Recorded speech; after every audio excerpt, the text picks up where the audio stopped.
Check, 1, 2, check.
Check, 1, 2, check. See if it's any better or not.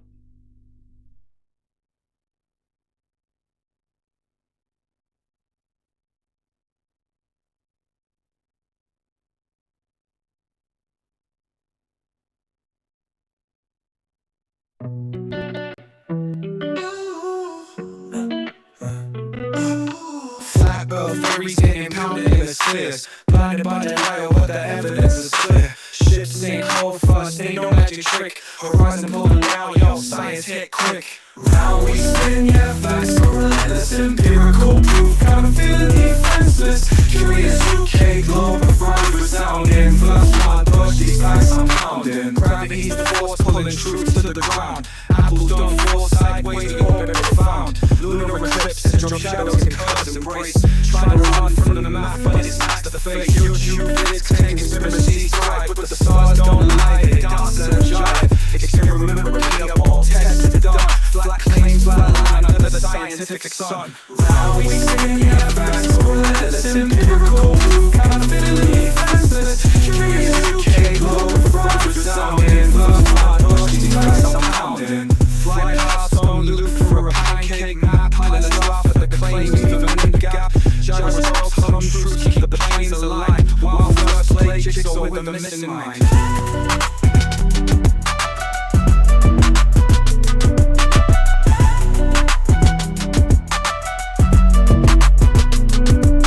Round we spin, yeah, facts go relentless. Empirical proof, got a feeling defenseless. Curious UK globe with rhymes resounding. First can't dodge these facts I'm pounding. Round we spin, yeah, facts go relentless. Empirical proof, got a feeling defenseless. Curious UK globe with rhymes resounding. First can't dodge these facts I'm pounding.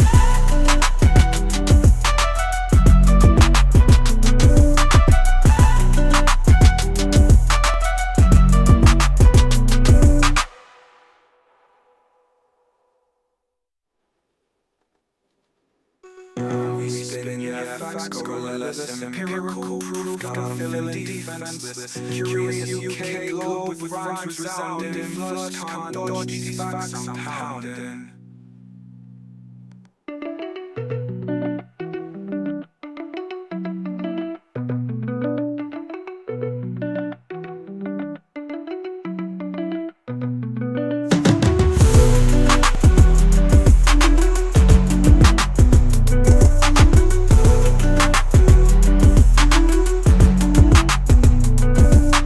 Fly past on loop for a claims, leaving in the gap. Gyroscopes, hum truths, keep the planes aligned. While Flat Earth play jigsaw with a missing mind.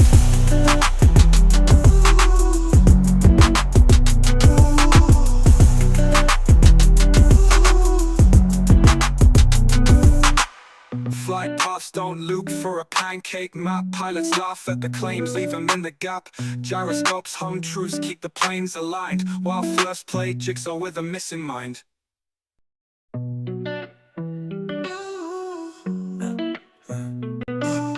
Flat Earth theories getting pounded in the spheres. Blinded by denial, but the evidence is clear. Ships sink hold fast, ain't no magic trick. Horizon pull them down, yo, science hit quick. Round we spin, yeah, facts go relentless. Empirical proof, got 'em feeling deep. Yo, what up, fam? New dance, new words. It's just a little boogie to celebrate the flirts. You gotta move together like cattle in a herd and willfully deny the truth when you see the curve. Step it to the left, then a little to the right.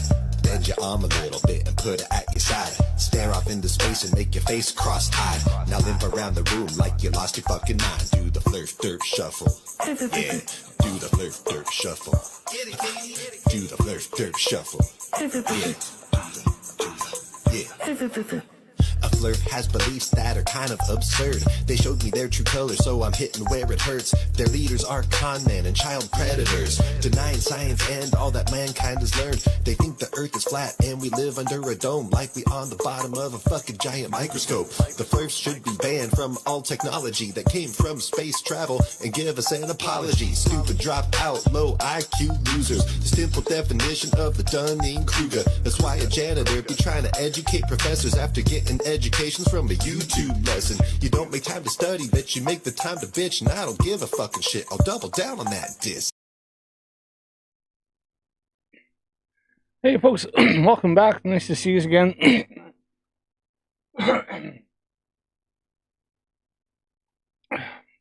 Sorry about that. Yeah, back from York. It was a lovely time. Me and my wife had a nice weekend away. A good 4 days. Seemed a lot longer. We did a lot. We've seen a lot. The history, that city is amazing. When I say New York, when I say York people, you Americans, I mean York, UK, as in the OG, original, the back, the one with history, way back. Before your New York, this was York. And it was lovely. And yes, I am drinking from my mason glass. All right, so we're gonna, of course, we're going to have our little coffee here, sweetened with Flat Earth tears, just the way I like it. A little bit of spacewalk there. So I have a little sip.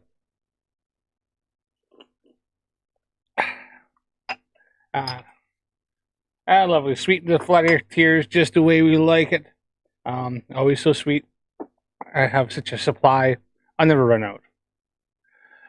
Okay, here. So, a little quick one here, just to kind of start off here. I thought, you know what? Let's show you what I mean. When I say New York and not New York, I mean York, UK.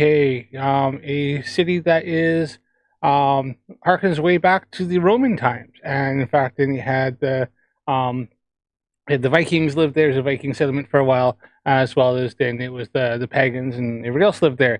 So I'll show you a few different little pictures here, just to kind of give you a little, not my pictures, not put my pictures up. Those are for personal use, but I'll give you an idea of kind of what we had seen for anybody who's never been there, or Americans and stuff. So here's one of the gates to York. York has got about 2 miles of walls. You can actually walk up on top of here, and you can see all this. You can walk up here, walk up inside this gate here.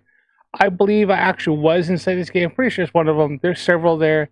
I think if you just walk straight through here, entrance is a pub just on the side here. Old city. There's like so many different class 1 buildings in this city. It's just amazing. So this kind of just gives you an idea of one of the places we did go. Of course we did. We went and seen York Ministry, right? So here we are here. Now, funny thing about this, a lot of Flat Earthers try to claim is that we owe Tartaria, we didn't have technology to build buildings like this. Absolutely gorgeous building inside. I don't know if I can get in pictures inside. I can get some. If I can get down here.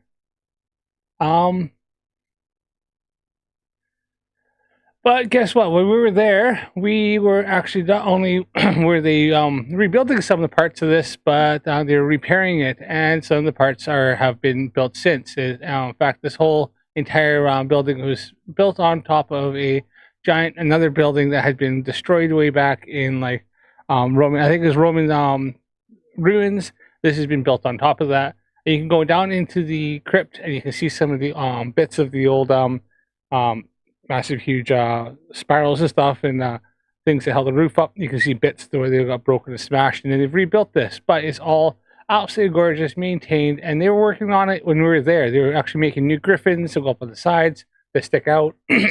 And in fact, Queen Elizabeth II has a nearly 7-foot tall statue that sits on the front. That was all hand chiseled and everything set on there. It weighs several tons. So this is York inside here. You go all through this massive building, absolutely gorgeous, so much history, and it is just something definitely to go see if you're ever there. I think it costs £20 to go inside if you want to pay just for you to go in each. Rather expensive. Or what we did is we did a York all-day pass, and what we actually paid for a couple days, and that's just definitely the way to go. If you have a few days to stay there, you can stay inside the some of the hotels. Lots of little funky hotels all through York. Everything's in walking distance. Literally anything we wanted to do, it was a 5-minute walk, maybe if that. Because all the little cut throughs that they have all through the city and everything. So I think this is the front doors. I think this. Let's see. I think this is the front. Yeah, and then we went in here, and just I don't know if you can see my cursor. This over there is now. I don't know if it's actually in these pictures because recent is at the front of, it's kind of a funky thing. I think this is the front here. On one of these sides here, right where my cursor is where Queen Elizabeth II, she had her statue that she wanted to have a statue put in York Ministry after she had passed away, and so it stands there to this day. It's got check whatever top to keep pictures off of it. On the other side, the other ones are actually grading and wrecked, but they are replacing them. But yes, that's one of the things. So a lot of times they claim we can't build these buildings. Absolute bullshit. We can build buildings just like this, and we are building buildings like this when, or we can repair them or upgrade them as and when we want to. Why don't we have most of our buildings look like this? Well, they're a long time to build. This took several years, many years to build this. They're rather inefficient, and they take a lot of maintenance, a lot of time, a lot of maintenance, a lot of skills. New buildings nowadays, they're much more, and the engineering behind them is vastly superior to these, where you don't need nearly as much maintenance. You don't fall down. They don't need constant repair, like structural repair and stuff all the time. York, there's literally some of the old buildings. They're several hundred years old. They're held up by old bricks underneath, and you can look and see some of the buildings are actually tilting in on each other, and they're holding each other up. If one building in the middle, if the structure, the bricks underneath start going, you can see it bowing. The council's out like that because you need to get propped up. Because if that one building goes down, the rest will just crumble in like a house of cards. So because you have some buildings here are several hundred years old, and we've seen some. We've seen one. We look at the front of a pub, and you can see the whole front of the pub doing that. You can see all the roofs and everything, and that's because they're so old. They constantly need maintenance. They're constantly needing upkeep. They're always underneath there, and you can see loads of stuff because they are just old buildings. They were not built to last as long, but because we understand how they work, we could actually build them if we wanted to. We could use it, but we have much better techniques now. We have we can put proper foundations in.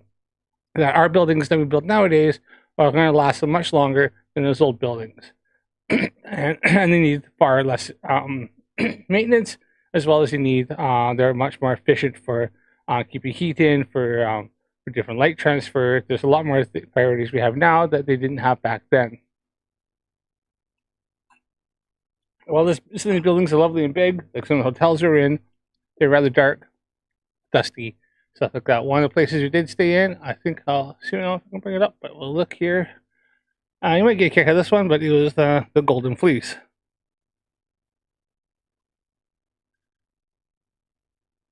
is it Golden Fleece, York? Oh crap! I didn't put in York. Uh,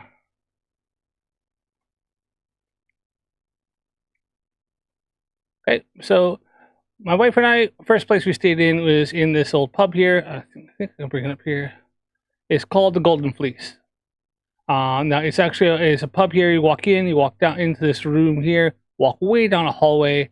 There's a pub when you first walk in. You walk down a long hallway, and there's another bigger pub on the back, and then a small little beer garden. And then they have 4 rooms, I think, to go up. This also is one of the most haunted hotels in Europe. Yes, that's right. There is about 4 or 5 known ghosts and countless unknown ghosts, but ones have been identified that live here. I stayed in a room in which an old Canadian airman was said to have lost his life or passed away, and it was, and then on the wall was a picture of King George, an old King George, way back in the day, King George the First. And even walking in, if I walked down the hallway, it felt like I was like that. The whole hall actually tipped towards the one wall on one side. You could feel everything. This is because the building's actually saggy in the middle, and you could feel like if you were drunk, you'd be walking along with your face against the wall because you feel like you're falling away from it. But it was gorgeous. Absolutely loved it. Lovely people there. Lovely building. So much history. So much stuff in there. Yeah, definitely worth have a look at. So that was the Golden Fleece. This is the building I was talking about here. I told you there was one that I said we seen in which it bowed. And if you can see here, see this beam here? That's bowing down in. See this here? That's actually bowing down. That's not supposed to be like that. That should be straight. This whole entire building in the middle here is actually sinking down the middle. And they're probably propping it up. But this whole building here is several hundred years old, but it's actually collapsing on itself a little bit. But they do what they can. It is an open and running pub business. You can go in there, you have a look around. Absolutely gorgeous and lovely. But yeah, if you walk in there, you feel like you're kind of tilting towards the middle. So, because you are. So, but this was, yeah, this was when we went. It was, let's say, absolutely gorgeous city. If anybody, oh crap, didn't mean to do that. If anybody ever wants to go and have a look and go check out York, I highly encourage it.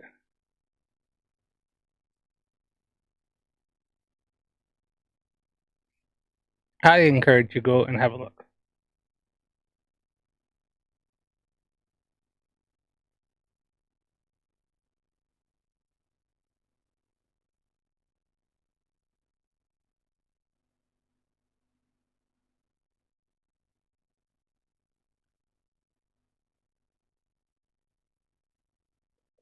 Sorry, just up and closed the window accidentally. Didn't mean to.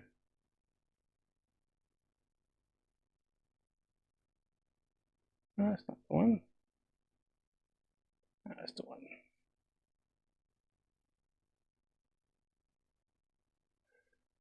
Just bear with me for a second. Sorry about that. I up and closed the window accidentally, and now I just need to get it back open again. All right.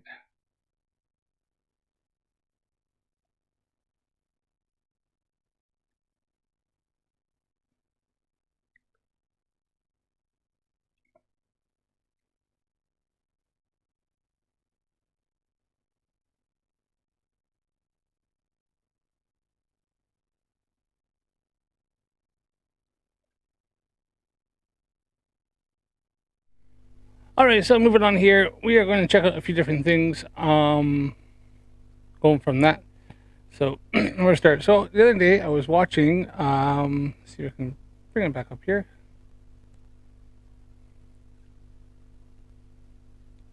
I might check out. We'll see how the tonight goes and how I'm feeling and stuff like that. We might check out. See what Craig McNeil's up to.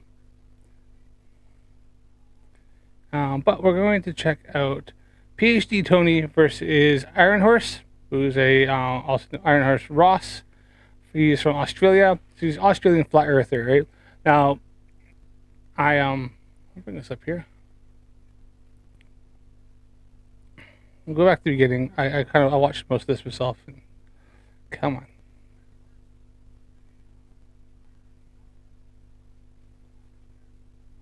So a little bit about Iron Horse. I have dealt with Iron Horse myself. Right. So I have dealt with Ironheart's himself on TikTok.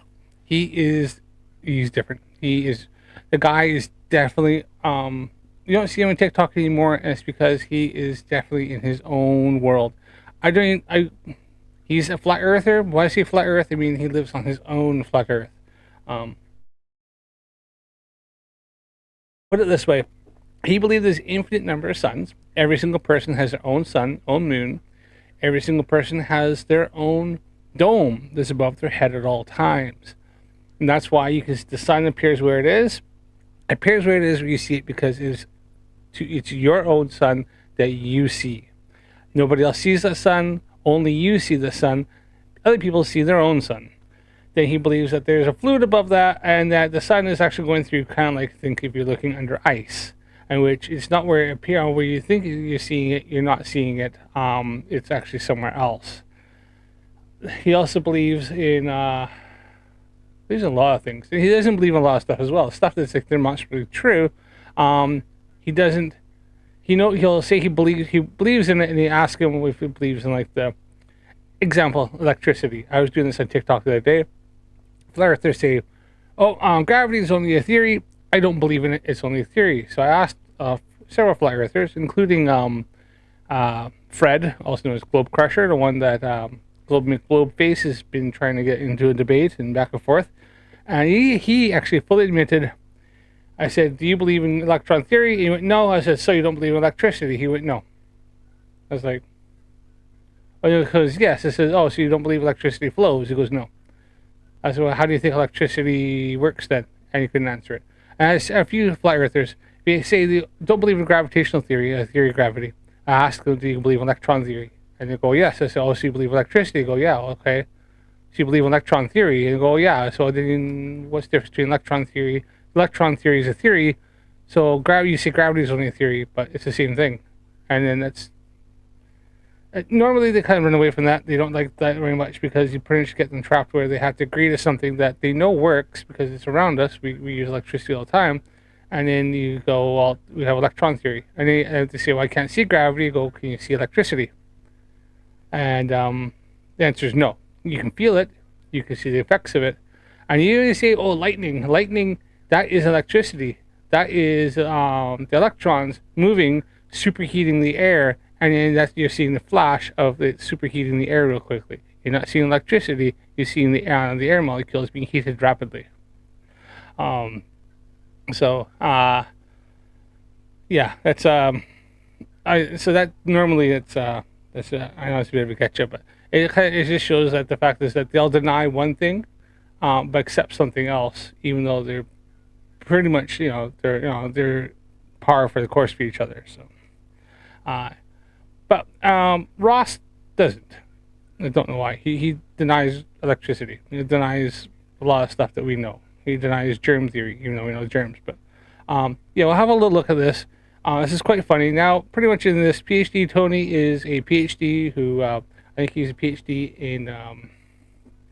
I think he works a lot with gravitational stuff like that. I think it's physics, and he works for one thing he does do. You'll find out more about this in here. But I've watched a few of his stuff, and he works for a company which they use gravitational effects to find different deposits of oil, minerals, and natural gas, stuff like that, by using gravimeters, and then just to put it over, and then oil companies pay the company he works for a lot of money to go and do this because it's a very highly accurate way of them knowing exactly where to drill to get to different deposits and stuff like that instead of searching so much in other ways. This is a newer way, and it works really, really well.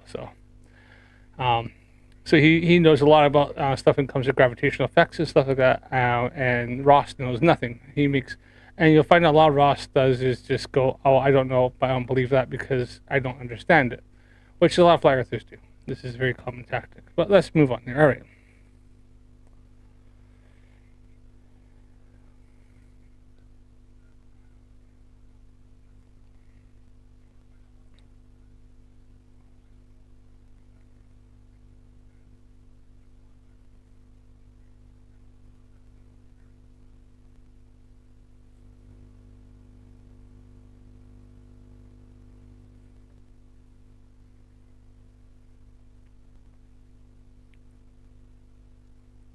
Okay, so just quickly, this is Iron Horse. Now he lives in Australia, which I think is really funny as fuck. An Australian flat earther, because pretty much you know Australians can debunk the flat Earth just like that. Ask them, point to Polaris, show me, or take a picture of Polaris, and when they say they can't, and they say take a picture of Sigma Octantis, and they can, and I go, okay, so how come you can see Sigma Octantis in circling South Africa, but on a flat Earth they're like 90 degrees from each other? How can you both be looking the same way, but you both looking south and not looking like east and west? And also the fact is, all flat earthers see you can see Polaris, but they can't. Why can't they see Polaris? Because the Earth is in the way. And in fact, even do northern star trails, they'll only see a little bit of it. You can't see the ones that go around the pole star and stuff like that. You can't see. They can't see all them. They can see what's further down, and vice versa. If we look, if we're quite high up, or and we look have a very clear horizon going to the south, we'll be able to see some of the stars rotating around a little bit. You'll see where it'll go from them going counterclockwise in north to kind of arching or kind of clockwise in the south. But only see the ones very, very far out and not the one we can't see the pole star. And the further north you go, the less you'll see of that. You won't see it at all. So, but yeah, I do find that quite interesting because even on the flat Earth, Australia is like the size of Russia, but everybody knows that measurements that Australia isn't even bigger than the United States of America.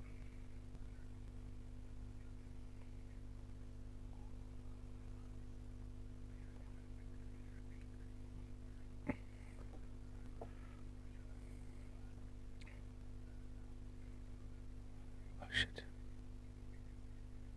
Codes that only the initiated understand, in order to bamboozle your opponent like the proverbial test pigeon. I find the truth.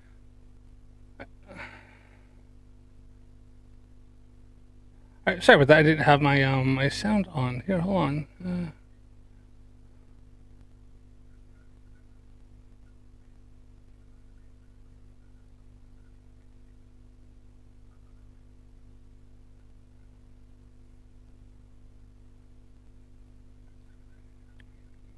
There we are. All right, I got it done now. Find exclusively it's those who specialise in a field who hold the strongest, most unswayable. Yeah, let's go back a bit. In order to bamboozle and prefer to hide your way that a 12-year-old argue my logical either. World we live in. Hey everybody, tonight we're debating whether or not gravity is a hoax, and we are starting right now. At least gone this time a lot faster. Sorry about that, folks. With Ross's, aka Iron Horse's opening statement. Thanks for being with us, Iron Horse. The floor is all yours. Thank you. The grave weight of the matter. Greetings. My name is Ross. My YouTube moniker is Iron Horse, where I've slowly been unraveling the truth about the world we live upon, exploring the nature of reality, and challenging my... Honestly, I've been around TikTok for a bit in different lives and stuff. I haven't seen Iron Horse around for, hell, it's going to be almost a year now. I haven't seen, like, he says he's on TikTok, but if he is, he's staying really on some deep, deep, dark echo chambers because I pop in on a lot of different Flat Earth lives because I find them quite funny to listen to.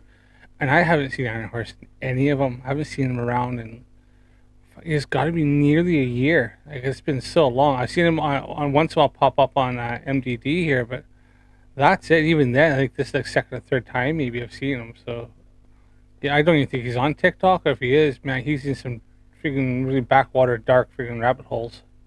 Mainstream narratives. I'm also found on Quora as Ross Iron Horse Thatcher, and I don't mind the odd debate on Facebook either. As a logician and a truther, I will have no need to share my screen to argue my logical points. If an argument in other words, he has absolutely no fucking proof. Cannot be explained in such a way that a 12-year-old could understand it, chances are you don't understand it yourself and prefer to hide your ignorance in secret codes. That is pretty much the part for how this thing goes. If a 12-year-old can't understand it, Iron Horse can't understand it. Only the initiated understand, in order to bamboozle your opponent like the proverbial test pigeon. I find the truth is best discerned by arguing with opponents rather than agreeing with those who already know it. I find exclusively it's those who specialise in a field who hold the strongest, most unswayable opinions. So today, I'd like to explore the origin of these opinions before proposing far more credible and likely explanations for literally the nature of reality. Gravity is the key component to today's beliefs in where we are, what we live upon. Without it, they say, we just float off into space. So let's explore why so many even believe in space in the first place. It's said that around 500 BC, it was first proposed that Earth was a sphere, conveniently in the centre of the universe, sitting on the shoulders of a giant, as the sun was carried across the sky on the back of Apollyon's chariot pulled by 4 mighty steeds. So this is pretty much the epitome of Iron Horse's understanding, and his arguments is that he only believes in things that were just proven 3,000 years ago. sun was basically God, the giver of light and life. Artemis was his wife, the moon, who governed the night. The planetae were the wandering stars, gods and goddesses, while the stars were angels seated in heaven. It wasn't until the mid-1500s that a certain Jesuit occultist proposed that, what if the Earth was another wandering star also going around the sun? Although laughing it off as preposterous and absurd, of course the Earth doesn't move. Copernicus was strongly encouraged to work on this thesis by the Pope, the basic idea being that under maritime law, anything found lost at sea belongs to he who finds it. So if the Vatican could discover the Earth lost in the galactic sea, they discovered the legal loophole to claim ownership of the entire world. The problem soon arose, however, as any young child first asked when first shown we live on a globe, what stops the people on the bottom from falling off? Even a child... Easy, the gravitational pull towards the center. We all know this. There is no top or bottom to a sphere. automatically sees how illogical such a concept is. This was solved around 1666 by Sir Isaac Newton, who discovered gravity on the assumption that when an apple fell on his head whilst writing alchemy formulas sitting under a tree, it might have stayed in motion until being arrested by the force of the density of his head. He didn't discover gravity, he just simply found a way of explaining the downward vector. We always knew that there was something holding us to the ground. We were held to the ground, the things fell. That was never in question ever in the whole of history of ever and ever. Isaac Newton just proposed and found a way of being able to explain why things are falling and gave a explanation of mass attracting mass. Or maybe instead he decided it fell because the bigotry of the Earth created a force of attraction, and now every child can be told there's an attraction of mass that stops people falling off the bottom, and eventually they concluded there is no top or bottom, everything is attracted to the center. Yeah, because it's a sphere, there's no top or bottom to the sphere. This was the beginnings of the utter insanity yet to come. Now this force can be used to explain everything. Why does the Earth orbit the sun? Gravity. Why does the moon orbit the Earth? Gravity. Why do clouds hang up in the sky? Density and buoyancy. Buoyancy, which requires gravity. Gravity. Why doesn't Earth crash into the sun and the moon into the Earth? Dark forces. Luke. No. Tangential speed and gravitational pull, and you can have more than one force acting upon it, and because we are moving around it, it keeps us out, but the gravitational pull holds us in where we stay within that, but then we're actually being pulled along and spinning and constantly falling, but because of tangential speed that we're moving at, as well as all other celestial objects moving around, we don't fall into the sun by its gravitational pull. Just like how the moon orbits around the sun. It's actually constantly falling but missing because its tangential speed is think of a bucket, and you spin it and hold it out. It doesn't fall down as long as it keeps the tangential speed, but the rope is gravity that's holding it, that's keeping it in place and holding it from going further out, but yet we have a speed that stops it from dropping the water or dropping down. My boy, dark matter, dark energy, use the force. So gravity is nothing but an extreme. In fact, it'd be more accurate to say something like take a ball that's on one of those elastics, think like a paddle ball, and you take and spin that around, but have it slightly changed so that what happens is that it comes closer at some point, and then it goes, and then it spins and goes further out and comes closer, and then walk in a circle while doing that and spin it and see what happens. That kind of gives you an idea of how the moon orbit and the sun orbits around how the moon orbits around the sun, the Earth, and the sun and moon orbit around the sun, because the moon's actually orbiting around the sun, but because it's close to the Earth, it ends up being orbiting around us. It's stuck in our gravitational pull and the gravitational pull of the sun. Extremely weak force. In fact, we're told it's not even a force, but we can think of it as one. Like thinking elephants aren't daisies, but we can think of them as daisies. This is the insanity of today's heliotards with their God of the Gap's gravity, which is easy to disprove as the child lifting a straw from a drink with their finger over the end and seeing the water stays in the straw. As it's lifted... So he doesn't understand air pressure. and because you do that, not hard. Actually, just hold on, because I know he's coming up to something here, and I'm gonna be able to disprove it really easy.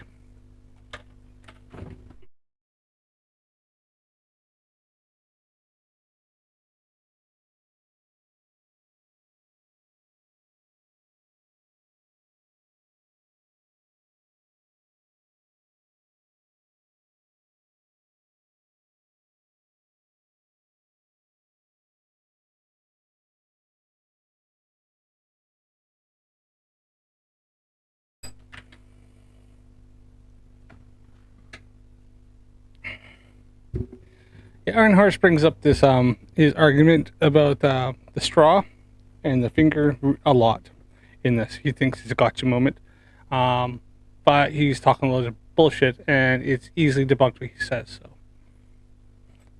I'm gonna got myself a straw. I have glass straws because you can't get plastic ones anymore. So Out, a tiny vacuum force is created in the air gap at the top of the straw, sufficient to prevent the liquid falling out. Remove the finger, gravity is turned back on.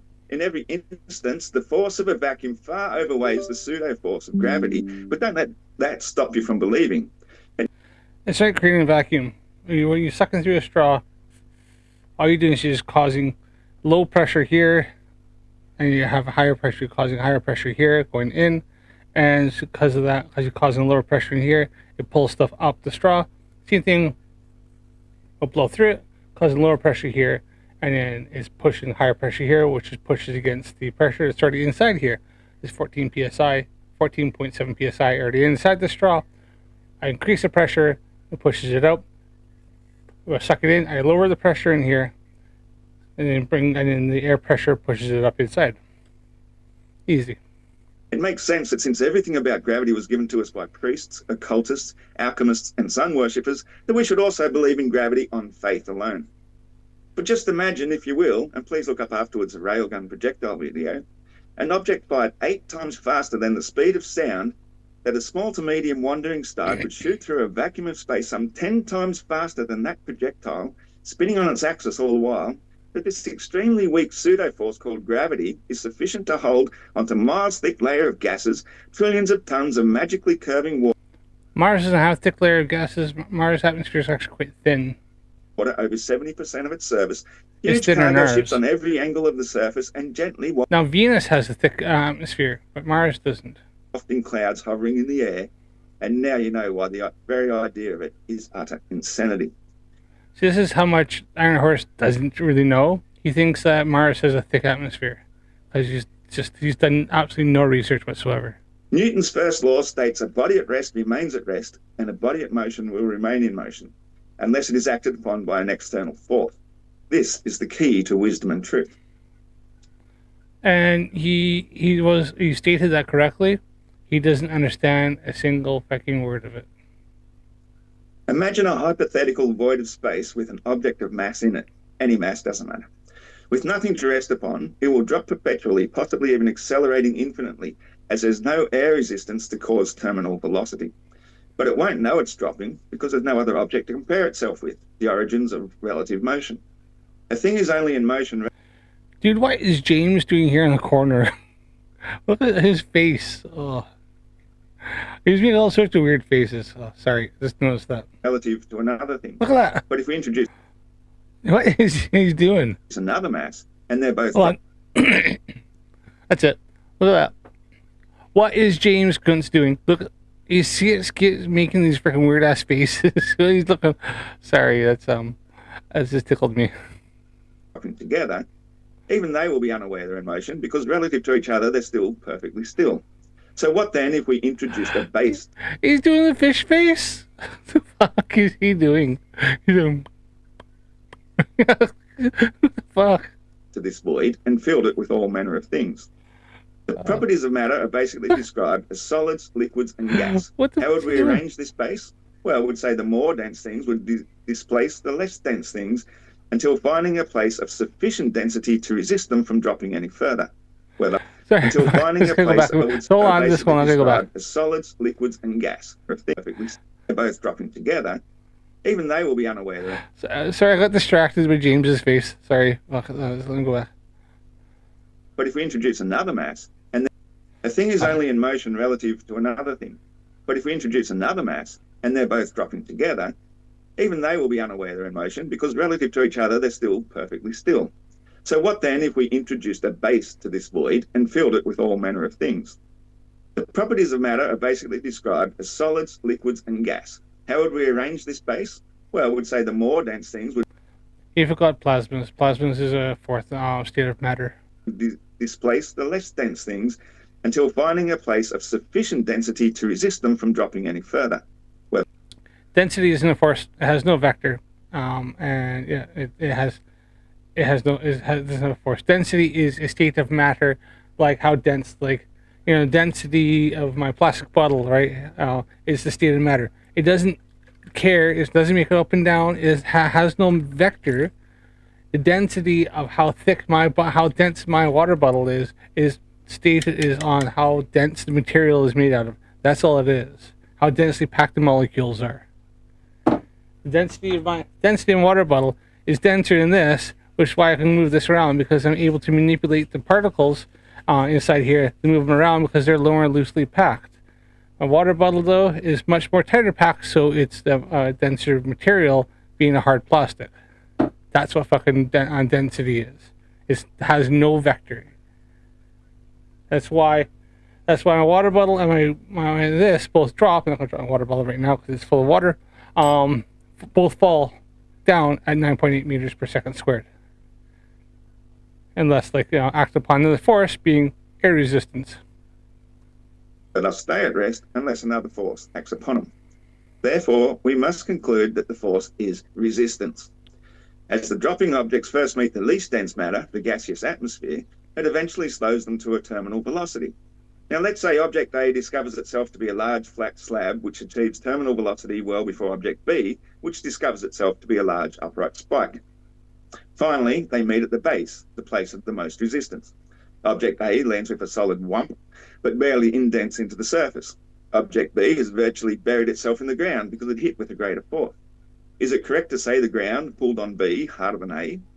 That's literally the conclusion the spinning spaceballers have to argue because they're No, it's that the one that's on like a spike is got less air resistance and so is able to achieve terminal velocity faster than the flat slab, which got much more larger surface area, and so in case encounters more resistance, air resistance, because we have an atmosphere. And if you drop both those objects in a vacuum chamber, they both would hit the ground at the exact same time with the same amount of force.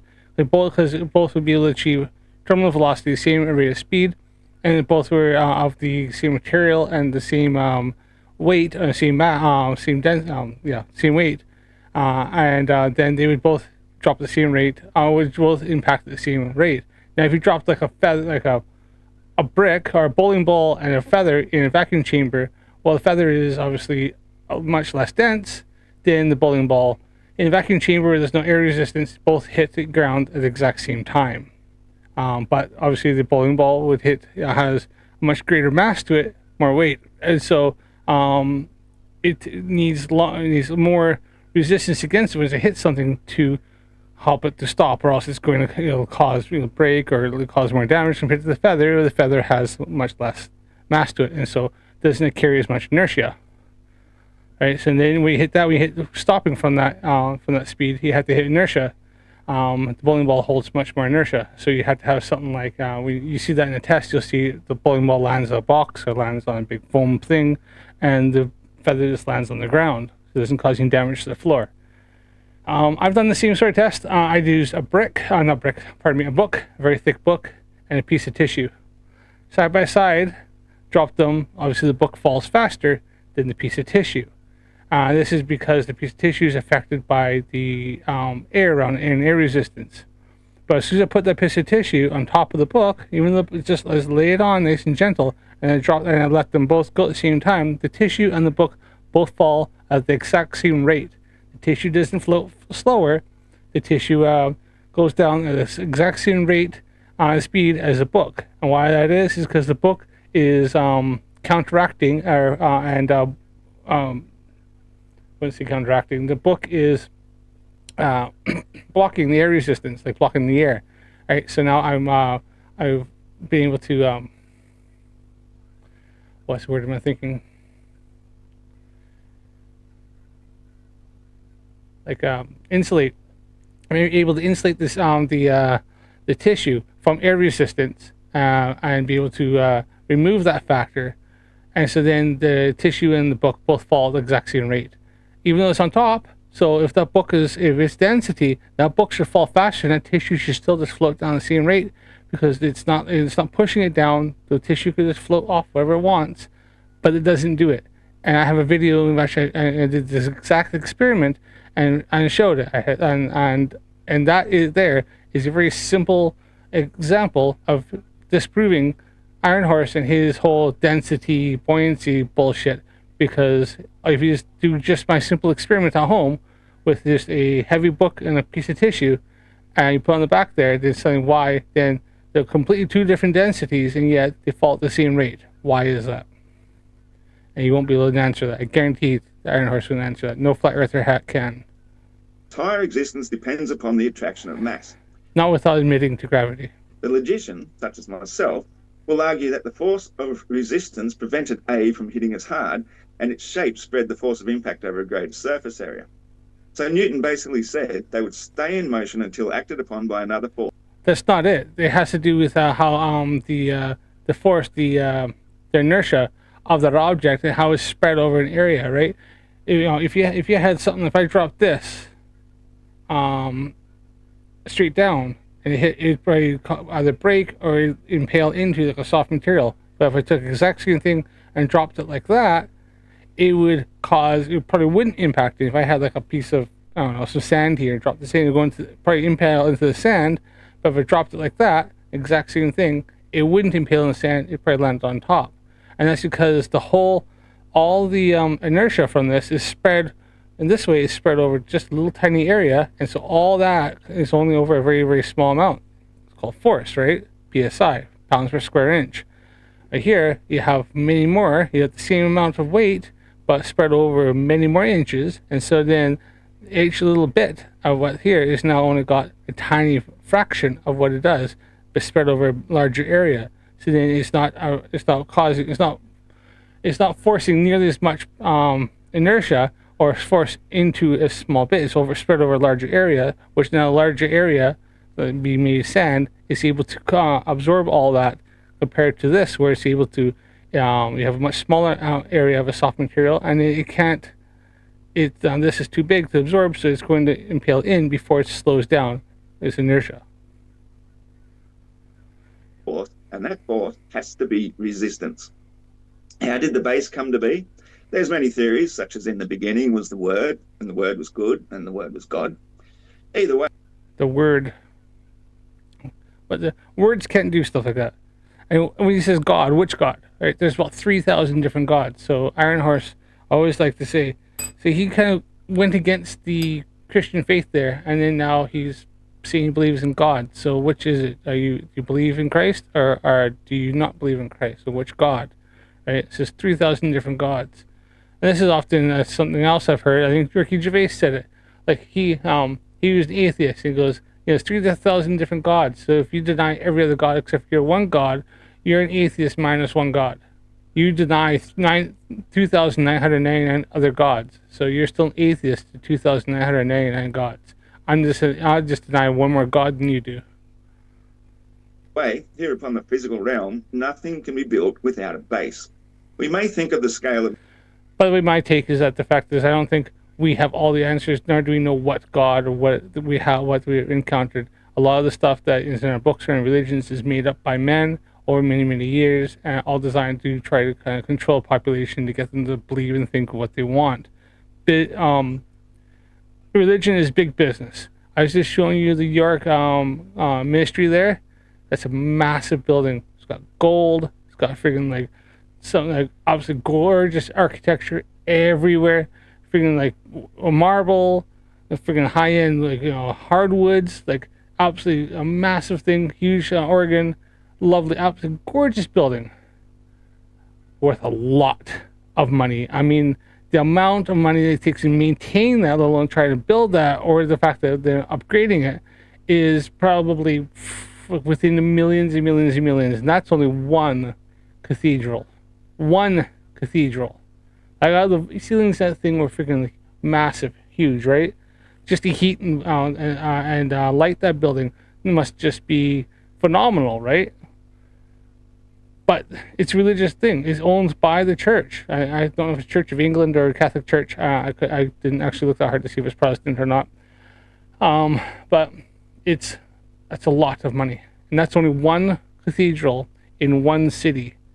I live in England, where in that one city, just in New York alone, within maybe a 5-block radius, there was about 3 or 4 churches, just not too far away from the cathedral. In fact, there's one across the street from there. There's another one. There's an old ruins of one. There's two on each end of the road in New York. In New York, like I said, to walk in from one side of the city to the other is a 5-minute walk. Of city center, right? It was like, I live in Liverpool, and we have a massive cathedral at one end of the road, and we have which is a Catholic one, and on the other end of the same exact road, they can see each other, is a Protestant one. So yeah, there's a lot of money. So it's just insane. The music, where higher notes go to lower notes. The lowest is always the most bass, the most dense in terms of frequency and vibration. Right. That there, I'm going to double check on this, but I'm pretty sure is he's wrong on that low.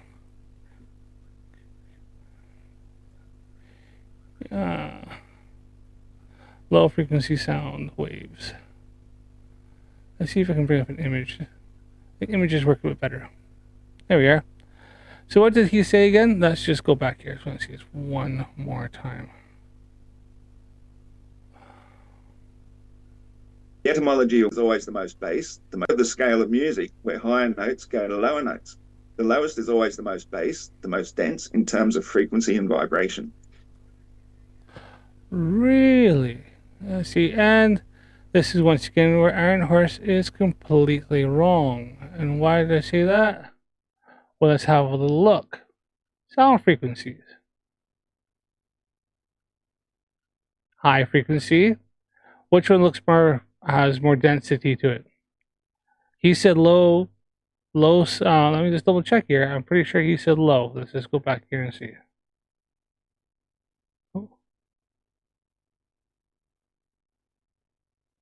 The etymologist is always the most. We may think of the scale of music, where higher notes go to lower notes. The lowest is always the most bass, the most dense in terms of frequency and vibration. Lowest is always more dense in terms of frequency and vibration. But the low frequency here is less dense and has less vibration. Higher frequency is more denser and has more vibration. So he's completely wrong there and got that actually asked backwards. There's another one here. This is why we have something called hertz in the sound, right? Hertz is how many vibrations per second, right? 20 hertz, 20,000 hertz, denser, faster vibration, 40,000 hertz, more denser, more vibration, 150,000 hertz, even faster, more denser, faster vibration.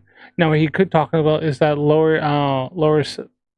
lower frequency sounds, they don't have as high and low peaks, right? The high and low troughs may not be as high, or may not be as, they tend to be lower vibration, like lower notes and stuff, are spaced out and tend to be slower sine wave, lower. And then high frequency tend to be packed together, but are taller. So unless he's talking about that, where they're closer to the your center line, so you high and low, you have your sine wave. But all in all, how he said it is that higher density, higher vibration is completely and demonstrably incorrect. Iron Horse doesn't know what the fuck he's talking about. Like I said, he doesn't even know simple things like the frequency of sound, which he makes claims that he does know. But this is 100% incorrect. Low sound, 5 hertz. High sound, high wave. Higher sound, higher. Oh, 15 hertz. High pitch, denser. Low pitch, not near, much less denser.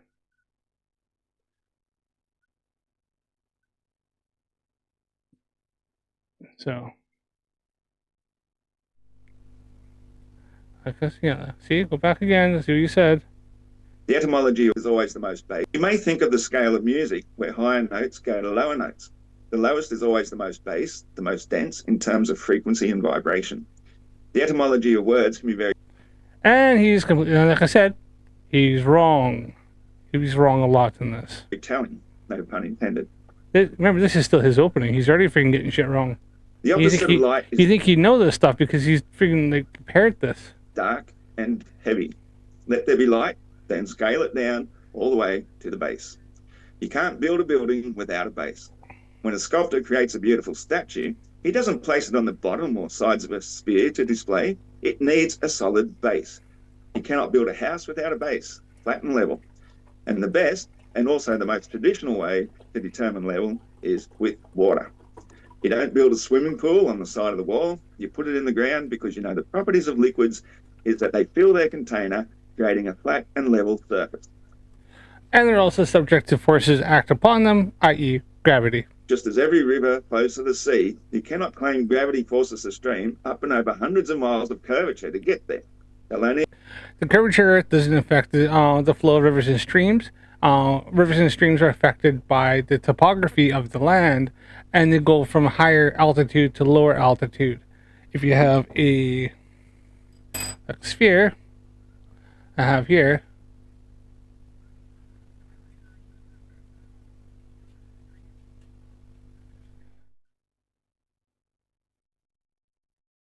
let's get this out of there, but there we are, it's better. So let's just say a river in Africa here, right? Now, gravity is pulling in all directions, right? Going in here, right? So if you have higher topography, it's the inland where it's higher altitude, it's going to flow towards the lower. Now it can flow this way, it can flow this way, it can flow that way, it can flow that. It's going to flow down to the lowest point due to the elevation of the land. So it can be this way. It doesn't matter because all the forces are pushing in here, and so, and no matter which way, yeah, you know, if you, this is how the globe is, right? This is how the planet is. I'm sorry, but because it's going this way, no matter what, here from the reference frame of Australia isn't hanging upside down. It's like that compared for them, they're like that, and I'm upside down in the UK or like that. Everybody else like that. Antarctica's like that. For South America, it's like that, right? For their reference frame, everything is going down. Now, why is it that you say, oh, why is, you know, if we pour water over this ball, why does it fall down? Because I have gravity. I'm on Earth. If I was up in space where there was no gravity, if I put water on this ball, it would just stick all around it because of the adhesion of water, of the hydrostatics. Because water has it adheres to itself, right? It has cohesion. It would just adhere to this. But because I'm on a planet which has a downward vector and has gravity which is stronger than the adhesion of it staying onto this ball, it would soak into it because this is fabric. It would go straight off because of the pull and how much of the water. Some would still stay on it, even if this is plastic. It would still stay wet for a while to eventually it all drip down due to gravity, pulling, eventually it would come down, and adhesion eventually would maybe let go, or it would evaporate into the atmosphere because water that has does evaporate as well. But yeah, him seeing that the whole thing of due to the curvature of the Earth, the rivers and lakes, rivers and streams don't give a shit about the curvature of the Earth. It doesn't fucking matter, right? The atmosphere, the gravitational pull is going to the middle, and the only thing that affects rivers and streams is the altitude, and they flow down from high altitude to low altitude of the land. That's it. freaking flat earthers could never get this. They always claim this. Oh, how does the River Nile flow 1,000 miles over curvature up because the Nile flows from here and it goes north, right? Well, how can it do that over like 16,000 miles of curvature? Because in reference to the River Nile, the Earth's like that, and the gravitational pull is still pulling it to the same exact point, no matter where it is. It's still pulling it to the same point. It's still going to go from high altitude to low altitude.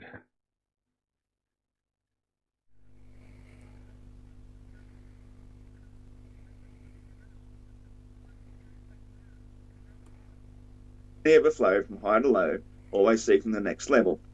But the educated idiots amongst us will hold a globe in their hands, look at the Nile River, for example, traverse up and over some 2,000 miles of curvature hump from Lake Victoria to the Mediterranean Sea, and declare that the god of the gap's gravity can easily do that. Yes, because it freaking doesn't matter about the freaking the curvature of the Earth. The water doesn't give a shit about how much the Earth is curving. It's going from high altitude to fucking low altitude. That's simple. Meanwhile, the logician studies the topography, discovers Lake Victoria sits about 1.6 miles above sea level, and determines that it flowed downhill. Well, there you are. So 1.6 miles up, and then it goes down to freaking sea level, which is freaking like zero. So it's gone from it's had an elevation change of 1.6 fucking miles. Wow, holy shit! Just like I said, high elevation and low elevation. All the way to the lowest level, sea level. While this time, let's look at the moon. The force of gravity pulls everything to the centre of the Earth, according to the faithful believers in it. But because Earth is apparently charging 10 times faster than a railgun projectile around the sun god, gravity causes the moon to fall around us and keep missing, then accelerate back around and miss us again and again, 12 to 13 times a year. Meanwhile, although this describes the incalculable, impossible three-body problem, they will say the gravity of the moon... Three-body problem isn't incalculable. It's been solved for freaking about 20, 30 years. Causes 2 tides a day, even though it only has one mass. The mathematicians of modern wizardry called science insist the force of gravity is proportional to the mass and the inverse square of the distance. So Ross doesn't understand Iron Horse. We'll call him Ross because it's his fucking name. Doesn't realize that the sun has gravity as well, and it actually helps cause the second high tide. So you'll have a higher tide at nighttime, and then when the moon is in position, that it'll cause the pull of the of the oceans and move on the Earth a bit. And then in the daytime, the sun also has gravitational pull, but because it's so much further away, it's not as high. And so while the Earth is still pulled one way due to the Earth, the moon, and the moon's gravity that has effect on the Earth that causes the Earth to be pulled away. On the other side, let's say see here. See my camera here. So let's just say the camera is this. Let's just say this over here, right? Okay. The sun's on this side here. So as the moon is going around and causing the tides out here to pull, and the bulge is going to go higher this side, there's still going to be, and the Earth actually moves slightly that way there on towards the moon. It also, the sun, because the sun's here but it's so far away, has a bit of a gravitational effect. It will affect a little bit on the Earth on this side, and it'll actually pull slightly on the waters and stuff in the surface on this side, but it's not nearly as strong as on water, because water obviously forms and stuff to the effects of the force acting upon it. And as the moon turns, the Earth turns, then that ball just like on here is going to cause the high tides and low tides. And then as the moon comes, as it's here, depending where it is, it'll cause tides where it does, and depending on where the moon is. Now sometimes the sun and the moon are on the same side, or you have a new moon. And then that's where you get the highest tides, because you have the gravitational effect of the sun and moon on the same side, and that's where you get king tides and stuff like that. I'm not even a physicist or shit like this, but for me, I understand this crap.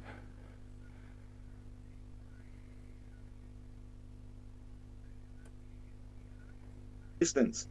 Then, with a bunch of circular reasoning, insists the moon not only pulls one high tide towards it, it lets the water bulge away for the second high tide because it's not pulling the other side of the Earth towards it.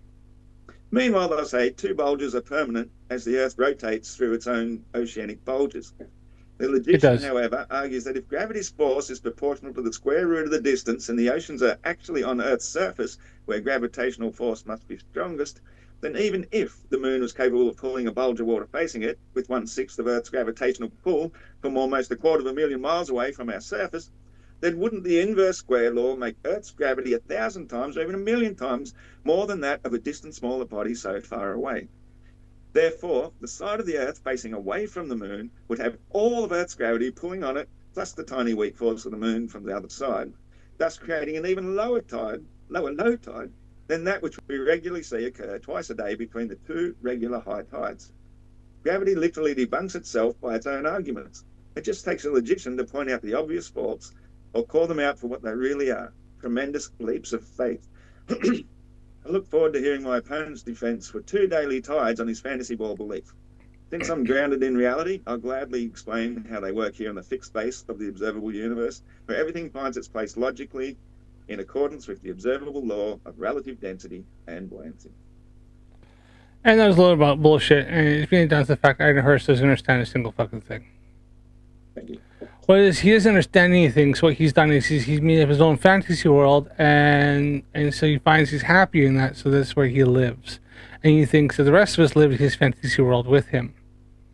But, maybe it's a bit of main character syndrome. I don't know. Thank you very much for that opening statement, Iron Horse. Folks, if it's your first time here at Modern Day Debate, I'm your host, Dr. James Coons, and we are a fully neutral platform hosting debates on science, religion, and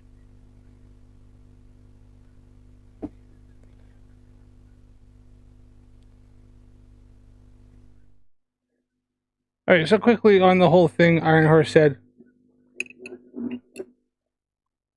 about water, right? So water here is straw, and what's happening is that there is some coming out, right? Gravity is still acting on that, as you can see in there, right?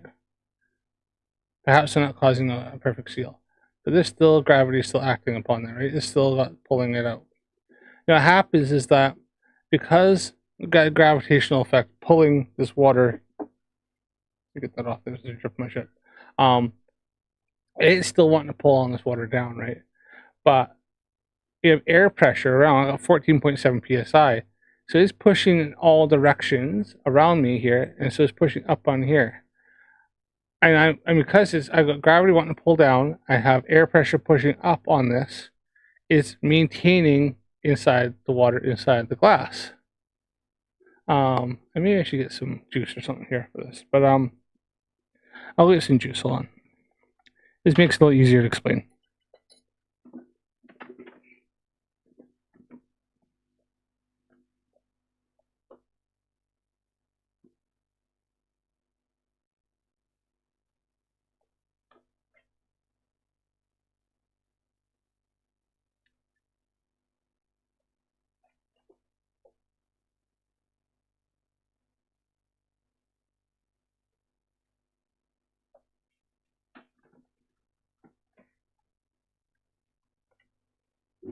It's not that it makes it easier. It just makes it easier for visual representation.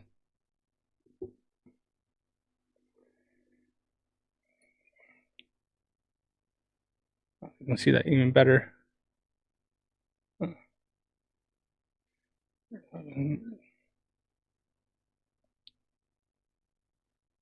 right, so let me get accurate.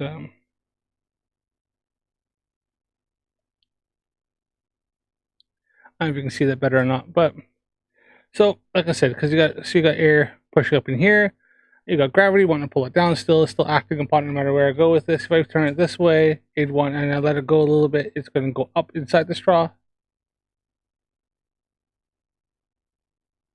right? Because I'm allowing the air pressure to still push it in, and then I'm allowing the gravity to take it down a bit. In fact, if I took it out and I had it just level enough, I could probably use the air pressure and take my finger off the end and Air pressure is holding it inside there. It's not going, and gravity is pulling it down, and air pressure is holding it either side, right?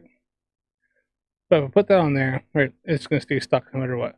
So now what happens, I've caused air pressure to go this way. I got the pressure in there. It's going here. Now it wants to pull it down, but now I'm not allowing it to. It's going to cause the lower pressure here. It's going to move. It's probably going to move slightly. If I push it this way, right now I've trapped air in there, and so it's not going to allow it to go down because it's going to try to compress the air. So I've trapped air in there, so it's not allowing the pressure, right? Pressure's still holding it, but I'm allowing the air pressure here. It can't move. Obviously, if I let it go, then air pressure now is going to push 14.7 psi there. There, equalized. Gravity is now since it's equal air pressure on the side, gravity is going to work on it. But even when I took it off either side, air pressure was pushing in this side, here, and then we had the gravitational effect pushing it down. Well, because it's inside the straw, we had air pressure pushing on each side. It was stayed inside as long as I held it. When one way or the other, then you're going to have the gravitational effect is going to want to cause it to go down. It's causing it to go down here, but I was holding it in a place where it couldn't.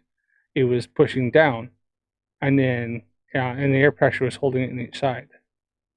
But either way, air pressure is still going to go either way, going this way, here, is equalized, so then the gravitational effect can take over. Now, Iron Horse does say later on that it's impossible. You can't make if we do this, you can't take liquid out of a straw. See that there? Oh, watch.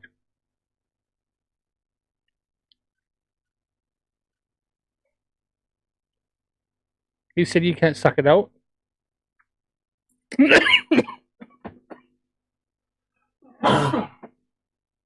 Well, that's a lie, because I just did it. I didn't take my finger off once.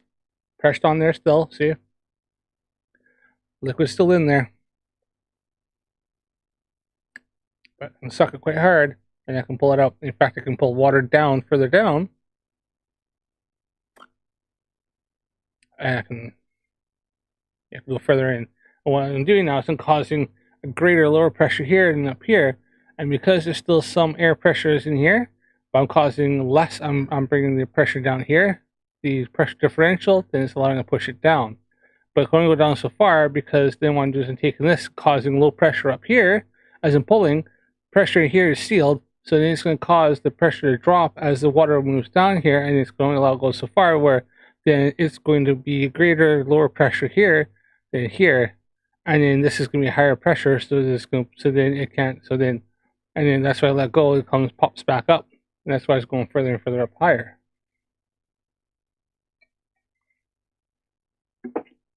All the pressure differentials. This is freaking like grade school stuff.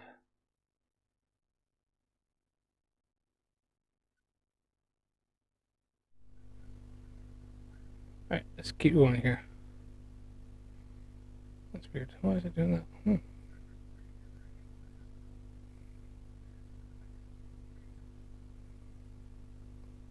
And politics. We're glad you're here, no matter what walk of life you are from. And also have to let you know a couple of quick housekeeping things. As you can see at the bottom right of your screen, Andrew Wilson and apostate prophet collide in North Carolina. Check out that link right now. If you're anywhere near Asheville, North Carolina, there's also a be like, oh, that's cool, but I heard you were doing a fundraiser for these events, such as BaitCon 5. These work for us. This is what we should buy. Facto, check out the people to get all lent to PhD Tony. Right, thanks for being with us. PhD Tony, the floor is all yours.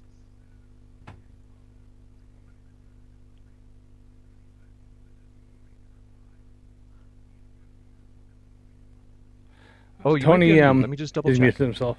Sorry, no, I turned my mic off while Ross was talking. Sorry. You got it. Let's start with what is gravity. Gravity is the attractive acceleration that acts between objects with mass for extremely massive Pay attention, people. This is a PhD giving us a lesson on gravity. Massive objects like planets, gravity produces a downward acceleration acting on all objects near the planet. How do we know that gravity is not just density buoyancy, as my opponent claims? We can measure the downward acceleration using instruments called gravimeters. We can control density and buoyancy effects inside our gravimeters. If the density and buoyancy within the instruments are held constant, but the direction. Just quickly here, just note, people, pay attention to this, because Iron Horse doesn't freaking pay attention to none of it. I don't know if he's got ADHD or what, but he pretty much just freaking zones out the whole entire thing. So. Rate of acceleration. So pay attention, people. If anybody's watching this, obviously, probably whenever, pay attention to this, and just note things that PhD Tony has said, but also note that Ross isn't paying attention to any of this shit. But Tony was paying attention to what he was saying. I know Tony's head was down, but he was listening. That's why his mic off, and I think his camera's off the side, so he's looking forward, looking at the screen, and he's got his camera to his side. By moving the mass around the outside, then here's our instrument. We're keeping it constant. We're moving masses around it. If the mass distribution outside the instrument affects the reading of the instruments, then it can't be density and buoyancy inside the instrument that is the determining factor for acceleration. Here's an experiment. We have a superconducting gravimeter in a pit here. We apply a modestly sized human proof mass a meter above the instrument, and we look at the readings.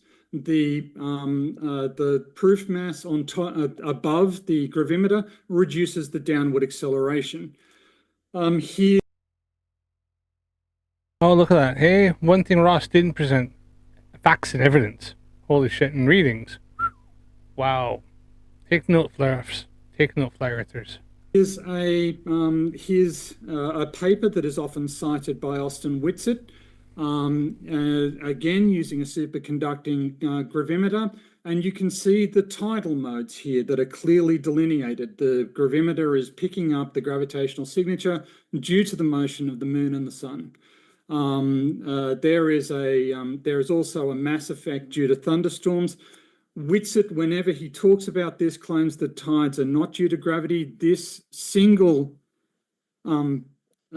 graph from his own resources shows that he's wrong.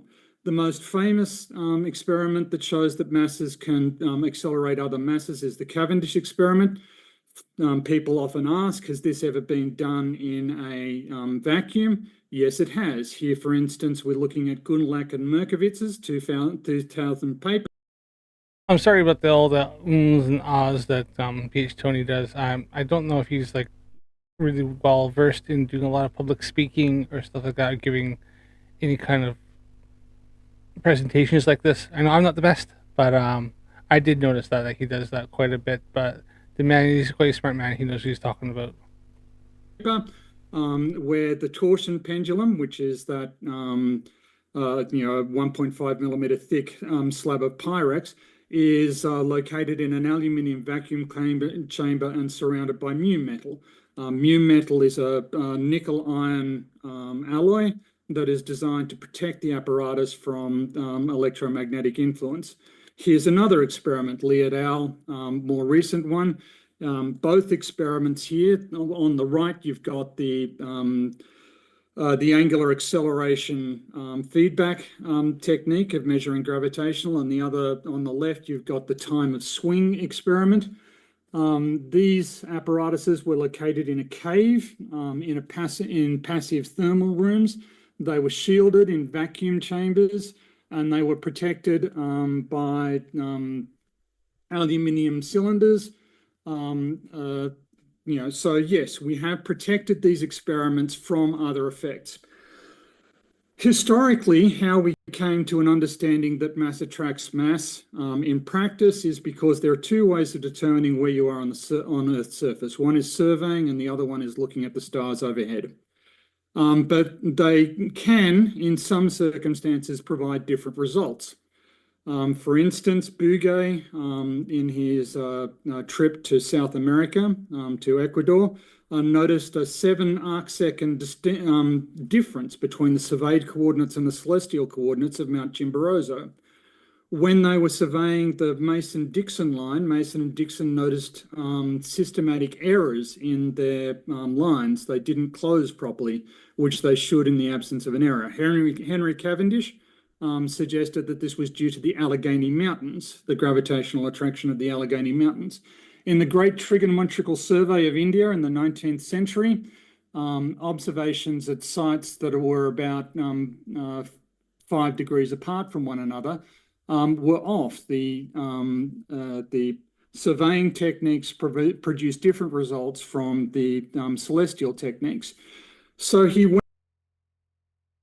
Also notice here, any Flat Earthers that in watching this and stuff like that, just watch the fact is what Peach Tony has done this whole entire time. The presentation is that he cited facts, evidence, experiments, and then gave the exact citations and papers to prove it all with the studies and all the numbers and stuff like that. So yeah, just hopefully you got your crayons out, Flat Earthers, anybody taking some notes. I know it's hard, but you know, maybe watch this video back again, put it on slow, maybe 0.5, and you might be able to, some might sink in. But anybody else, you know, Globers and stuff like that, yeah, have a look here. This is some really interesting and cool things that were done a very, very long time ago, and we have been able to prove, measure, and demonstrably show the gravitational effects of the Earth. Went back and he checked. He propagated a fixed length over 200 miles. I think it was 200 miles, and found an error in propagation of less than 8 inches. So the surveying techniques were shown to be completely accurate, far too small. So the error comes about because when you use an azimuthal sector, it assumes that the plumb bob is hanging orthogonal to the reference surface, but they aren't. They are deflected. This result was confirmed in the Schehallien experiment, where a bob was observed to deflect towards the Schehallien mountain, consistent with gravitational effects, and when the bob was moved to the other side of the mountain, it was deflected the other way towards the mountain. This phenomenon is called vertical deflection, and it's well known in surveying. It has been known for hundreds of years, and anybody who claims to have any expertise in surveying and is unaware of gravitational effects on bobs is just lying. We can also look at gravitational time dilation. If Ross is correct, then gravity cannot have any effect on clocks, except that Einstein predicted that gravity does have an effect on clocks. Here's an experiment from the early 1970s where 2 atomic clocks were placed on planes, one flown eastward around 2 circuits of the Earth, the other flown westward, and when they joined up, their differences were compared. You can see the eastward one there in the left-hand column of that graph on the right, and the westward one. And you can see that the observed discrepancies well agree with the theoretical predictions. A similar experiment, except stationary, was done with 2 atomic clocks in the Tokyo Tower. And you can see in that red graph and blue graph that the blue graph, the higher clock, is running slightly faster than the red clock. Again, a demonstration of gravitational time dilation. We can measure this on smaller timescales. In this case, we had 2 atomic clocks and we moved one up by 33 centimeters, and we observed a consistent gravitational time dilation. A third experiment uses an atomic clock, a cloud of 100,000 strontium-87 atoms in a Bose-Einstein condensate. We look at the electron transitions in the cloud, and we can see that there's a gradient. When we plot up the gradient on the right, we see that it agrees very closely with the theoretically predicted value. Flat Earthers often claim, why do helium-filled dirigibles, balloons float? And the answer is for the same reason that helicopters fly, the same reason that planes fly, the same reason that rockets take off, and the same reason that weights leave the ground. In all of these cases, there is a downward force due to gravity, and there is an upward force applied to the body. If the upward acceleration is greater than the downward acceleration, the body moves upwards. The same is true for a dirigible or a balloon.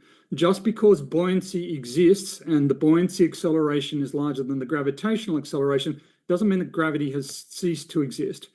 Another question that they asked, and I can't believe adults really think this, is Now, obviously, the thing is that you have to have a downward vector of downward force, downward vector, to cause a denser medium, like for like that. So go back here. There's it. For this balloon, you have to have a downward vector, being gravity, to have a denser, like have the denser medium. It has to pull something down to have a density gradient below to have the buoyancy. So you have to have something low, pulling down all the heavier stuff to then push the have the buoyant force to push the much lesser density item, like let's say helium or stuff like that, where it has a buoyant force. So the same thing with like a ball in water, right? A ball's like got, you can push it down. Obviously, the ball's got full of air, full of something like that. If it's, and then you push it down, you can feel the pressure of something pushing it up. And it'll go up to a point that, because it's got as you go as you push it further down, you're going to feel a greater and greater force as it goes down, because you're going to have more and more water to a point. Now, I think if you get to the bottom of the pool, you can actually hold it down against something, like against the bottom of the pool. Because now you're holding it against, and there's not something below it. It's still around it, it's still pushing on it. But to try to get down, it's going to fight you. It's going to be all over the place. You're going like that, trying to get it down, try to push it down, depending on the size of your hand and strength and all that shit. But you're thinking of other forces that you're applying to it that push it straight down. But it's because you got something like denser, you got gravity pushing down this a lot more denser medium, pushing it below it, and so then because it's pushing stuff, trying to push this medium underneath it, then it's going to want to do something like that, like a helium balloon is going to want to push it up, but it needs a downward vector. If it didn't have that, then you wouldn't have that. Then it wouldn't work. And they don't show this in here, but I did notice this just recently. I'll bring it up here, just real quick here.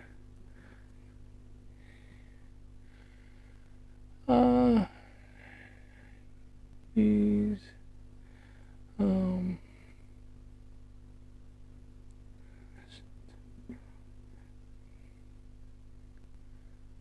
astronaut,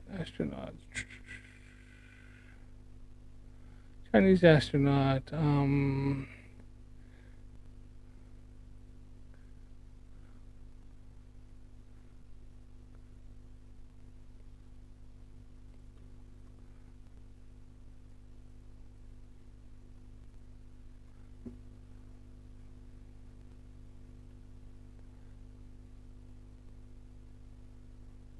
is it this one? Yeah, alright. Now, just kind of give you an idea of what PhD Tony is talking about there is something that was done several years ago. Shenzhou 16 mission, and they were doing they were teaching like high school students all across China from the Chinese space station, and they're showing the effects of having a ping pong ball in a glass of water on Earth compared to it is in the Chinese space station. I think this is the video I'm thinking of.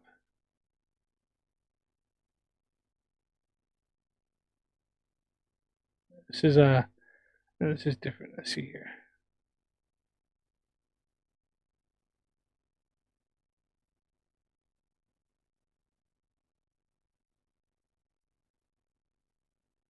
Alright, so for one, they're showing like water takes a spherical shape, and then also then it adheres to something as soon as you touch it.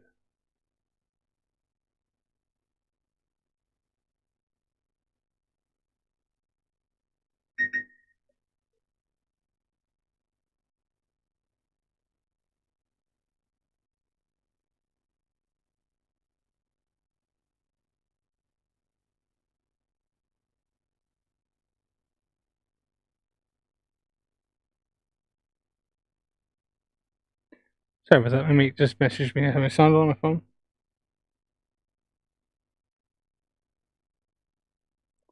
All right, this is what I was thinking of. Where is the other one? Oh, where's my cursor? Well, this cursor took off of me. That was not it. Go away. Okay.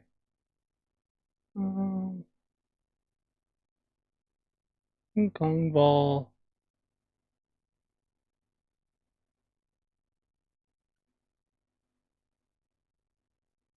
How do I spell water correctly? I didn't mistype it.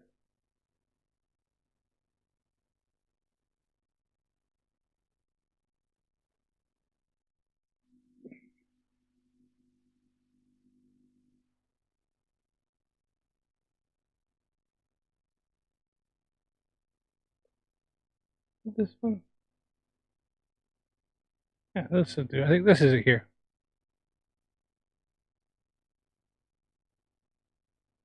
All right, so this is like at the end, huh?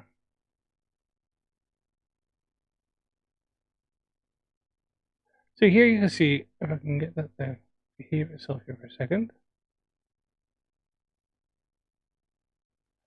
So this is a ping pong ball she's taken, just stuck in here, right? There's a bit more where she sticks it in. It starts at the top. She sticks it down and it stays there. Just stays there. Now why that is that they're in space. There's no gravity. So there's no buoyant force acting upon it. Now when she hands it over to her friend here, colleague, you can see how it then moves because she's moved it up. It was actually stuck to the table, so she unsticks it because there's two-side tape at the bottom here to stop this from taking off. But as you can see, when she moves up, it bumps up. Then you can see it move, and then it stays there, and there's no buoyant force. Now, if there had been a buoyant force right there, see that ping pong ball initially would have been as it flipped. I can find it where it's.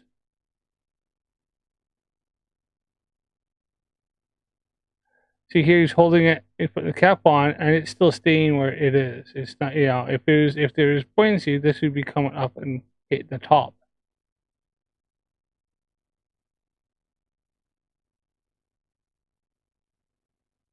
Even when she flips it, here, it stays where it is in here, and it's not trying to take off up to the top here. There's a better video, but I didn't find it here. It's not it.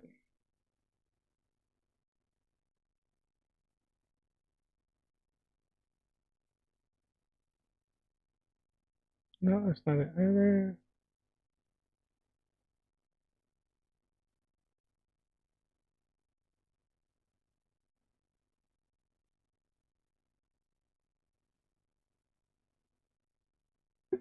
Ping pong ball buoyancy test.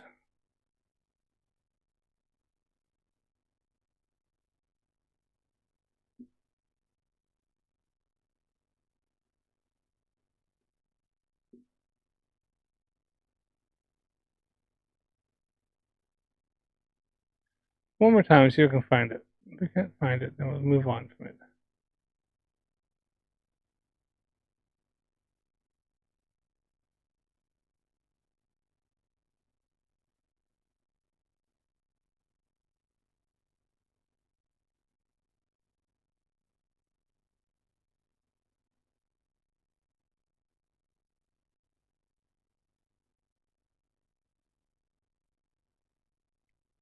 All right. I couldn't find it, but so here, so she stuck it in, and then she goes and hands it to her friend.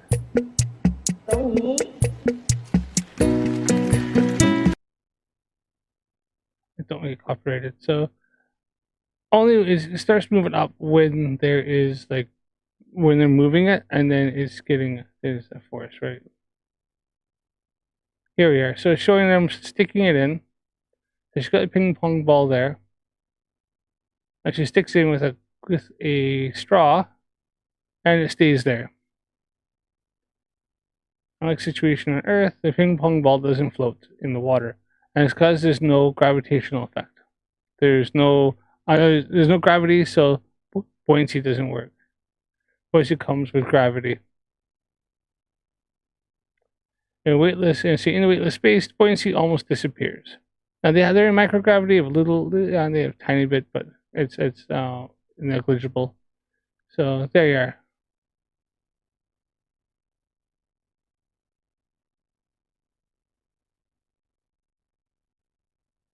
So with no buoyancy or no gravity, then buoyancy doesn't work. Buoyancy acceleration is larger than the gravitational acceleration doesn't mean that gravity has ceased to exist. Another question that they asked, and I can't believe adults really think this, is how can gravity be strong enough to hold down all that water, but weak enough so that butterflies can fly? Newton's second law, Newton's second law says that force is equal to mass times acceleration. It takes more force to accelerate a more massive object. It takes very little force to accelerate a butterfly because butterflies aren't massive. It takes a lot of force. Well, and you look at the size of the butterfly's wings, which are generating lift, to its body. Hey, there's tiny little body, massive huge wings that flap and push up on the air and create lift. What happens if the butterfly stops flapping its wings and folds them? It falls. It goes straight down to the ground like anything else. To accelerate an ocean upwards. How do we know that gravity is not caused by electrical? A butterfly, if you damage its wings, if you tear them, it can't fly. It can't generate lift. Fields. Quite simply, neutrons fall under gravity. Here's an experiment demonstrating this from 1965 where they shot a fast stream and a slow stream of neutrons over 180 meters and detected their arrivals at the far end and found results consistent with them falling under gravity. More recently, we can use very, very low velocity neutrons fired into this apparatus, and we can very accurately model the quantum capture states that they're going to be in. Consistent with them being under gravity. Why does this dispel the claim that gravity is electric? Because we've never seen an electric field, regardless of how strong, have any effect on the motion of a neutron. Here are 8 experiments on us trying to detect the deflection of neutrons. It doesn't happen. We use gravity in the real world. Most significantly, for more than 100 years, we have been using gravity to find mineral deposits under the ground. This cannot be explained by density buoyancy because we are detecting the influence on the acceleration of proof masses or on our detectors from stuff that is under the ground, from stuff that is not near the instrument. Here is the first mineral deposit that was discovered using gravimetric techniques. This is the Nash Oil Dome in Texas, which was found more than 100 years ago. More recently, here's a gravimetric survey. You can see that blue sector in the middle. That is a less massive portion, possibly gas, possibly oil. But with these results, mining companies know very accurately where they should be drilling in order to find these deposits. Mining companies spend a lot of money having gravimetric surveys done so that they know where mineral deposits may be found.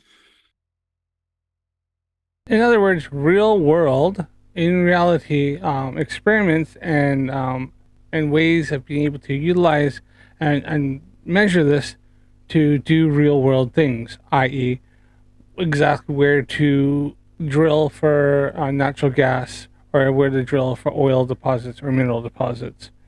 Something no flat earther has ever done in their whole entire life. Real world application number 2 is passive submarine navigation. If submarines were always using their sonars, they'd be very easy to detect by ocean floor sonar, by other submarines, by surface craft. So from the early 1960s, a lot of effort has been put into how to navigate a submarine so that it doesn't crash into the ocean floor without using sonar. And what they ended up using in the first instance were gravity maps. They would map gravitational acceleration, and they would use the characteristics of the gravity map to work out where they were and where they were going. More recently, they've moved on to using gravity gradients, which was a technique they developed in secret, but is now used quite prominently in mineral exploration. Real-world application number 3 is ocean floor bathymetry. It turns out that the mass of underwater mountains cause bulges in the water. These are detected by satellite altimetry, and the result is these maps. You can detect this yourself if you go to Google Earth. If you bring up a bit of the ocean, you'll see what look like snail trails, these very crinkly, thin, straight lines. That's where the ocean floor has been surveyed using sonar. The rest is from gravitational surveying.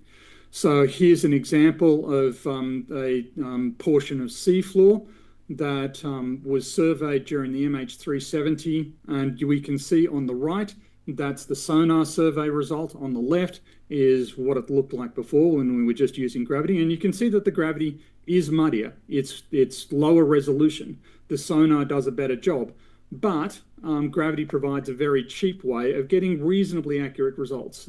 You wouldn't say that the graph on the left is wrong. It's just out of focus. How much time have I got left? Okay, then I'll stop there.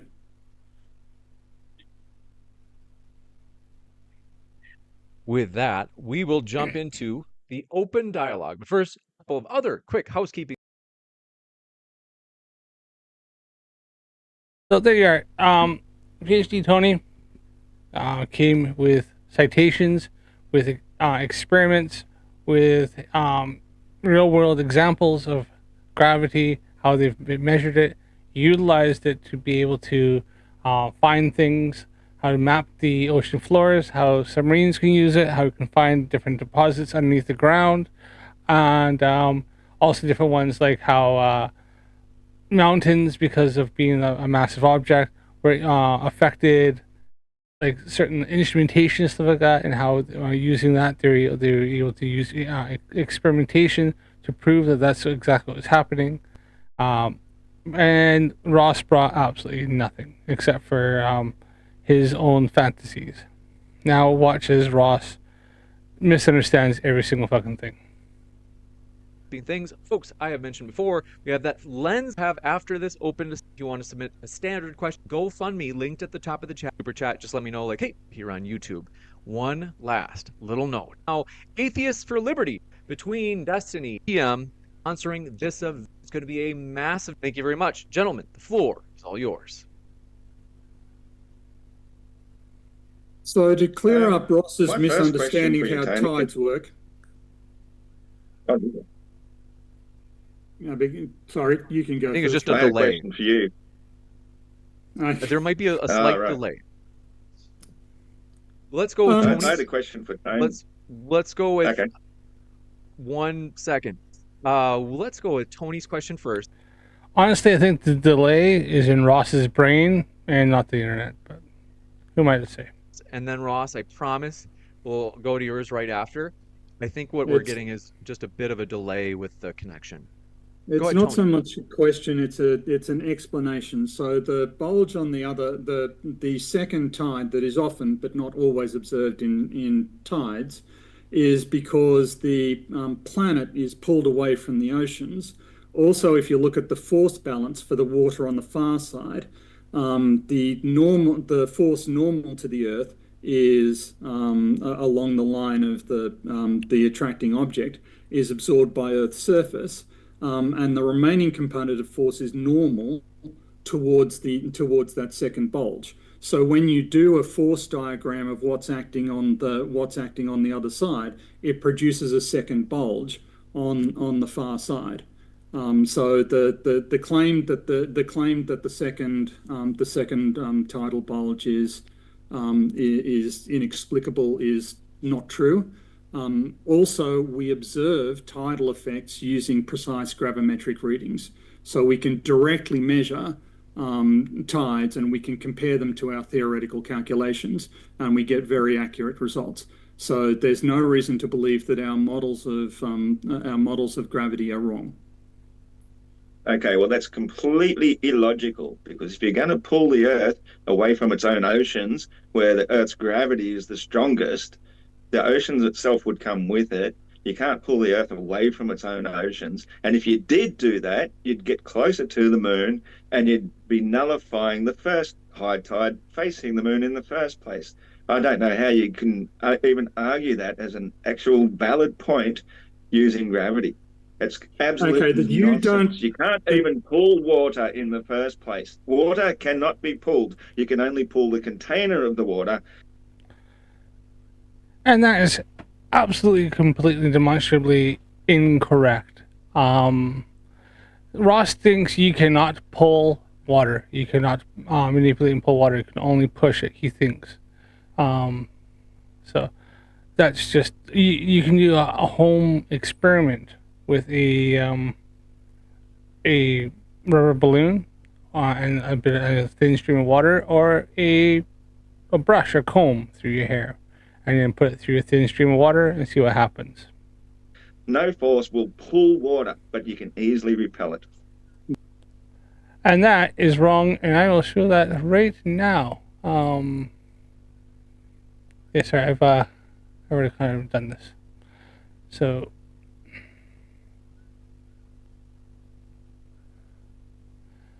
and Ross is wrong, and here we are, and I'll show it right now.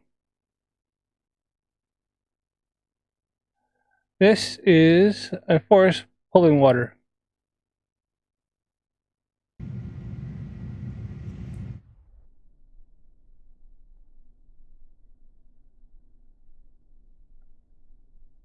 Bending water with static electricity and other electronic demos.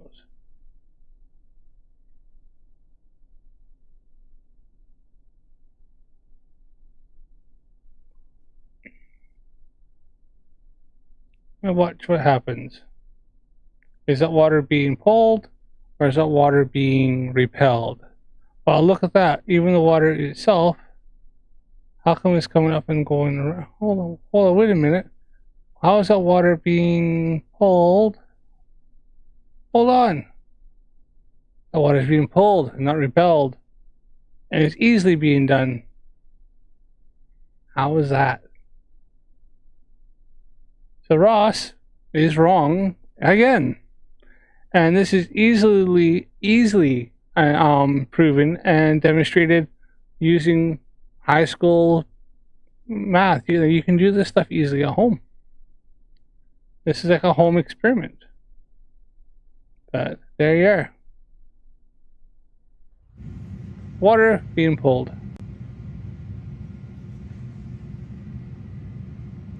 Oh, watch that. There you are.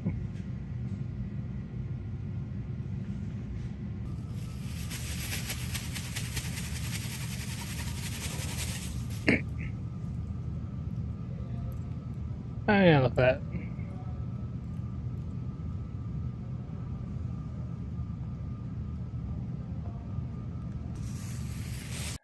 And if anybody says that doesn't falsify gravity, right? It's simply the fact is that the electromagnetic force on the static electric force was temporarily stronger than gravity, because as you see, that stuff went up and then dropped straight back down only when you got very, very close. The electromagnetic force is only dominant at the micro scale. Now you can build it up like that static electricity, so you have electrons. You built up a decent charge, a lot of voltage. You put it through there, and as soon as you touch this stuff, that discharges like that. That's where you see it stand up. It kind of touch, and then ground's gone like that, and then it's been neutralized. That charge is moved. Remember, static electricity, for those who don't understand it, is a electric field or a current that's static, which means it's not moving, right? It's not flowing, it's static. And then as soon as you get near somewhere where it's able to affect something, that's where you get the effects. It goes from being static, and then it discharges itself. Then that buildup of electrons are depending, usually it'd be electrons, moves and transfers, and then the static electric force is no longer static because it's now become a current. You created a small current quickly that's being able to move from one to another, and then and all those charges are able to dispel. But like I said, sorry, what happened there? I disproved Ross's claim that you cannot attract water, but you can repel it. Can you repel water? Well, yeah, take blow water away, right? That's it's easy. Or you could have, or water is negative. So if I had negative charge in that, then yeah, could I dispel push water away? Well, water is slightly diamagnetic. So you probably could a bit, but with electricity. Yeah, so I had to change the current, and you could push the water away, but you can also attract it as well. You're just making assertions with no evidence other than you say so. Oh, rubbish! I can easily prove it. I didn't interrupt you. He says you can easily prove it, but he never actually does. He never proves it. Do you want to behave or not? I can easily prove it, that you cannot pull water. I'm not interrupting you. You gave a pause. You asked me a question. So I'm going to answer your question. You cannot pull water. If you hold a straw above a glass of water, doesn't matter how strongly you suck on that straw, if it's above the water, you will not budge it. But if you blow gently, you can easily repel it. And that's how we have tides on our stationary planar Earth, because the moon repels. Oops, I just falsified Ross again. Finger never left. Tiny bit still in there. There's a lot. Yeah. Oops. Falsified again. Pulls the tides. You cannot pull water. So gravity sucks. And I've already just falsified that too. So is the moon blowing air on the oceans? Is that what's happening? No, it's having a diamagnetic repulsion effect upon it. Except that it can't be a diamagnetic. So then why is this picked up in a gravimeter? I don't even know what a gravimeter is. It sounds like a fancy name for a fancy device that says nothing. So in other words, he doesn't know what it is and can't explain how it works. So he's going to say it means nothing. It sounds like a fancy name for a fancy device that does nothing. But he doesn't know what the fuck it is. So how can he know it does nothing? It's a fancy name for a fancy device that obviously does fucking something. Because even if you listen to PhD Tony, which he didn't, they've been using these bloody things for over 100 years. Again, that's just an assertion. Gravimeters are high precision instruments. They use a variety of different physical operating principles, which I can discuss and explain to you if you want. But the simple fact is that just because you say, to dissect your argument, your first argument was that if you pull the Earth away, you're going to remove the lead bulge. Except that the lead bulge is closer to the moon, so it's experiencing a larger pull than the Earth, which is experiencing a larger pull than the water on the far side. So you're not going to eliminate the bulge on the near side of the Earth by pulling the Earth away from the further bulge. Again, may I share my screen? You bet. Ready for you. Yep, just a moment. So this is what he was talking about. I realized I didn't switch the screen over, so that's okay. It's fine. So PhD Tony is talking about this here. I think he's going to show something, but so we've got spring tides, right? So low tide there. We have the moon is going to cause a bigger tide going this way, and then the sun is still going to have a gravitational effect on us. It's going to cause a tide on this side here. Now it's also showing high tide here, low tide there, neap tides, where the sun is going to sorry, the moon is going to pull the sun up this way, and it's still it's going to pull a bit here. So you probably get lower tides. It's a low tide here, but as far as I know, the sun still affects some tides. But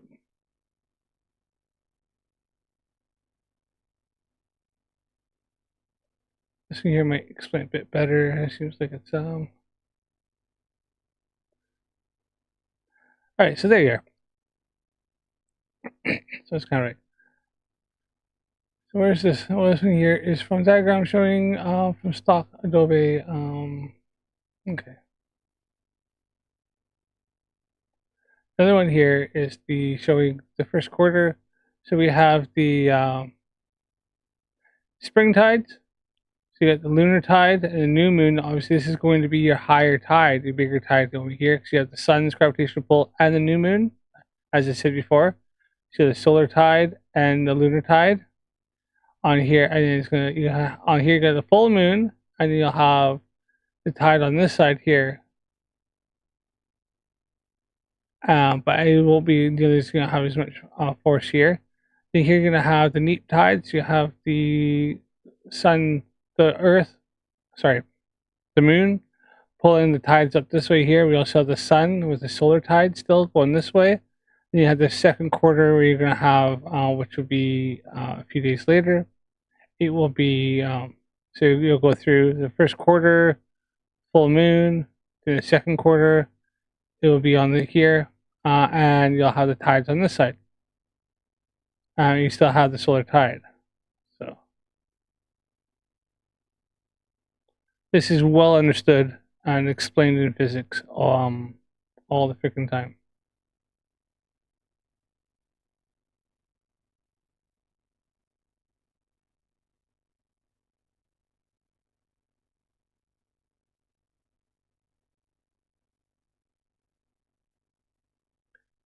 So that's what Tony was talking about. So we'll switch back over here.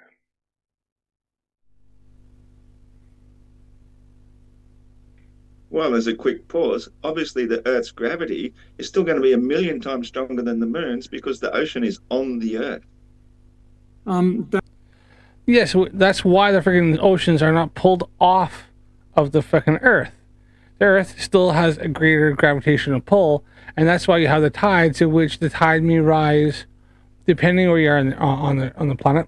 It can rise a few feet to many meters. I think you got like Nova Scotia has some of the highest tides in the world, right? In which they go up like 10, 20, 40, 50 meters. But some places it may go up only a couple feet, depending on where you are and the gravitation and then the tidal effects of the water and stuff like that. So yeah, it's the gravitational effect of this Earth is greater than the moon or the sun, which is why the tides. That's why you don't have water flying off the fucking Earth when we have the moon coming close and going past the other tides, because Earth still has a greater gravitational effect. That's why the tides, it rises it up, but it doesn't take it away. That is certainly true. Yes, the Earth's gravity is much larger than the gravitational attraction due to the moon, but the gradient of the lunar attraction is applied over very large distances, and that gives it an opportunity to be detectable. So you asked about how gravimeters work. The most fundamental form of gravimeter is a pendulum. The length that a pendulum takes to swing backwards and forwards is this will go completely over Ross's head. Function of its length and the local value of gravity. It is not dependent on the mass or density of either the rod or the weight. And these were used. Does this have anything to do with the moon? You asked what a gravimeter was, mate. I'm explaining to you various styles of gravimeter that can detect tidal forces. So, here are some examples. Or the time of the moon. Here are some examples of. Ross did say he didn't know how gravimeters were able to measure the tidal forces. So it is actually, he's showing how what they are, because Ross said he has no idea what a gravimeter is. He said he didn't know what that was. Sounds like a fancy name for a fancy device that doesn't do anything. And so PhD Tony is showing him what they are and how they work and how they measure the gravity and including the gravitational pull of the moon has on causing tides on the Earth. Here are some examples of pendulum gravimeters. Pendulum gravimeters have been used on submarines to detect gravitational anomalies. Here's a different style of gravimeter. This is called a drop gravimeter, where you drop a reflecting corner cube in a sealed, evacuated drop chamber, and you measure its fall with a laser. Here's some details. This is a cold atom gravimeter that uses clouds of Bose-Einstein condensate, which are propagated through a chamber and then recombined, and you look at the wave function. In this particular style, you're looking at the transition between the 3PO and the 1SO electron shells in strontium. This is a superconducting gravimeter. It consists of a niobium ball that is held in an electrical field. If any accelerations happen to the ball, it induces a current, pushing it back to where it came from. Tell you what, Ross is getting absolutely freaking glow probed here. It's embarrassing for him. In the feedback coil, these feedback currents are recorded, and that's what gives us our instruments. You can also have borehole gravimeters, which we stick down boreholes to measure at what depth gravitational anomalies are applied. That's a schematic. You can also, this is a zero spring gravimeter. This is a spinning gravimeter that measures the lateral components of gravity.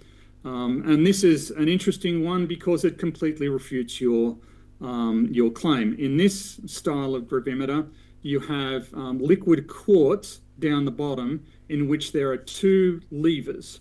So the damping liquid is quartz. You've got the pendulum lever. Both levers have mirrors attached to them, and they have a proof mass on the outer edge. That's the square thing. When that proof mass is deflected, that changes the angle of the mirror, which is picked up because there's a diode flashing lights, and you pick up the movements of the mirror because the lights have moved. Now, the density of the quartz is not changing. The density of the proof mass is not changing. So how is this picking up any gravitational signals?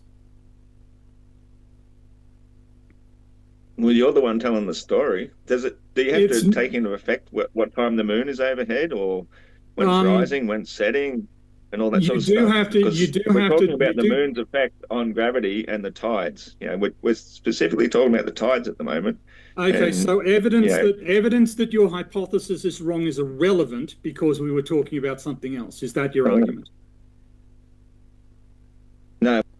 The thing is like you showed different instruments that can measure gravity, including the gravitational effects that the moon has on the Earth, and that cause the tides. My argument is we're talking about tides, and you're trying to say that the gravimeter measures this effect. So I'm saying, well, obviously, anybody using one of these things, if they're highly sensitive instruments, they'd really have to take into account the position of the moon, wouldn't they?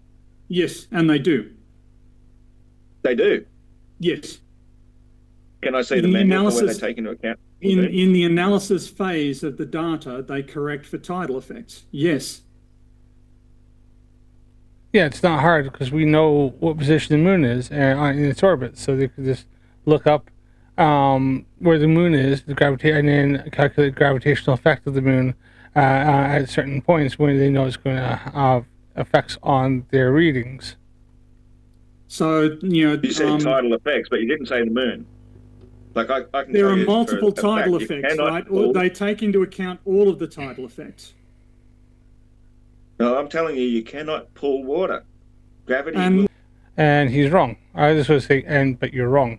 That's just an assertion. That's just an assertion you're making, and I've got multiple data sets that tell you you're wrong. I can prove you can't pull water. As I told you, with the simple experiment of using a straw above a glass of water, you cannot pull no matter how hard you suck on that straw. But if you blow on it gently, you can easily repel water. So it only takes a gentle repellent force from the moon to create the tides. And we have two of them every 24 hours and 50 minutes, which is coincidentally in phase with the moon. Ross again. It appears every day. It appears about 50 minutes later than the day before, and the tides occur approximately 15 minutes later than the day before. And we have 2 of them a day. You cannot say that the moon is pulling Oops, the I just Earth disproved Ross when the again. moon is tiny and 250,000 miles away.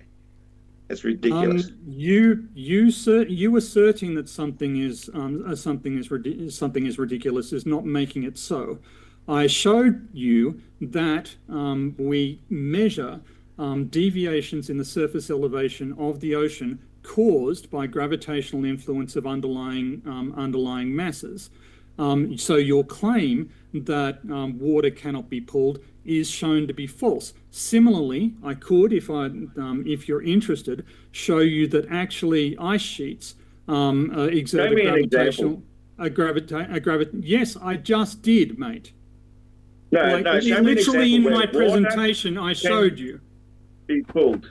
Show me an example where water. No, show me an actual physical example where water can be pulled, where you're not pulling the container. You cannot. Yeah, you can easily. Like I said, it's proven with loads of stuff. Show that. You mean It doesn't so happen. you mean It is so logical. you mean It is so you stupid. mean on the masses inside a laboratory you want that demonstration? I think the problem is, and I've seen this sometimes. This happens with PhDs and like PhD Tony and a few other like people that debate that they teach this, they do all this stuff. Is that doctors and PhDs, like people that are doctorates, like PhDs and stuff, they overestimate flat earthers' ability to think rationally, to have any kind of cognitive thoughts, or to have any kind of critical thinking. They overestimate that. They have to think this person is an absolute and complete fucking moron who is so stupid they don't realize they're a complete and utter fucking moron. And in fact, they're so delusional and so moronic that they think they are really, really, really smart.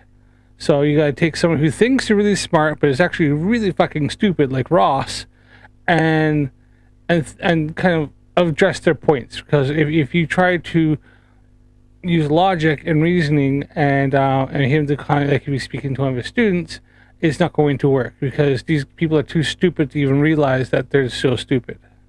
At least somebody who's like a stupid student knows they're dumb, knows they're struggling, will probably listen very intently and put a lot of thought and use at least some sort of critical thinking. Flat earthers don't. Especially Ross. No, I want it in reality, mate. We're talking about reality. So what not in about a drag laboratory. chamber? This is the problem. What about a This is the drag problem with you chamber? people that do experiments inside a laboratory. I live in nature, man.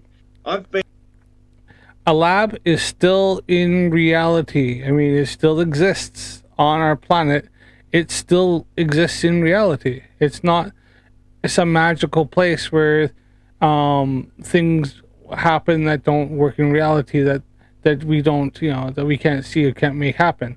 It's not like some like magical freaking like CGI'd virtual reality, the lab that we can just like make things do whatever we want because so that way we can just get the results we want because we programmed it that way. These labs and stuff like that, they do experiments, but they do it in reality. It either works or it doesn't work. If it works, it's because it's worked in reality, and they got data and proof and evidence. Or they can look and see, well, okay, now we got these results. Why do we get these results? How do they work, and how can we repeat them and get it again and again and go, okay, this is how it works. We understand this. It's working. This is how it works in reality. Been living in tidal places all my life, or most of it, and I've observed the moon, and the weirdest thing is the highest tides occur on the full moon as it's rising, not when it's overhead. It's actually repelling the water towards us. It's not. No, he's wrong. He's probably, the way he's looking at, he's that delusional. He probably doesn't realize he's looking at. He could live there all his life. I know people that lived in loads of places all their life. I knew people that lived in Canada all their life, but they couldn't tell you how to freaking light a fucking fire. Happening when it's overhead, when it should be pulling it up or behind us and pulling the most water. It goes the opposite of what you guys say. You'll find and that's that why the highest everything tides. you guys believe in is is completely bar backwards to reality. You do it in a laboratory and you think, oh, yeah, well, show me gravity in a laboratory. You can't, because the Earth's gravity is always going You to be a can. billion times stronger than any of those attractive forces in your Cavendish experiments or whatever.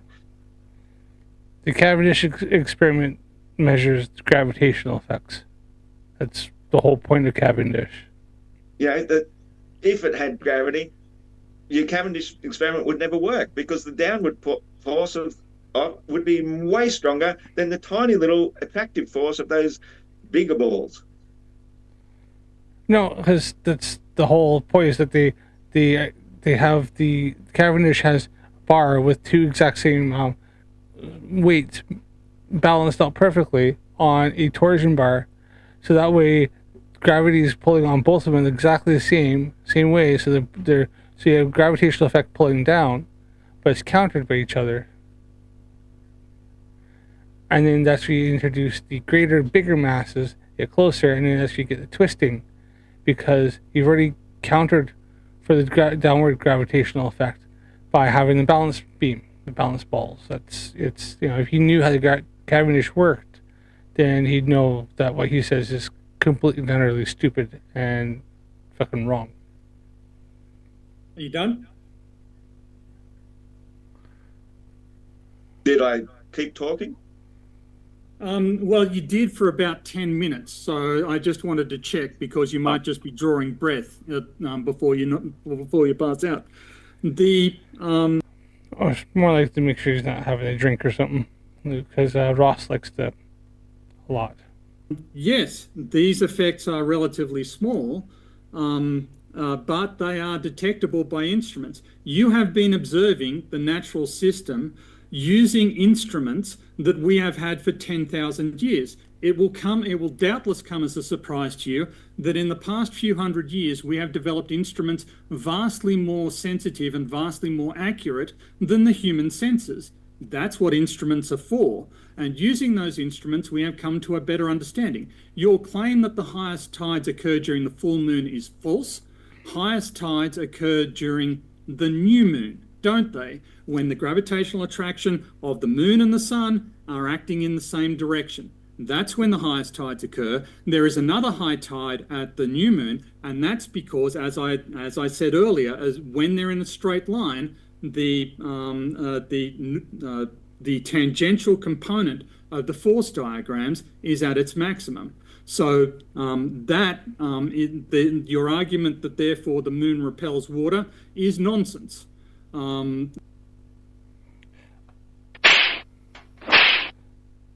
Oh, Russ, absolutely, completely globe probed right there.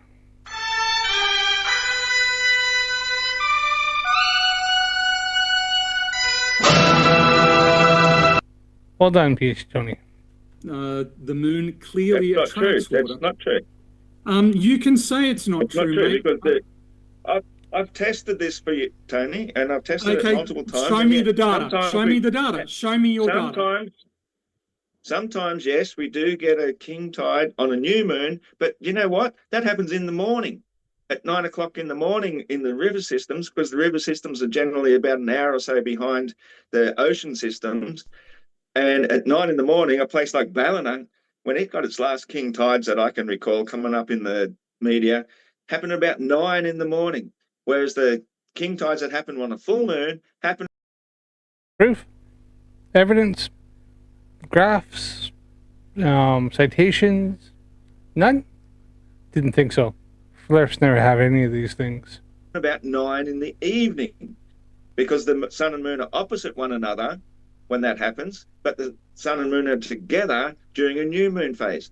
So the moon is obviously repelling as it's coming up, and then you get the king tide occurring in the morning. It should be happening at the time when the sun and moon are both overhead at the same time, which would be about 12 to 1 p.m. because of the tidal delay in the rivers. But it's happening in the morning. No, yes. So no, Because there is a thing called hydrodynamics. The ocean, the water cannot travel instantaneously to keep up with the moon. The water has to flow. This is a physical process that is damped by, by bathymetric effects. So no, the water does not respond instantly, and nor is it expected to. So the model of reality that you are attacking has nothing to do with the model of reality that is actually held. You are disproving a straw man. And maybe you should familiarize yourself with what mainstream science actually says rather than what you think it says. Well, that's exactly what I agree with you. It's a delayed effect because it still happens at 9 in the morning, where the sun has come up about 6 or 7 in the morning. So it does take a little bit of a while because of the fluid dynamics and the whole effect of the fluid dynamics delay, and eventually it gets there. So I agree with you. Yeah, there is a delay. So that isn't a disproof. That isn't a disproof of the tidal model, then, is it? Absolutely. Why? Because if it's a repellent force, it's pushed the water ahead of it, and then when it arrives and then it goes overhead, it pushes the water back away again. So by the time it's overhead, it's going to be a low tide because it's repelling the water. It's not pulling it.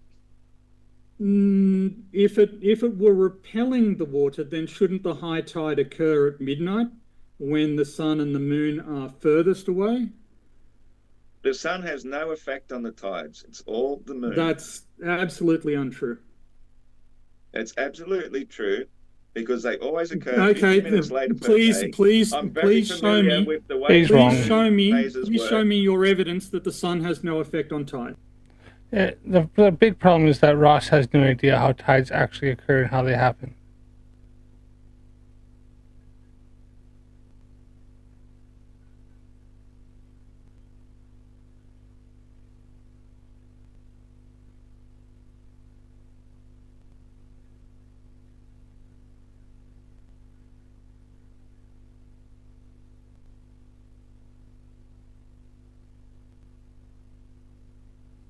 I'm just checking something out here.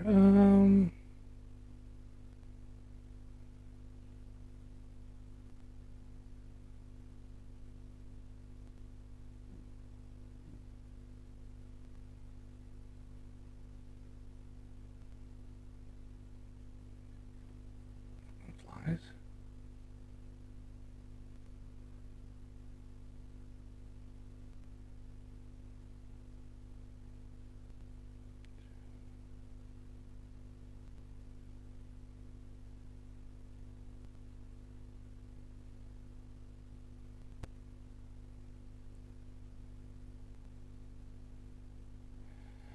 I'm looking at tides that are occurred, and just putting like for Australia, like highest tides of the year in 2025, and I think I'm looking up for this Queensland, actually Queensland, Australia. So we have the highest tide I can see here is 6.35 meters at 11:02.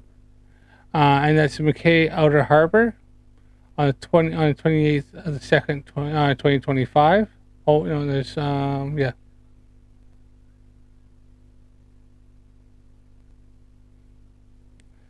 So they call that king tide, I guess.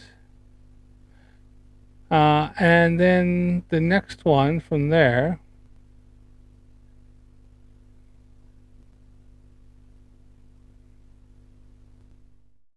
I'm just going to transit over because I'll show this stuff. Looks like it's going to be. I see one here for 5 something, 5. Where was it?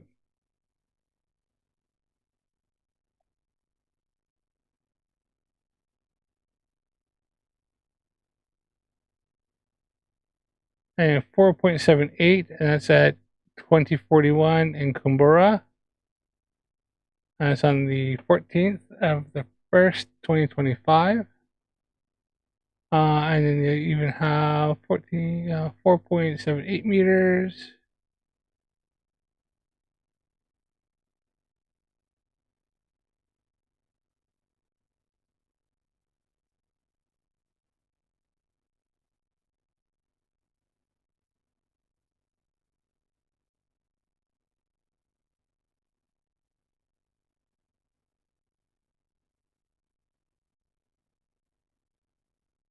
So yeah, Ben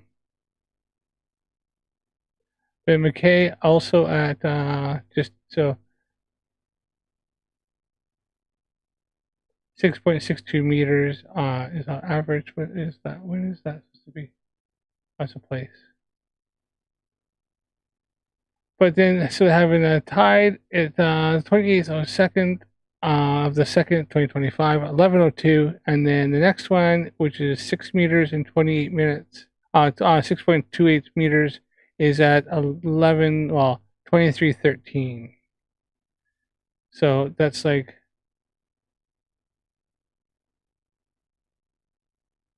So Ross, like we say, is in the morning. It's also in the evening. Now, is this tide slightly higher? It is by a tiny amount, by a point 0.04 of a meter. So it happens at night and in the morning. Here, Hay Point here. Actually, Hay Point's even higher. And that's 11 o'clock at night, and then 12 hours later, 11 o'clock in the morning, and then about 11 o'clock at night, 12 hours later, and they are at 6.89, and that's on the same day. So it must be very close together. Same day, 28th and 27th. So at night, in fact, it happens at night first. The 27th of the, oh no, 27th of the 5th, sorry. So it's 3 months later.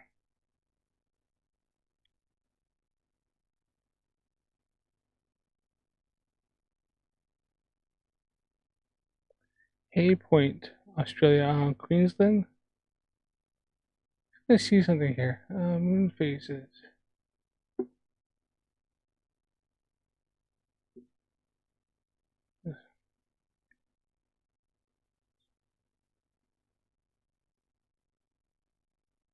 Um,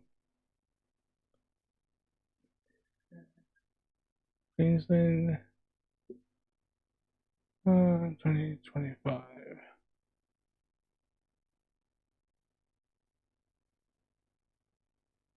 Brisbane, Queensland. So what I want to see here, and see if we can work this out what they've said.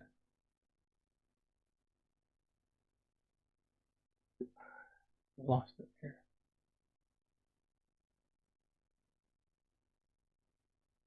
Hay Point, and it's 28th of the second, 28th of the second, 2025.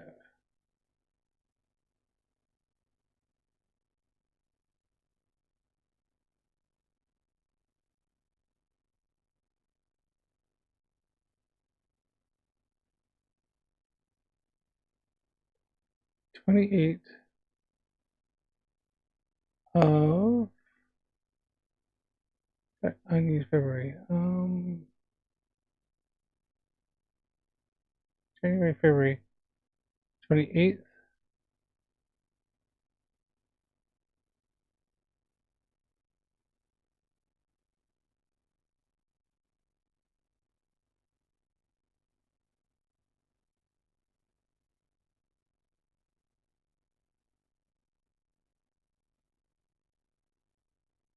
And it was in the first quarter,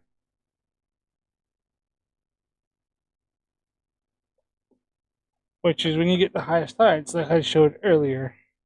Highest tides in the first quarter.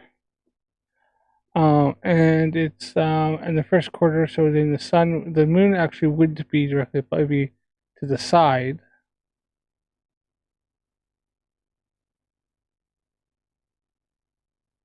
Hmm.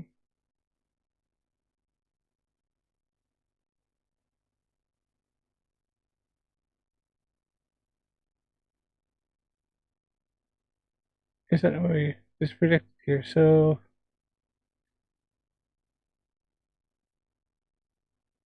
that'd be a spring tide.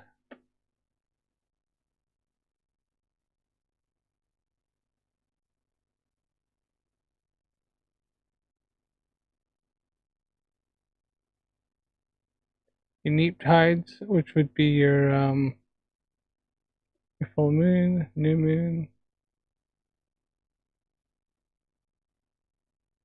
Oh, I see how it works. Neap tides.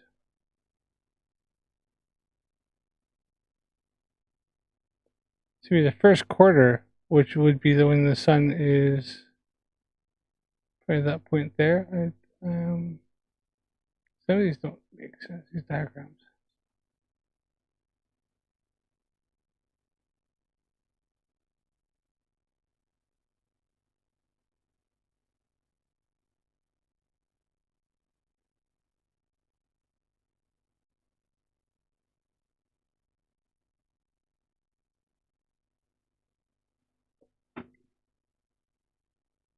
For the first quarter, it would be the neap tides. Yeah, it would be in the morning. It would not be in the morning. Yeah, it would be in the morning, wouldn't it? Because the sun, the Earth is rotating. The rise here, so you're gonna have it. So in spring, in that time of year,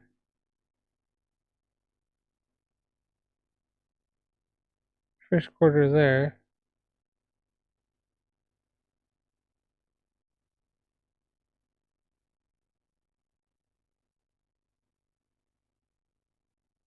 Eight point morning, the evening. So first time, oh no, it's 28th,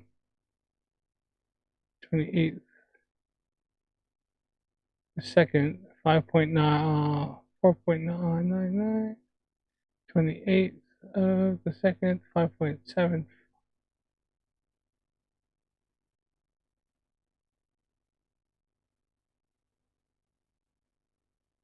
The 5th, June the 5th.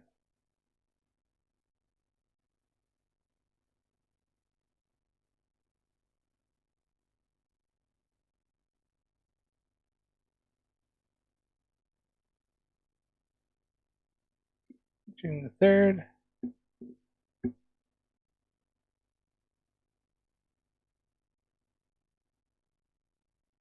That's June. Sorry, June the 3rd. And you're gonna have your first quarter, and then you have a full moon coming up.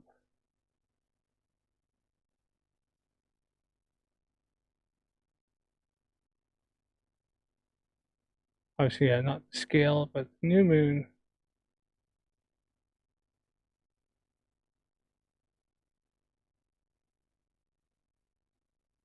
The only thing is, that's like not still. They say spring. Supposed to talk the spring tides is in for us. Spring to summer. Which would be their winter time.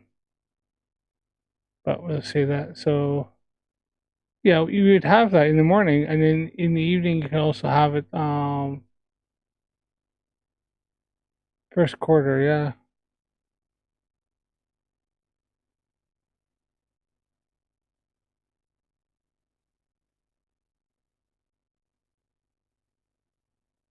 (27th to the 5th). June 23rd. Or 27th June. But that's a new moon.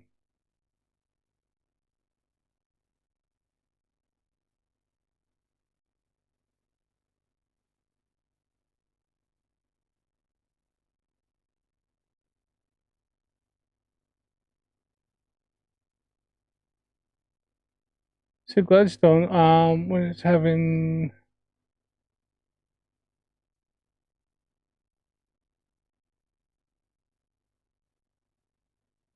its highest tides here, which is the 27th of June. Sorry, it's I was looking at the wrong day. Wrong month. Sorry about that. Not June. That's June is the 6th. 27th is a new moon, yeah.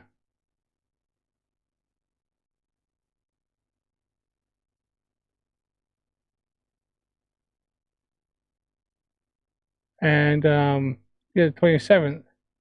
So Hay Point and McKay Outer Harbor, having some high tides there as well. The 27th of May at nearly midnight at 11 o'clock at night, it's a new moon on the 27th.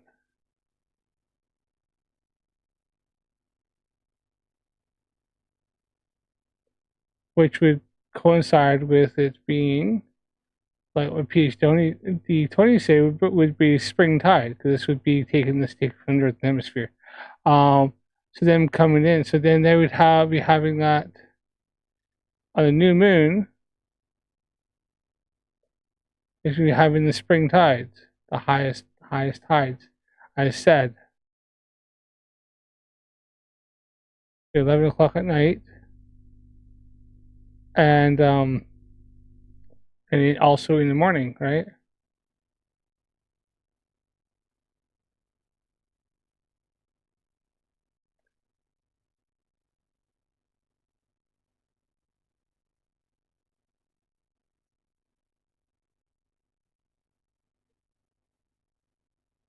And the 28th of the 2nd, 2025, 28th of the 2nd, that's a new moon as well.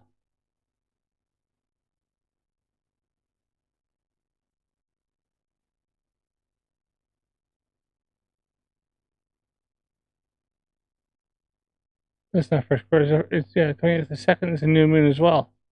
So he's right.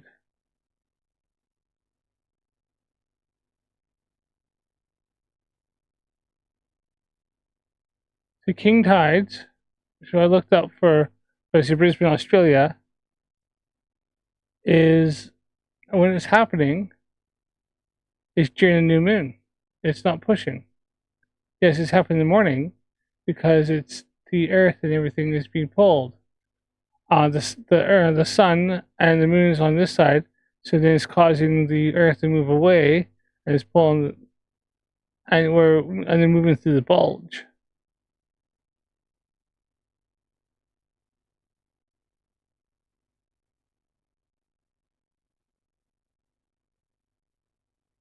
It's happening during new moon, so it's happening.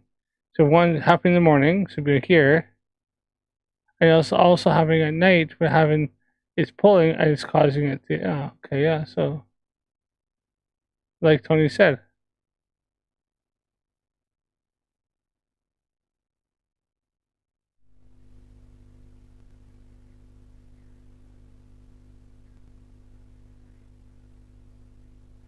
guys, what's that carbonite?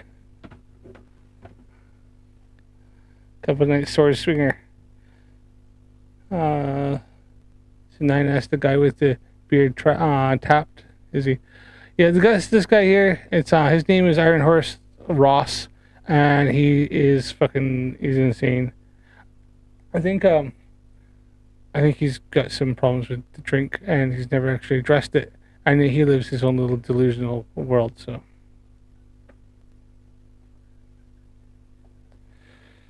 let's do this. I'll accept any textbook reference. I'll accept any.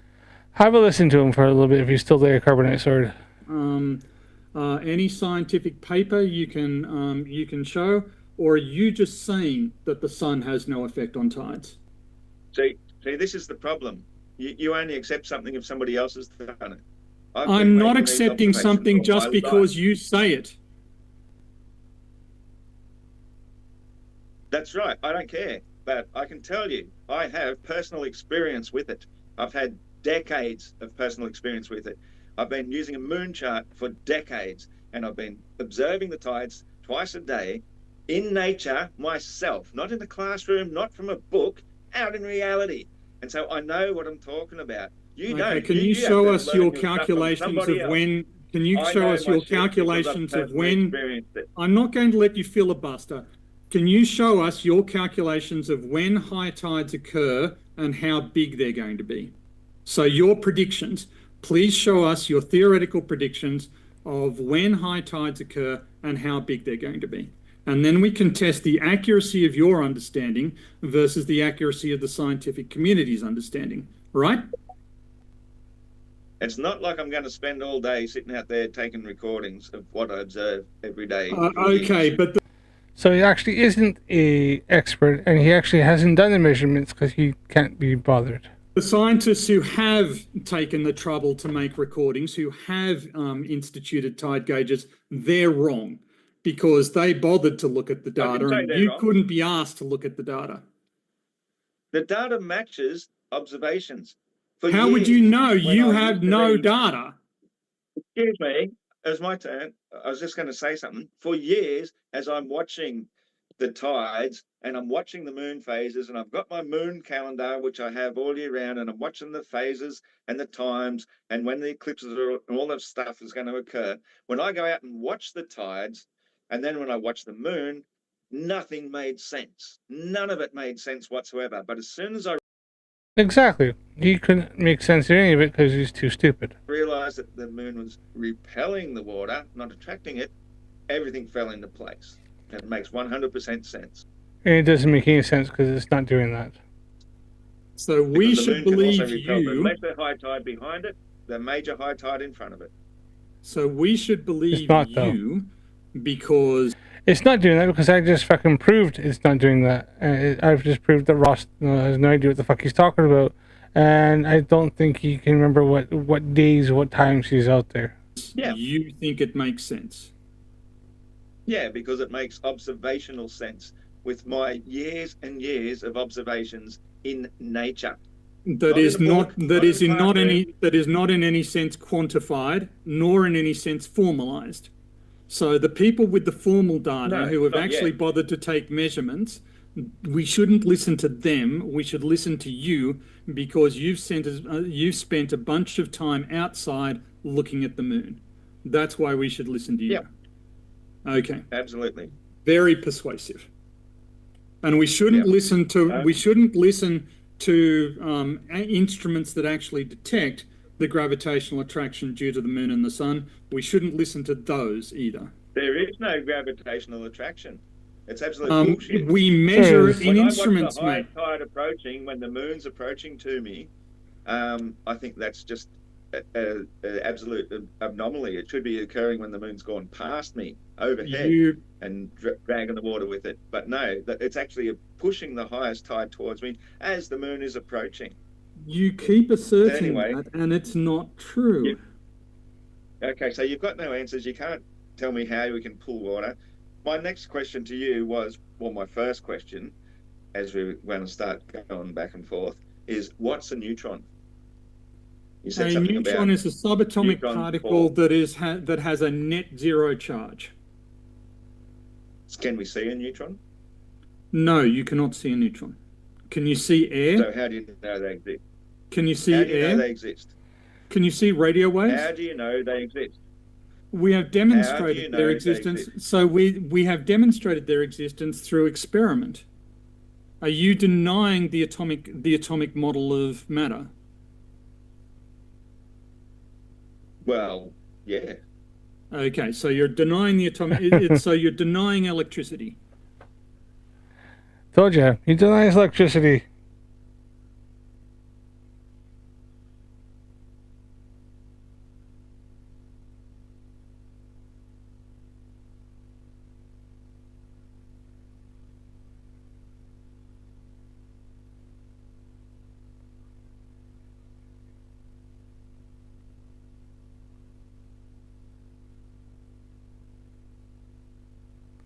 Told you.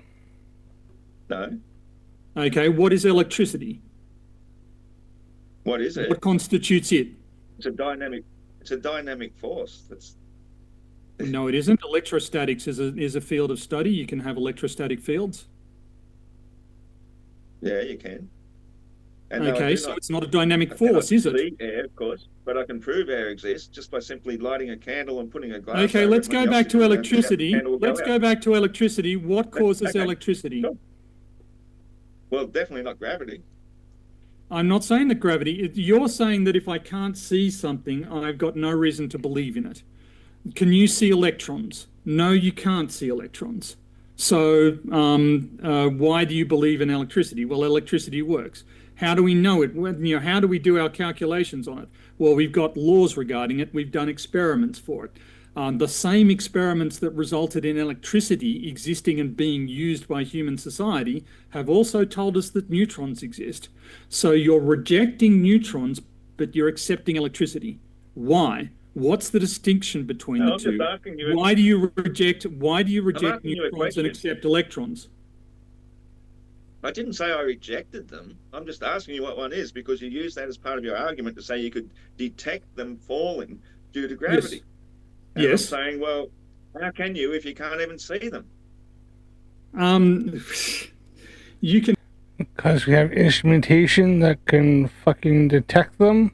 detect the kinetic energy of their arrival using very delicate sensors. Just like you can detect air pressure by having a sensor for air pressure. Yeah, which is also called density. No, density air is pressure all is you're not called density.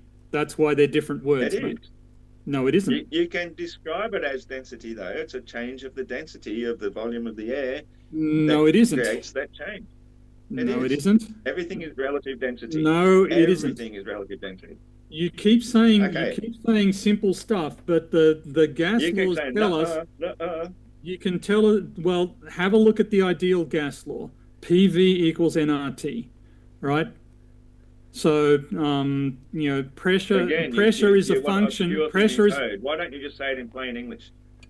okay. Pressure times volume is the number of moles. Freaking Ross is times, too stupid the to even ideal fucking gas realize that. Ross is too dumb to even pick up what you said. Like, it was so fucking. constant times temperature in Kelvin. Okay, it's still a little bit coded, but that'll do. It wasn't. Fuck. You also brought up helium and hot air balloons. Ah, he runs away. haven't finished. And Ross just goes, okay, and just runs away from that one. Just fucking like, oh, no. And butterflies. So, using the ideal gas law, we see that density is in fact a Well, function of it's pressure relevant. and temperature, right? Right. Okay, so it's not just pressure. Pressure is not the same as density. You need pressure and temperature in order to derive density, right? Yeah. Correct. Okay, so your claim that pressure is just density is wrong, isn't it? No. Yes, it It's is. a change of density. That's why we use the term relative density. You can change Relative you can density. change Fucking density idiot. without changing pressure Yes. You can. How? by changing the temperature. Rightio. Oh, glows back once again. So So, your claim that it's Oh, I think that, my friends, was another globe smack.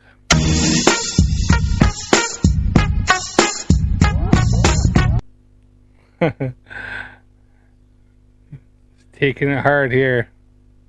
it's not just involved. pressure is incorrect. But you don't need gravity for any of this stuff, do you? You do need gravity in order to supply pressure. The pressure inside the atmosphere is because the atmosphere is a hydrostatic fluid, which is to say that the pressure at any point is hydrostatic. It's the same. It's isotropic. It has the same value in any orientation, and it's due to the weight of the overlying air. And in order to calculate the Okay. weight of the overlying air, guess what? You use gravity. Okay. Like, assuming then that I agree with you, my opening argument says that you think that we're hurtling 10 times faster than a railgun. That's projectile through a irrelevant. vacuum That's of space. irrelevant to whether or not gravity It's exists, mate. absolutely relevant because No, it that isn't. determines the up and downness of everything. And so a falling object through the atmosphere has to be adjusting for all of those speeds at all times, as does the pressure of everything. Except that And it has to know exactly which so we latitude can it's so we at, can which time of calculate day the it's at. acceleration. We can Hang on a calculate sec. the acceleration. We can calculate the acceleration of Earth due to its motion around the sun. It travels. It completes one circuit of the sun in about 3.15 by 10 to the 7 seconds. And you notice that Ross is the completely just ignoring him because he doesn't want to hear it because it hurts his fifis. Let's write that down. 3.15 by 10 to the 7. Okay. Oh, and PhD Tony's using math. Flirts really hate math. We know that the sun is 1.5 by 10. 1 sec. Ross, if you could, let's just, Ross, I think it might just be that there's a delay. Let's let Tony finish. I think that sometimes your Oh, there's a delay. It's called Ross's brain. It doesn't fucking work. feed might be delayed, Ross, where you hadn't realized like Tony's talking. I want to give Tony a chance to finish. I'll come right back to you. Okay. So we know that Earth's angular rotation is 2 pi divided by 3.15 by 10 to the 7 radians per second. We know that the distance to the sun is 1.5 by 10 to the 11 meters. We can therefore calculate the acceleration as r times omega squared, which is 1.5 times 4 pi squared times 10 to the 11 divided by 10 to the minus 14. So that's going to be about 10 to the minus 2 meters per second squared.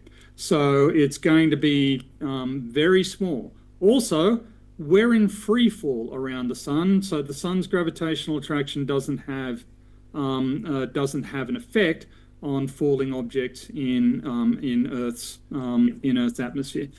Yes, we can calculate all of this, and there's no problem. There's absolutely no problem with any of this. You haven't calculated it because you haven't bothered to. The accelerations experienced because of Earth's motion around the sun is small. We can calculate the order of magnitude of it. It's negligible. Next point. Oh, you finished? I nearly had a nana nap there. Right. No, that's bullshit because the Earth spinning on its axis at 1.35 times the speed of sound. And so he completely just not on the whole thing there. Ross has realized that rotation is measured in rotation is measured in RPM and not in speeds. So the Earth spins at 0.0000069 RPM. Is that fast? Not even fucking close. Our hand clock spins twice as fast as the Earth does one. So our hand clock goes around twice to Earth going around once. Would have a different speed at every latitude, and it would change at every time of day because it's all... We do. But we still have the same rotation speed, RPM. Also going 86.8 Mach around the sun. So depending on what latitude you were and the time of day, things would have to fall at a completely different angular speed in every place at every time in order to create the appearance of falling straight down. Yet no matter where we are, whatever latitude, whatever time of day, if we shoot something straight up, it will come straight back down. How do these dumb objects Welcome to the globe. It's called gravity, Ross. know exactly which direction gravity is pulling them? Because they don't have to think. Gravity pulls everything to the center of the Earth. Create that illusion. Except that objects don't fall straight down. I demonstrated that. I can similarly, Ferdinand Reich in the early 19th century did extensive experiments with dropping heavy weights down a mine and demonstrated that there is an eastward force due to there's an eastward acceleration relative to the mine that is acting on these bodies because their rotational effect is larger than the rotational effect on the floor at the bottom. So that's been debunked. In my presentation, I showed that vertical deflection exists, which is to say that the direction in which a plumb bob lies is not normal to the underlying surface. We've known this for more than 200 years. If you don't know it, that's because you haven't studied it. I've studied this extensively. Do you know about the Tamarack mine? No, he hasn't. And I'm gonna look up those experiments. It's not interesting. One mystery. Do you know about the Tamarack mine mysteries where they suspended plumb bottoms a mile deep and they always diverged rather than converged? They expected them to get closer together towards the bottom because that's going to be closer towards the center of gravity. And that's I think I've heard about this. The Tamarack mine is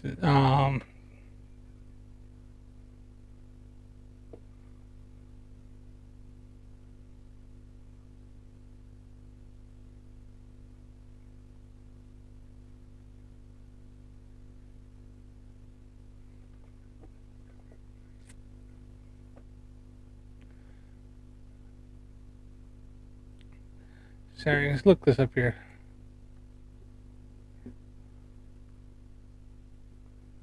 Tamarack.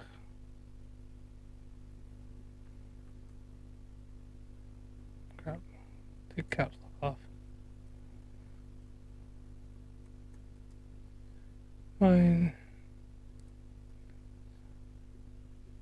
A mystery, said in the incident.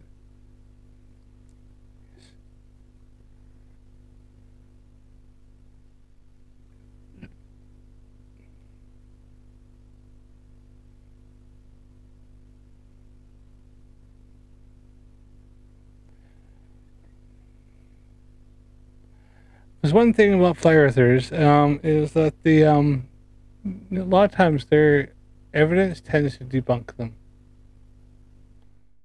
So let's just check this out here. All right, Tamarack mine mystery. English measurement units, feet and inches, are used throughout this document because those were the units used in experiments in 1901 and thus used in all of the source documentation. In essence, the story of the usual, as usual, goes something like this. In the fall of 1901, J.B. Watson, chief engineer at the Tamarack copper mine, emission suspended 4,250 foot long plumb lines down mine shafts. Measurements showed that the plumb lines were further apart at the bottom than at the top, contrary to expectations. Thus arose one of the long-standing mysteries of science: secondary accounts. This incident is still appears today in secondary accounts with such incomplete documentation that one is tempted to consider it an urban legend. Certain people, remember at the very top here says the essence of the story, right? Certain people with websites offer it as experimental proof that of their conviction that the surface of the Earth is concave upwards.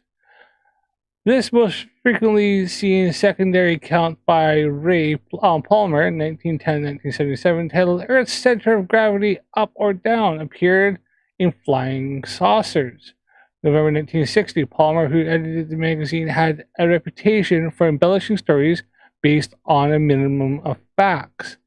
The incident is also recounted in 1905 printing of the Cellular Cosmology, a guiding style publication house, 1898 to 1905. The book was written by Cyrus R. Teed and Ulysses G. Morrow.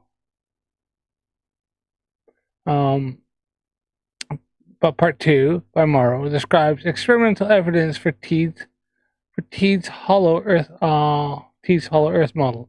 The Tamarack mine experiment is mentioned in 1905 edition of the book, pages 1997 and 201. But it is curiously missing from the 1922 and later editions. Teed was the founder of the Cochin Unity, a communal religious group. One central tenet of Teed's philosophy held that the Earth is a hollow rock shell and we live and walk on the inside surface of the shell.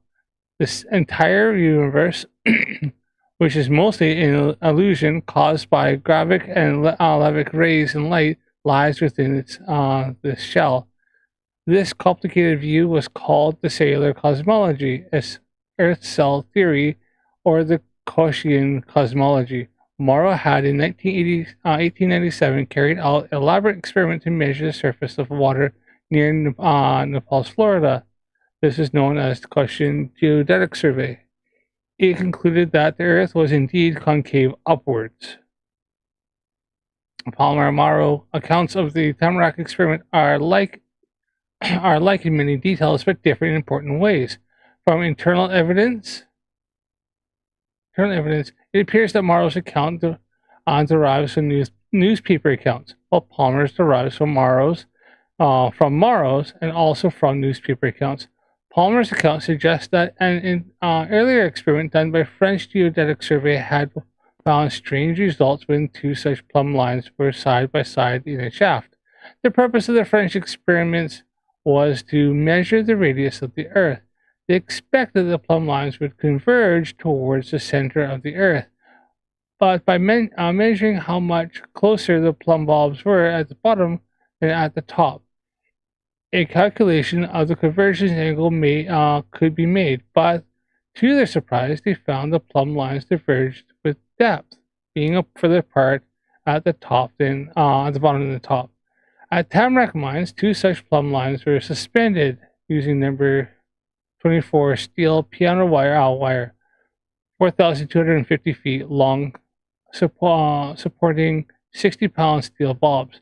The bulbs were immersed in vessels of motor oil to damp their vibrations, but as in the French experiment, these found to be further apart at the bottom than the top.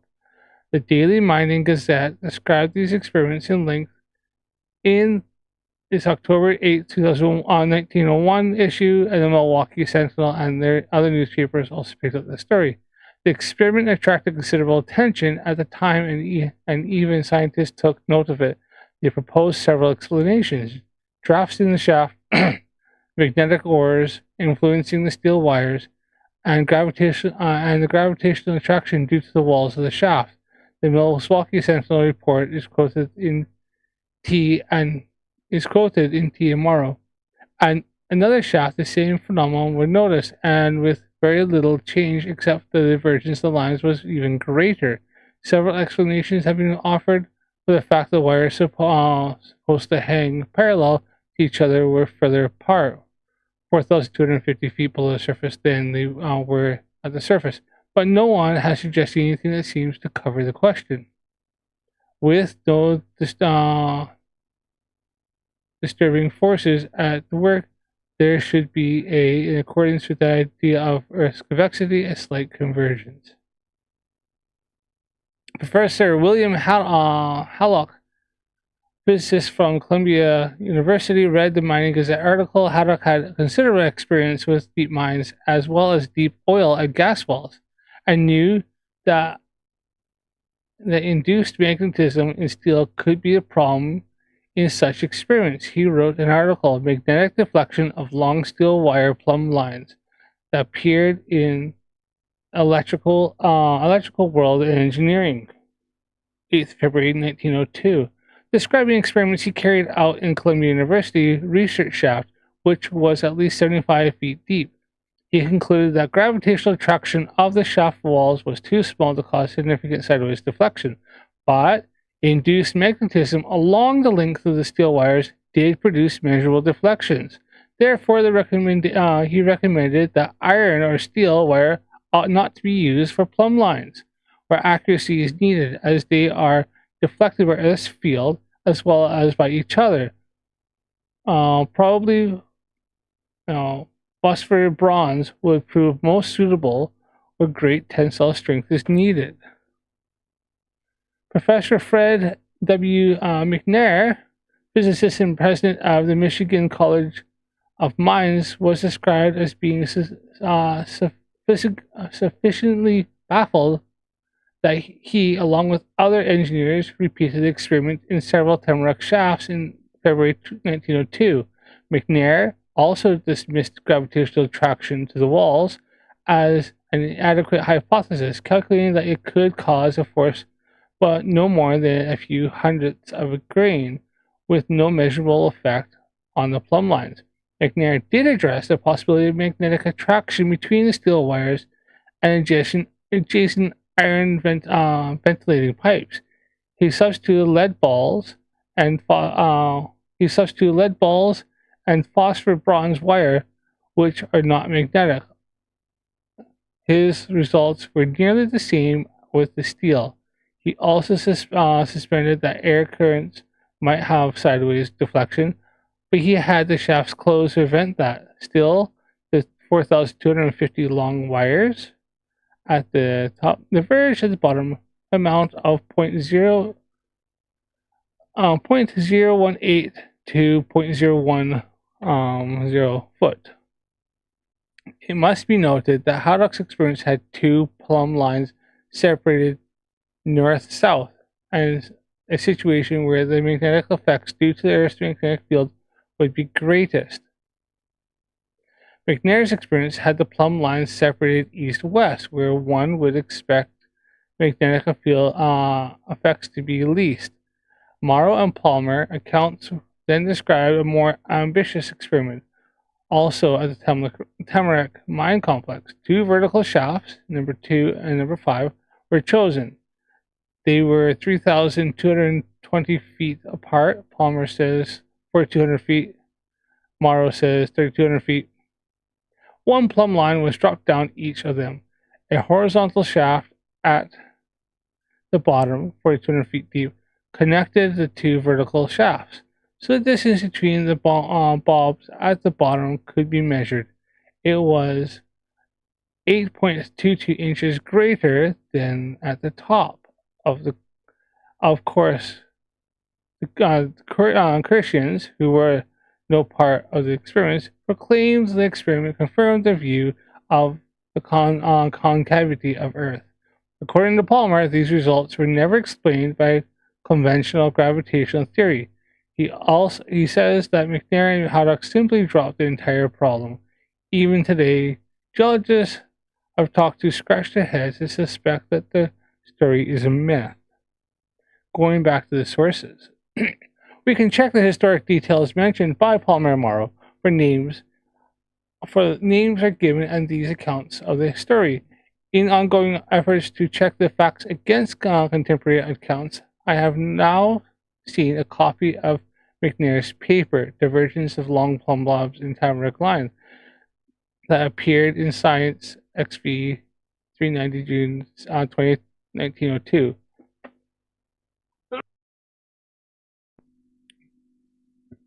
And I've looked at several newspaper accounts of the incident.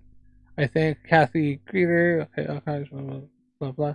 McNair did the experiment in 3 shafts in Tamarack lines, shafts 2, 4, and 5. The plumb lines in shaft 5 of Tamarack mine were 4,250 feet in length. The lines in the shafts in shaft 2 were 120 feet shorter than in shaft 5. The lines within the single shaft are separated by 15 and 16 feet in several experiments. After the initial puzzling results in shaft 2 and 5, McNair was granted permission to do further investigation in shaft 4.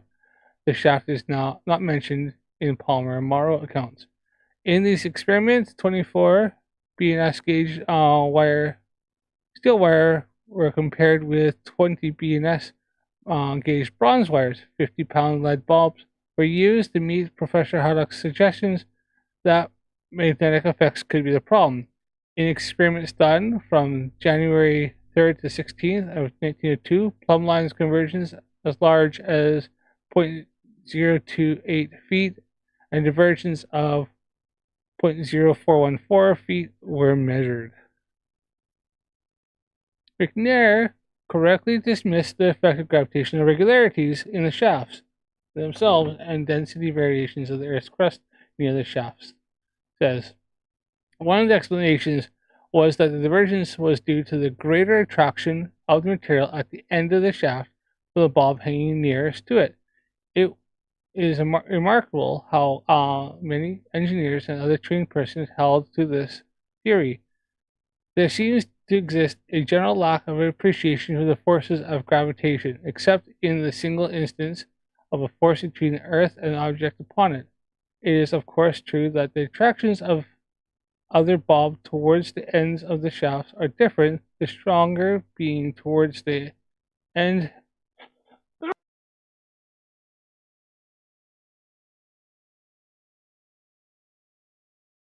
of that. star being towards the end nearest to which it hangs. Furthermore, these differences of attraction tend to diverge the lines. Their amounts, however, are in this case so insignificant as to put them quite out of consideration in attempting to explain the divergence. Their sum is only a few hundredths of a grain, and the consequent divergence is only about 0.001 feet. McNair's conclusion agrees very well with my own calculations. Gravitational attraction due to the shaft walls is not the cause of the observed divergences of the plumb lines. McNair pays special attention to up-down airflow in the shaft. He did experiments comparing the results that reduced airflow with the plumb lines located differently with respect to airflow from convection currents. He found consistent results to confirm the hypothesis that even with hypothesis, and even to show the difference between January and September, the currents being stronger in January. Far from being baffled, McNair concluded, "It seems, therefore, that a very simple cause was at the bottom of the divergence. The remarkable fact is that the currents of air should be so constant in their action. When, however, the great depth of the shaft is considered, also the consistency is considerable periods of time of the temperatures which may influence these currents. It seems reasonable that this steadiness should exist." Let's look at the various hypothesized causes of the puzzling results in a bit more detail to see whether any of them could have been responsible for any part of McNair's results. Gravitational effects. We only need a backup envelope calculation here. Gaussian surfaces can be used to advantage. Anything below the bulb exerts a force due to its inner spherical distribution of mass, and that's a force downward towards the center of the Earth. If the shell or crust above the bulb were fully filled, this too would give no tangible component of G, but the outer shell of the crust has its vertical hole, the mine shaft, a pendulum down this hole exactly centered experiences only downward force, no tangential force. But if the pendulum is off-center, it experiences attraction to the nearest portion of the wall. This can be calculated by taking a Gaussian cylinder with axis along the pendulum support and the center of the Earth. Its radius can be the distance to the furthest wall. Everything outside this Gaussian surface and in the outer crustal shell gives a net force to the bulb with no tangential component. Only the portion of the crust in the nearest wall and within the Gaussian surface need be considered. Focusing attention on the tangential component, mass well above the pendulum bulb, was negligible effect due to the cosine factor and the LR force law. This will be a small fraction of the downward component of G, of course, but enough to deflect the bulb toward the wall. Two bulbs in a single shaft could not both be the central axis of the shaft, so divergence is expected in any case. From the above analysis, there is, of course, a small direct attraction between two bulbs, but it is small compared to the force component towards the walls. Now, here's where it gets interesting. Morrow says that the engineers, puzzled by the results from plumb lines in one shaft, selected two of many vertical shafts at the mine site about 4,200 feet apart. These had a horizontal connected tunnel of at 4,200 feet depth. Figures approximate. The plumb bulb was placed in each tunnel, and the horizontal connecting tubes allowed measurements of the separation of the bulbs at that level. How might they have done that? Surely not by stringing a steel tape measure that far, tunnels seem too narrow for surveying triangulation to be accurate enough over such a length. Perhaps some engineer can enlighten me on what method have used in 1901, and the versions of the story I have seen are silent in the important point. Setting that question aside, would these two pendulums be expected to diverge even if they were exactly down the center of two vertical shafts? Yes, but the amount is negligible. Could it be from the matter void of the connecting tunnel itself acting as a nearby mass anomaly, one of density 0? This effect can be estimated by calculating the effective repulsion of this void. This method is often used in mechanics. First, calculate the gravitational effects of the simple mass configuration, such as a sphere. Then ask what would this be if you had a spherical void of radius r located in the sphere with its center in radius big R from the larger sphere center. So you calculate the solid sphere's gravitational force to whatever specified point, then remove, subtract the gravitational contributions of the mass equal in the volume to the void. Since we do not know the exact size of the shafts or the exact placement of the plumb bobs relative to the center of the shaft, we don't need any more than a rough calculation. The results do not support the hypothesis that the observed divergence is due to the gravitational effects.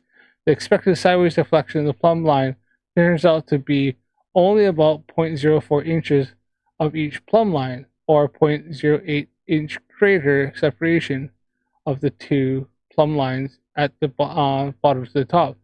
This is only about 1/100th of the amount of the 8.22 inches reported in the accounts of the two shaft tamarack experiments.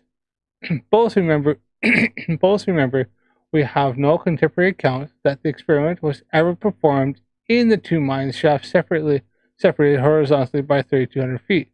We will return to this point later. Crustal density variations. When we read these accounts, we notice that they totally ignore other influences that could have the plumb bobs apart. This was the copper mine. The copper in the mines often comes from huge chunks with a density of about 11 grams per centimeter squared. Cubed, pardon me. Chunks the size of a house have been found. The surrounding rock density is about 3.1. A chunk of copper that size near the mine shaft would have a greater effect, almost 4 times as great, on the plumb bob than the complete void of the same size. We would expect that the sideways deflections from several other ore deposits could be in any direction, yet the account suggests do not emphasize that the only deflection observed was the bobs moving away from one another and the single shaft experiments. This is equivalent to saying that the bobs move toward the shaft walls. If we wanted to get fussy, we could include the bobs' attraction to each other in the case where they were in the same shaft, but with a separation of 15 feet or more, their attraction to each other is much smaller than their attraction to the walls, and it certainly wouldn't be necessary to consider mutual attraction of the bobs when they are over a mile apart. Since we are calculating the ratio of tangential or radial components of G, we need to not know the mass of the bobs. The ratio of the components will give us the deviation angle, but as McNair noted, these effects were nowhere near large enough to account for the reported divergence. Geometry. The accounts I've seen so far do not mention whether the experiment is corrected for centrifugal effects on the plumb lines. It's a standard homework problem in elementary school physics to calculate how much a plumb bob line at the Earth center will deviate from a true radial line. The plumb line will deflect a bit southward in the northern hemisphere. The angle of deflection depends on latitude.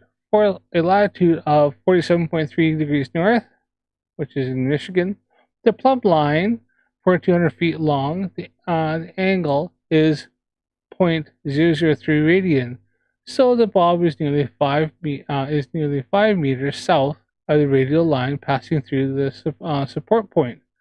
Of course, that line of the plumb bob represents down, and the mine shaft would have been drilled with reference to such a line, not to the true radial line of the center of the Earth.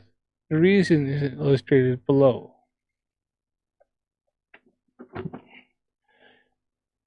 Any body of force?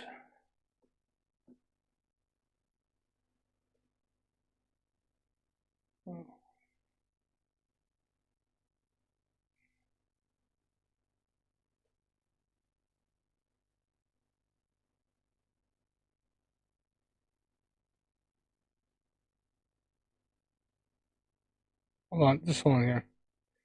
I'm entering somebody here. I think I'll hear soon. Any body force forced to move in a circular path is not in equilibrium, but has a net radial force that maintains its inward acceleration. The size of that force is F equals mr, that is rho square, where m is the mass, r is the distance from the center of the Earth, and rho is the angular acceleration.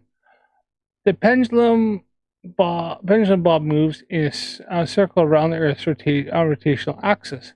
The net force in the direction of the axis is 0, but the net force on the plane of the circle is F. To achieve that condition, the plumb bob must deflect toward the equator just enough so that the tense force T and the gravitational force mg add to the centripetal force F of the size of the direction to maintain a circular motion. The equation of the deviation of a plumb line at any particular latitude is, and I gave the thing, where E is the deviation in radian, is the latitude, RO is the Earth's radius, G is the acceleration due to gravity, and what is it, W? So W is the angular velocity of Earth's rotation, radian a second. This equation shows that the plumb line deviation from the radial line is 0 at the poles and 0 at the equator, but it is maximum at 45 degrees and near maximum at nearby latitudes. Therefore, deviation varies only slightly near 45 degrees, and therefore plumb lines in north-south line hang nearly parallel. But what if the plumb lines were side by side on the EU line? Various clues in the newspaper accounts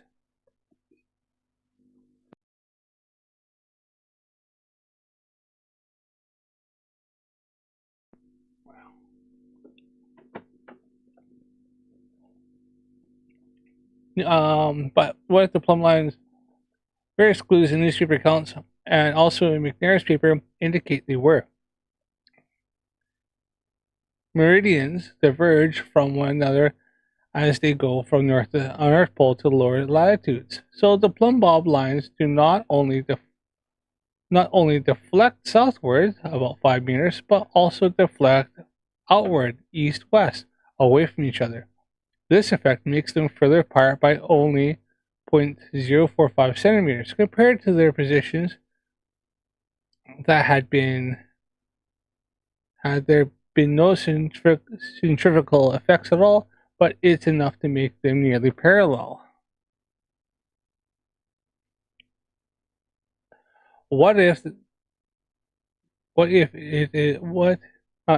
this is, sorry, getting late. If this is difficult to visualize, consider the amusement park swings and the type shown here. When it's not rotating, all swings hang straight down, but when it rotates, the swings move outwards towards the rotational axis. So in so doing, they also move further apart. They diverge from each other, and the plumb lines in the on the Earth at mid-latitude of the northern hemisphere swing southward, and and in so doing, they also diverge from the angle they would assume if the Earth weren't rotating. Whether this results in net convergence, divergence, or parallelism of the plumb lines is dependent on the Earth's radius, the latitude, and the angular rotation speed of the Earth. Buoyancy. Let's see if we can get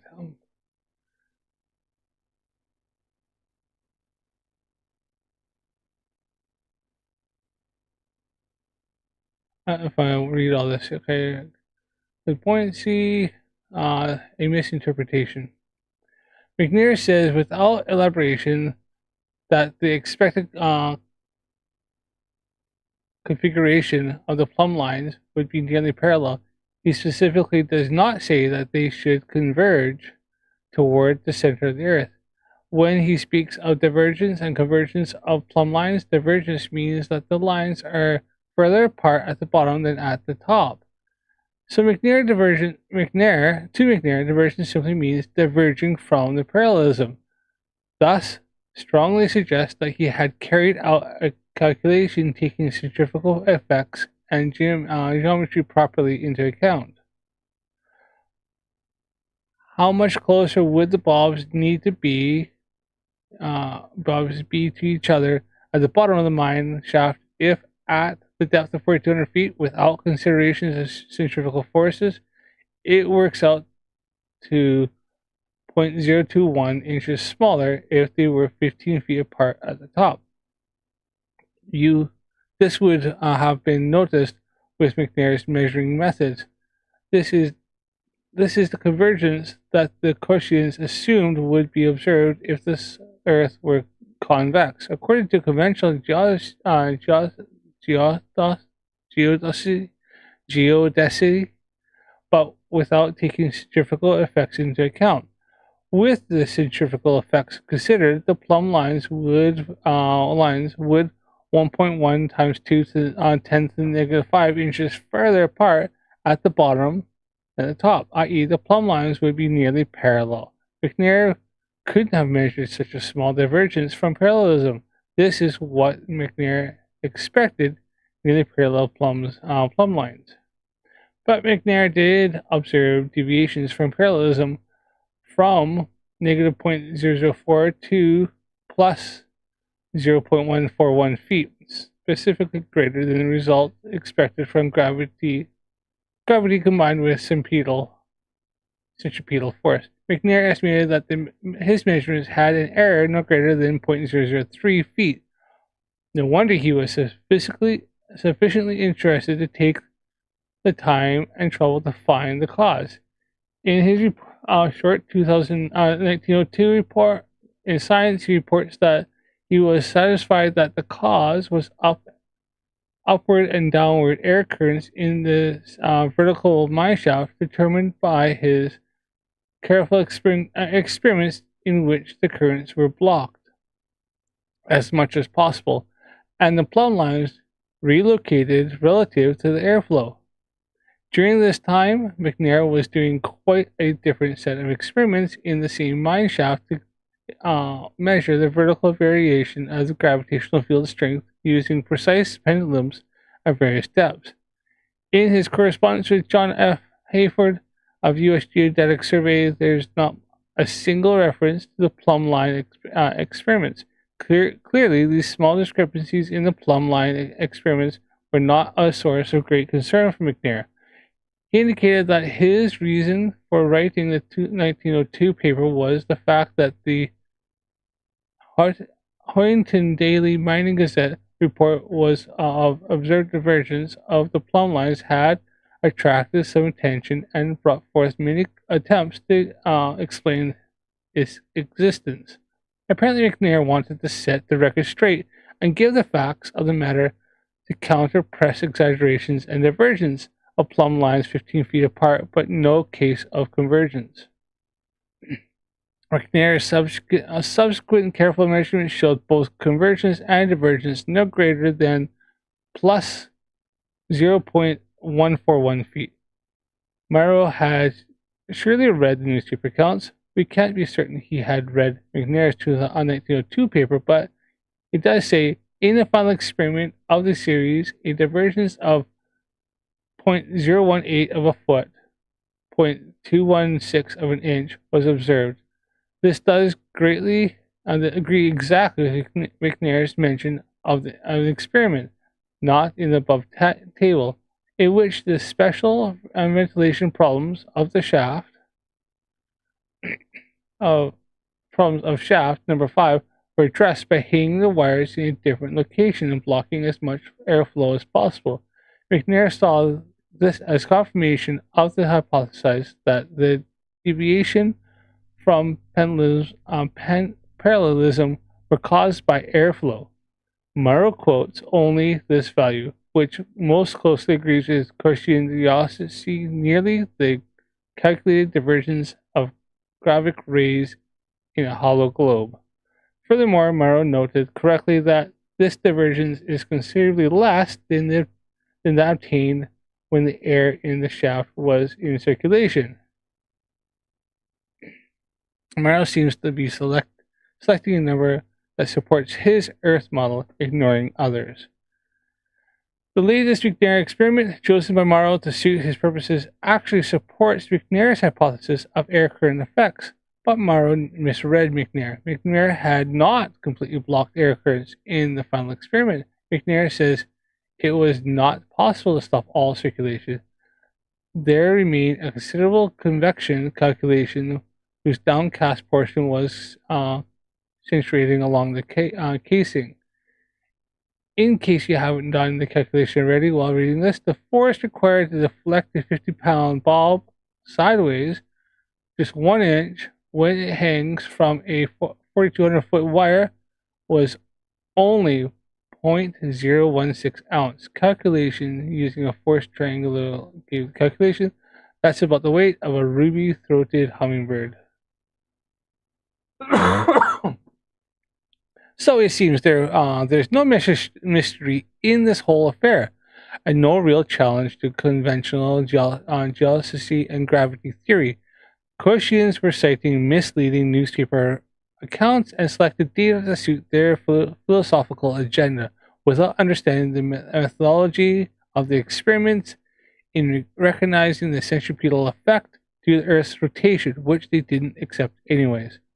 Later writers, Palmer, for example, built upon this story with careless disregard for the accuracy of historical facts, and present-day believers in the universe just cite Palmer and Morrow, but nothing else. So it was down to the effects of the air is what this was all about. It had to do with just the thermal events and the air currents just that got, and it was causing them to diverge slightly. And also down to also not taking into effect the centripetal force of the Earth's rotation. So, in essence, what this proves, from what I can gather so far, is that it proves that the Earth is rotating, that gravitational effects do still work, and that you also have to take into effects stuff like air currents due to convexity. So, quickly at the end here, the two-mine mine shaft experiment, a myth. At the present time, I have been unable to locate any solid evidence that the proposed experiment using two mine shafts 3,200 feet apart was ever performed. Morrow proposed such an experiment in 1897. The Flaming Sword on July 1997, and predicted a divergence of 8.22 inches would be found. He even suggested using mine shafts in Calumet, Michigan, or Pittsburgh, Pennsylvania, probably because those were the deepest mine shafts in the world at the time. While he again mentions his earlier prediction in the cellular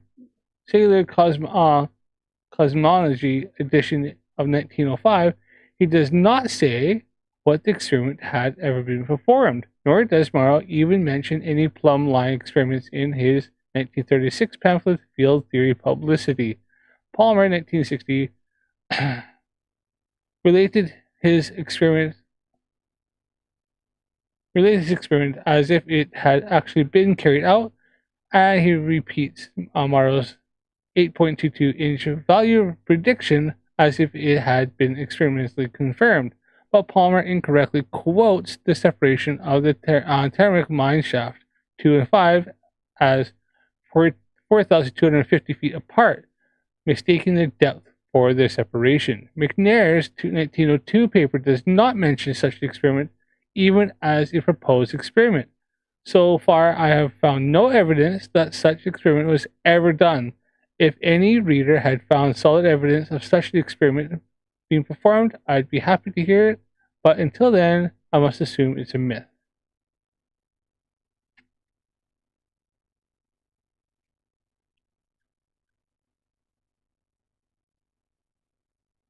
Observation is it's not here.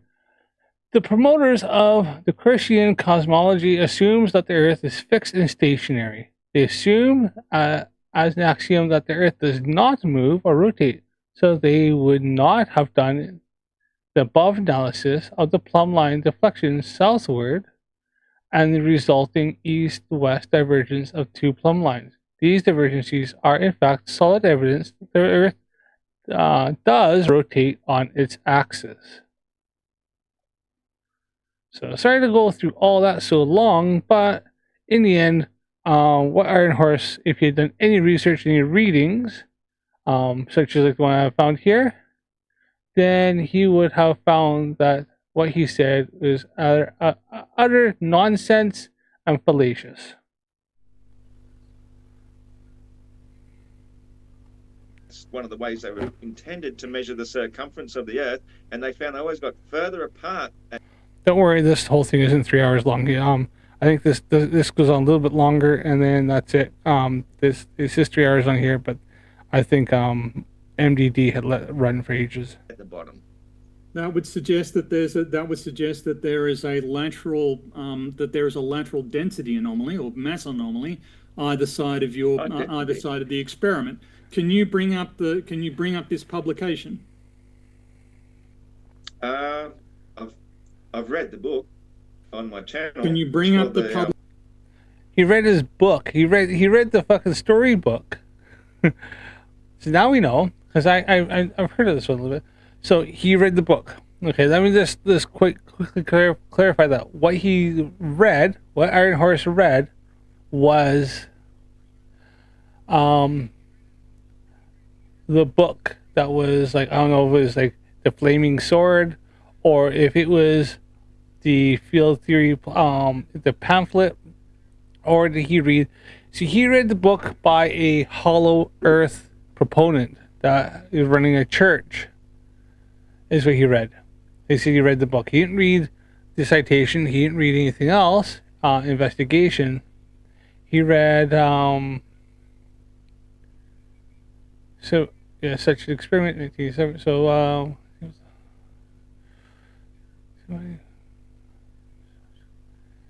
the Flaming Sword.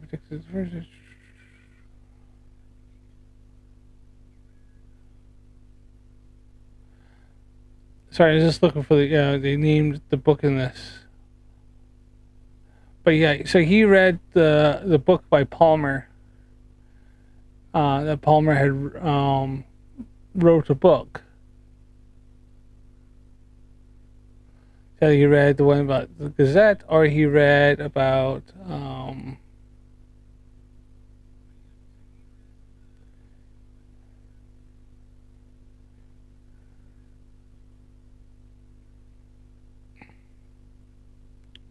what was it called again?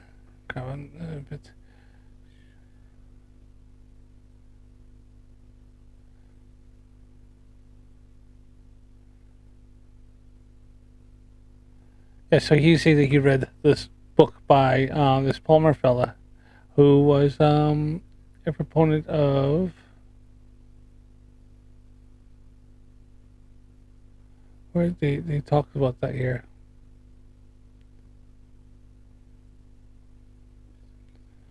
Right. No matter. So it's in this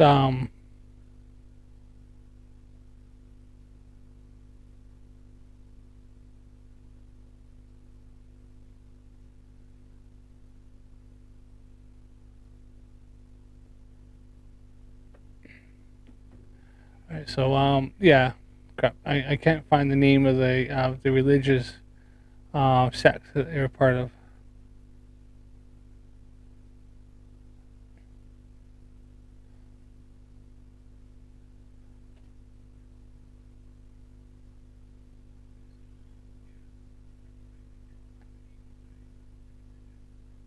So you probably read the one that was Ray Palmer titled Earth's Center of Gravity Up or Down, Flying Saucers.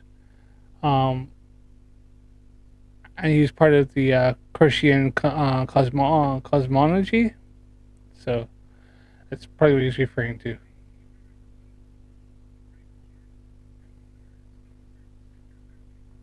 Location, please. Secret of the ages. There's very little put on the internet about it because it's one of those things. Okay, so again, this is something we should believe because Really? Well, I've that's again, Aaron Hirsch is lying because it took me all of like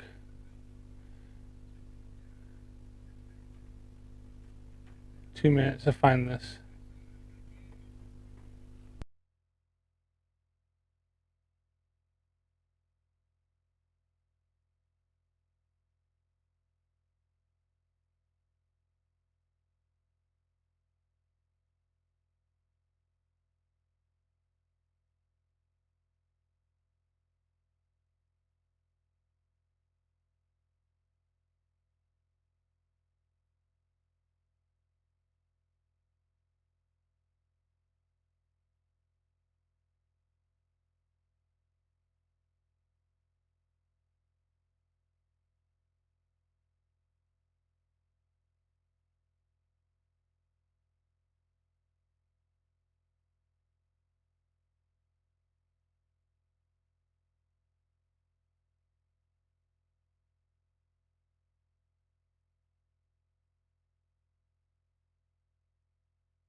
So,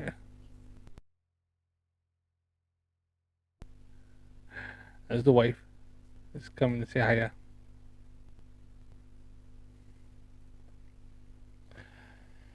All right. Yeah. You said that you can't find it online, but yet, um, I seem to have no problem. Tamarack on mine. There's what I was just reading. There's no one there. There's a Wikipedia, Reddit, um, MTU.eu. There's one there. Tamarack, Michigan Technology University. Tamarack Mine, Pine Holes News.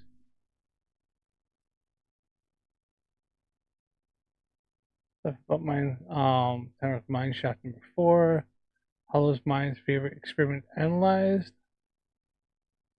Department of History. Testimony of Sterling testimony of plumb lines. Yeah, so yeah, that was completely wrong. This freaking Iron Horse talking shit. You know why? Because he couldn't be bothered to look for the freaking evidence. So he's claiming, oh, you can't find it. It took me all over freaking like a 5-second Google search. I clicked on the first thing.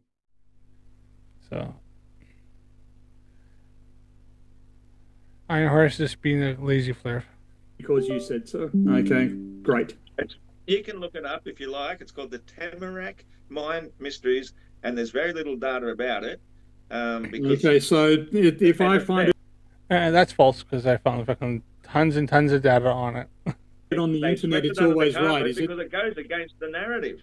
It sort of says we're on the inside of a concave ball, which started me thinking. It doesn't even actually look at the data, and we actually go through it. Like I said, I just read a long article there that broke it right down. It doesn't say you're on the inside of a ball. Well, it was assumed like that because it was from that religious sect who believed that the Earth is a hollow. So it was a hollow earther who wrote a it was Ray Palmer, who was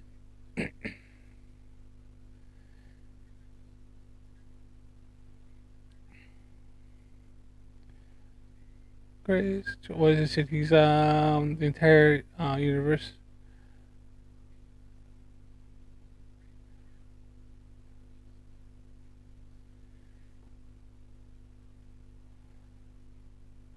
Oh no, sorry. It's a book written by Sirius R. Teed and Eusebius G. Morrow. But part 4 by Morrow describes experimental evidence of T's hollow Earth model. Tom recommends experiment is mentioned in 1904 edition of the book, but is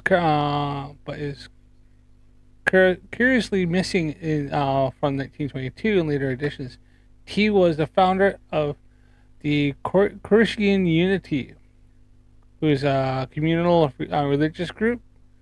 The one central tenet is T's philosophy had held that the Earth is a hollow rock shell. I will live and walk on the inside surface of the shell. So he believes in the cell Earth theory. So that's what he's talking about. So it was like a cell Earth theory book. We might be living inside something, and that made sense because therefore, like when you swing a bucket of water around your head, around your arm, the water stays in because of centripetal force. So centripetal force is way stronger than gravity. The water doesn't fall out of the bucket when you're spinning it around. Yeah, except for the Koshian society didn't believe that the Earth was moving, so they couldn't actually. I don't think they wouldn't be able to explain gravity. Well, why doesn't the water fall out of the bucket when you're spinning it around? Yeah, that's with a high rate of rotation. If you to say no, that doesn't make any sense at all.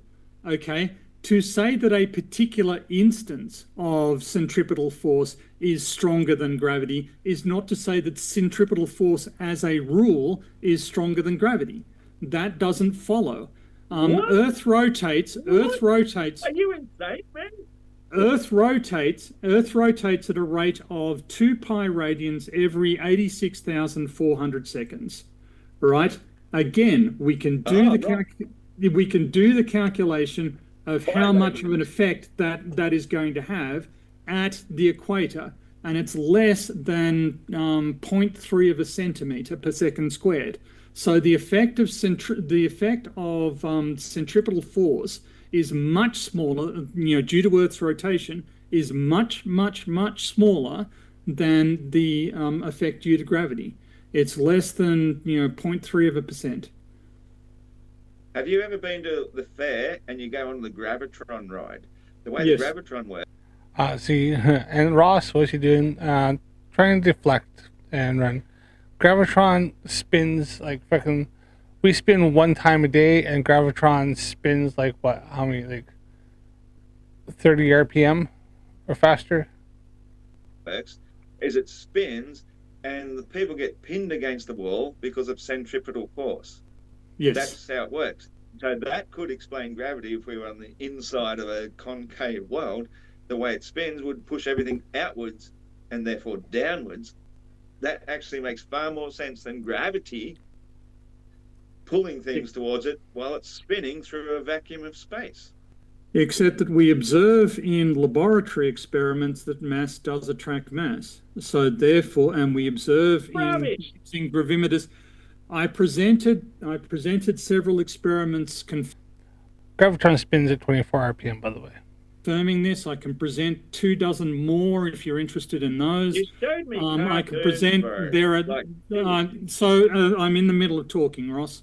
So again, gravimetric results are used every day in mining in mineral exploration. We can see they're detecting density. No, they're not. They're detecting. Well, how does density affect what's happening in the instrument? What magical force is density providing from a remote distance that is affecting. I should probably sped this up a bit. Playback speed. Let's go back a little bit faster and see if we can pass these guys. What happens inside the instrument. Okay, you're either detecting rock or you're detecting liquid minerals. But And how? different How am I sensitivity detecting it? will What show that what instrument. influence is that having? I don't know how a gravimeter works. All I'm saying is that's what they're detecting, is a difference in the density of the material. So he has no idea how it works, but he's claiming he knows how it works.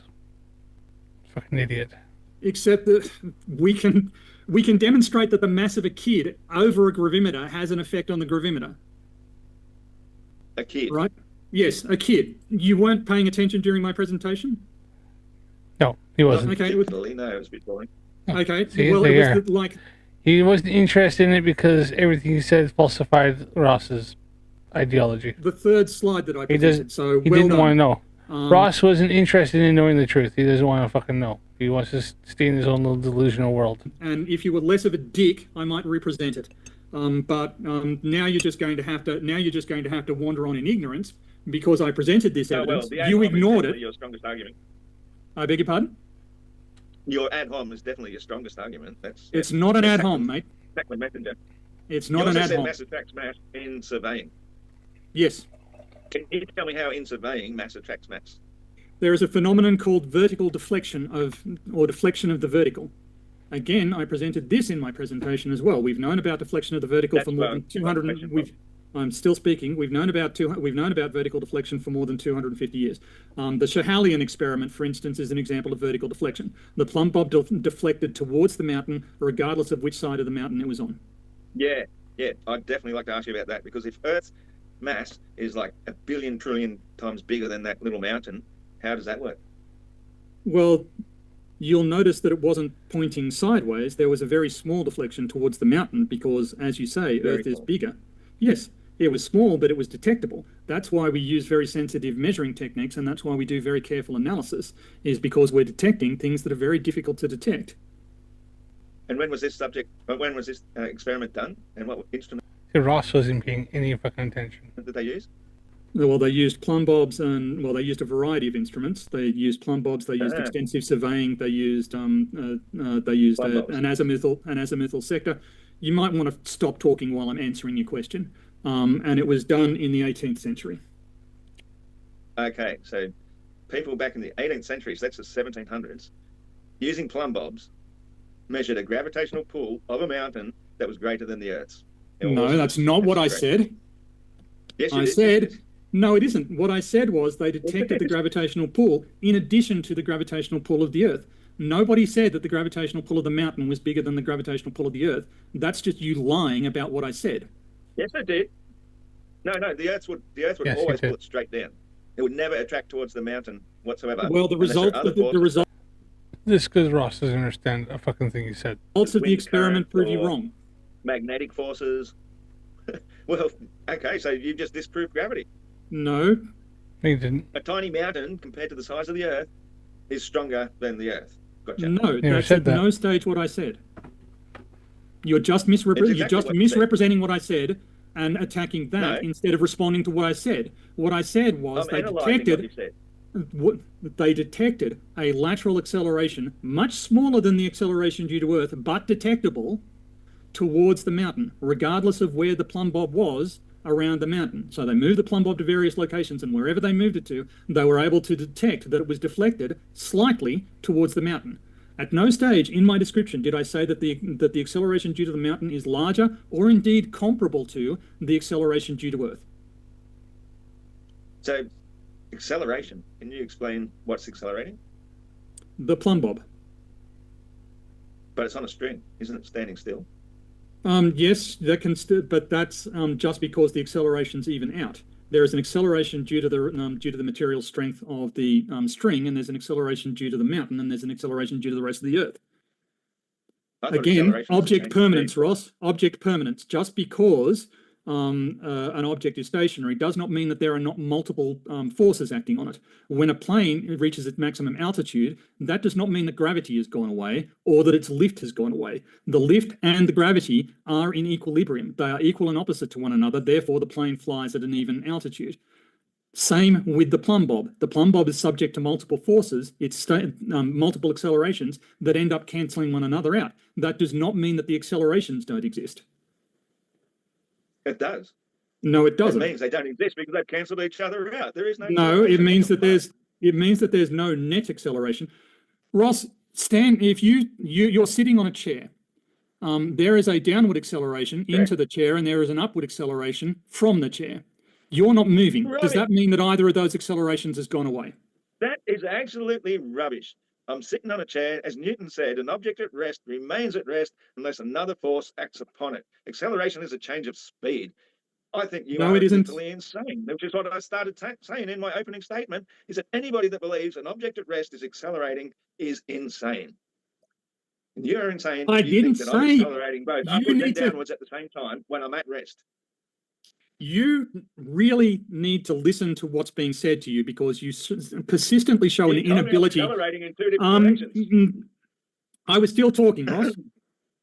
Are you going to shut up and listen to the answer, or are you going to prattle on? If there are two accelerations acting on a body and they cancel out, there is no net acceleration. But that does not mean that the individual accelerations have ceased to exist. If somebody were to come out behind you and yank the chair from under you, you would accelerate downwards. That acceleration has not gone away and does not go away.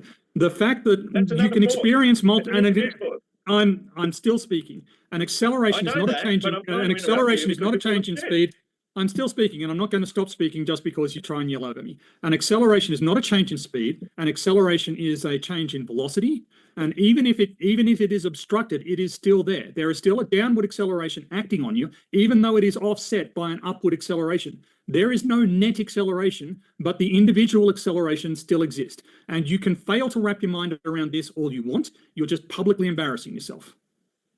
An object at rest remains at rest unless another force acts upon it. So yes, if somebody came and ripped my chair out from underneath me, that would be another force, and then I'd have nothing to resist me, and I'd fall to the floor, which is a force of resistance, which is all we need to worry about. Somebody has pulled it. Hang on, it's okay for you to talk over me, is it? Yes, you got nothing worth saying. So, okay. So if I'm being resisted by the floor, and the floor has density, then that's going to be the force of resistance. That's the only force that's going to resist me. Otherwise, I'd keep falling perpetually. If somebody pulled out the chair from underneath me, in your example, I would stop accelerating. You keep saying that we'd have a force of acceleration all the time. No, I'm not. I'm at rest. But if another force acts upon me, that might change that. It's so simple. Do you apply pressure on the floor underneath you? Somewhat, yeah. Yeah. What's pressure? Pressure is weight from the density of my mass. Weight is a form of pressure. What are the units of pressure? I don't care about the units. Okay, pressure is force per unit area. If you exert pressure, you are exerting a force. Technically, yeah, because therefore there is an acceleration. Oh, and once again, go globe probed again.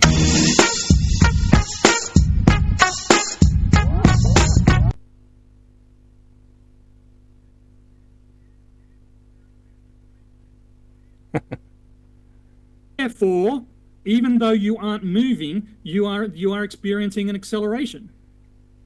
Do you even understand what acceleration means? It's a change of speed. No, it isn't. You've said that multiple times. Acceleration is not a change in speed. It is a change in velocity. It's a change in velocity, and we're talking about physics here. It's a vector quantity, and if you can't even handle the basics of science, velocity means speed. You fucking moron. No, it doesn't. Jesus. Velocity is a vector quantity. Speed is not. It's true. Speed is distance over time. Speed is how much distance you're traveling over a certain amount of time. That's why if you look at a car, if you're traveling 70 miles per hour, right? So you're going to travel 70 miles in 1 hour. It's distance over time. But velocity has to do with a lot more of how your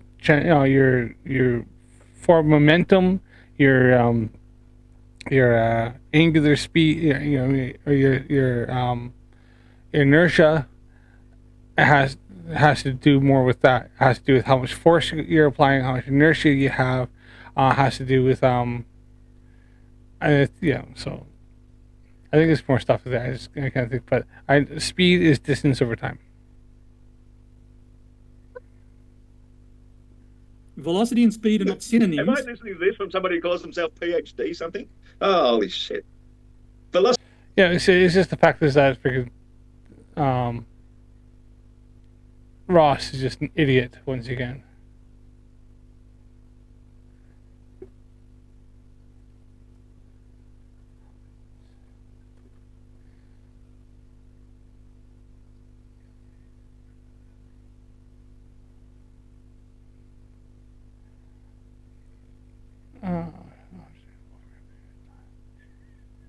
So velocities is let's see if we can get something right. Actually,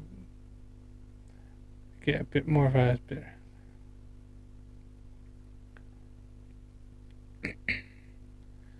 Just to bring it up here. So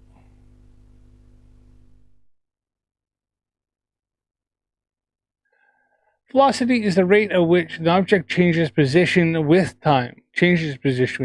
An object is displaced when it changes its position. The amount of displacement over the time in which displacement occurs gives the velocity. If it is a vector quantity that has both magnitude and direction. The importance of velocity is that it can give you an estimated time to go from one point to another. Suppose you are traveling from point A to point B. Velocity tells you how long it will take to arrive at your destination. Okay, sounds like so velocity is t equals o. So displacement equals x and time divided by time. Velocity can be calculated by measuring object's displacement over the time taken or the time taken to displace it. In Victorian notation, velocity is given by this units.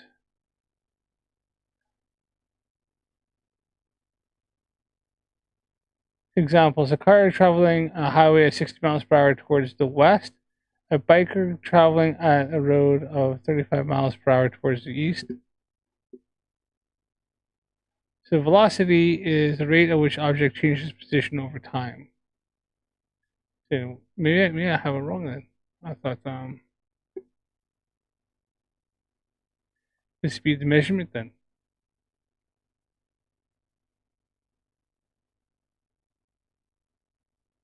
Speed in science.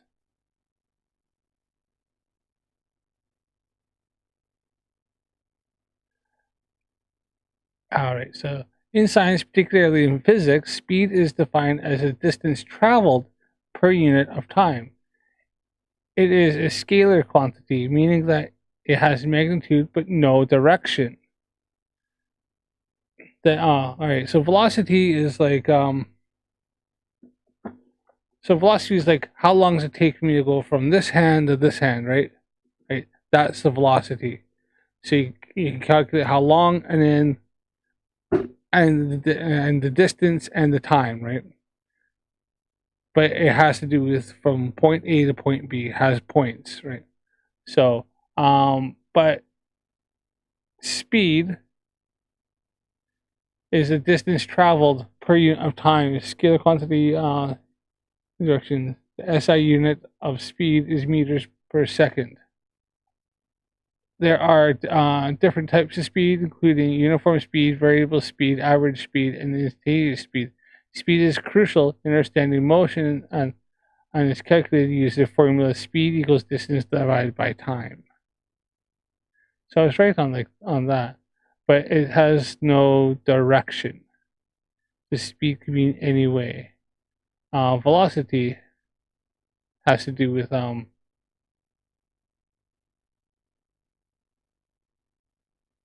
Velocity is a speed in velocity is the speed in combination with the direction of motion of an object. Velocity is a fundamental concept in kinematics, the branch of classical mechanics that describes the motion of bodies. Velocity is a physical vector quantity. Both magnitude and direction are needed to define it. So you have to give it the magnitude and direction.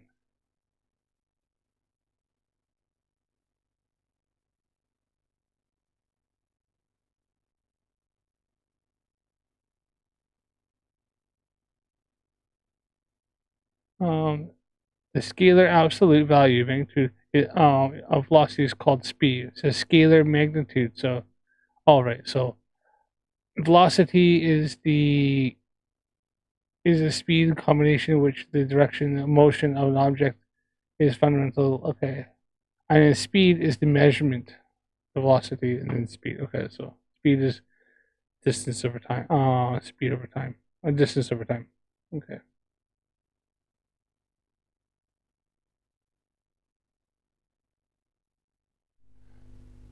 One's a measurement and one's an actual Velocity and speed mean the same thing. You No, moron. they do not. Yes, they I fucking encourage you to go onto Wikipedia and look up velocity, because velocity is a vector quantity and speed is not. do. Okay. Yeah. You got me there. All right, so here, so it is, yeah.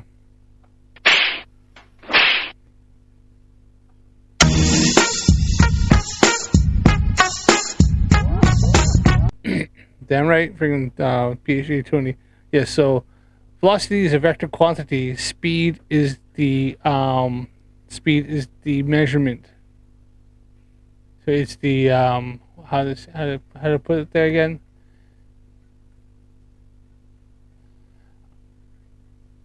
The scalar absolute value. So it's a scalar magnitude of velocity is called speed, being a coherent derived unit whose quantity is measured metric system as meters per second.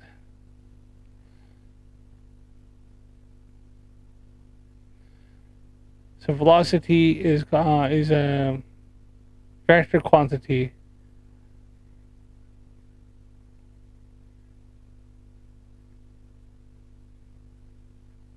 As you said, so. Crap, I'm getting tired here. All right, hurry up here. It's done. Acceleration is a vector quantity. It is the change in velocity, but you can be subject to multiple forces at the same time. And if the forces cancel out, or if the accelerations cancel out, there's no net movement, but the forces are still there. The forces don't vanish. And it's So like therefore, you're not you accelerating. said something. You're not You speeding said up. something. You're not slowing I'm still down. speaking, mate.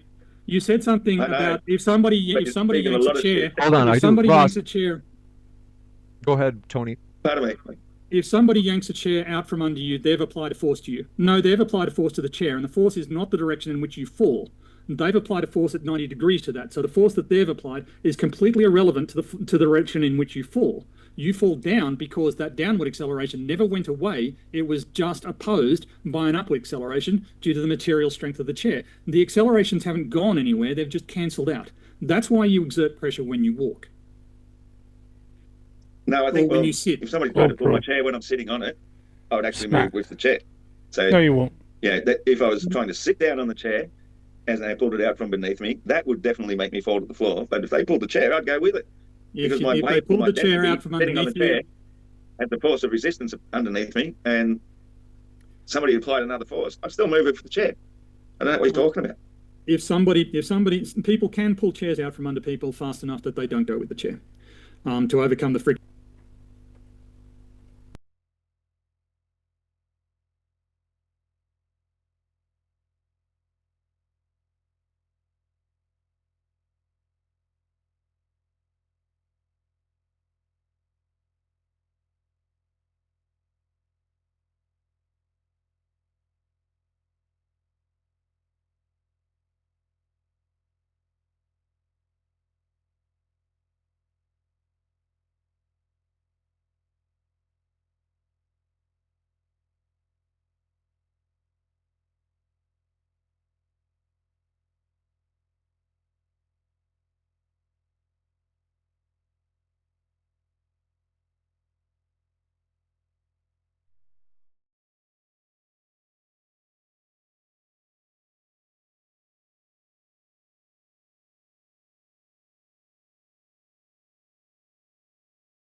Right. Well, that pretty much just disproved him right there.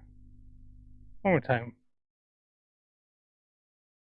Can't kick a chair out with somebody sitting on it, eh? Watch this 90-degree angle, hits it, and boom, straight down. Velocity.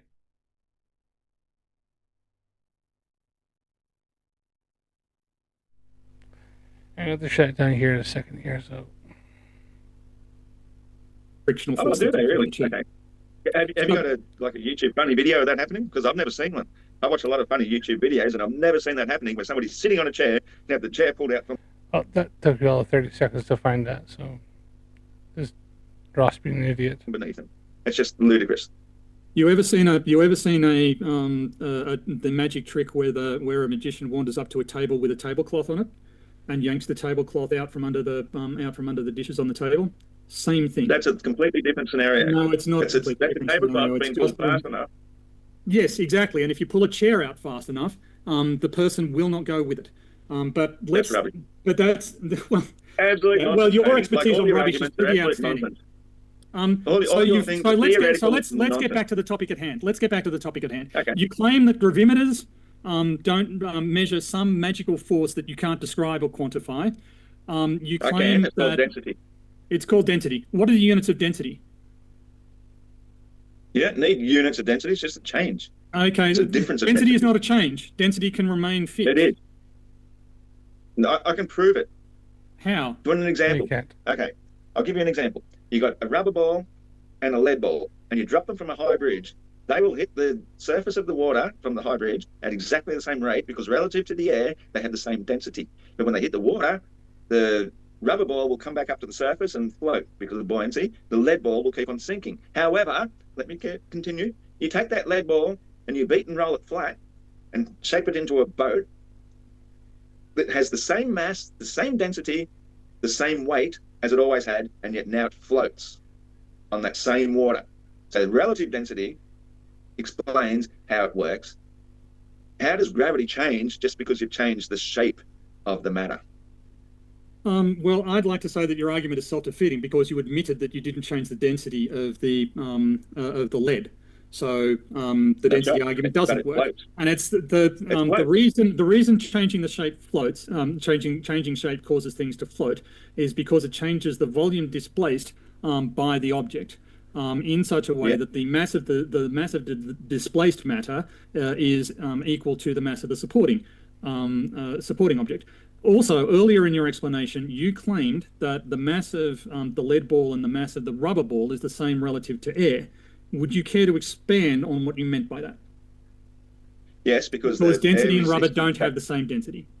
Sorry, lead and right. rubber don't have the same density. That's right, because it's the resistance relative to the medium.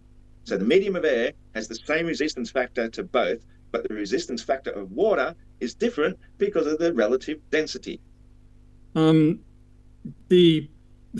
Yes, but this is like saying so you've gone from a medium in which buoyancy effects aren't important into a medium where buoyancy effects are important. Therefore, gravity has stopped existing. That's not a valid syllogism. Right? There are two forces acting on both balls all the time. There is an upward force due to buoyancy, and there is a downward. Even though they're heavier than the air, there is an upward force due to buoyancy and a downward force due to and a downward acceleration due to gravity. The same thing happens once they're in the water, except now the buoyancy effect is larger. That's all that's happened. You've moved from one medium in which buoyancy effect. I beg your pardon? Well, except that it doesn't explain. It doesn't explain why the. It doesn't explain why the kid on top of the gravimeter affects the gravity measured by the gravimeter, does it? No, I don't know anything about any kid on a gravimeter, mate. I'm just well, talking I about the balls. I explained it to you earlier. If you weren't paying attention, that's your fault, not mine.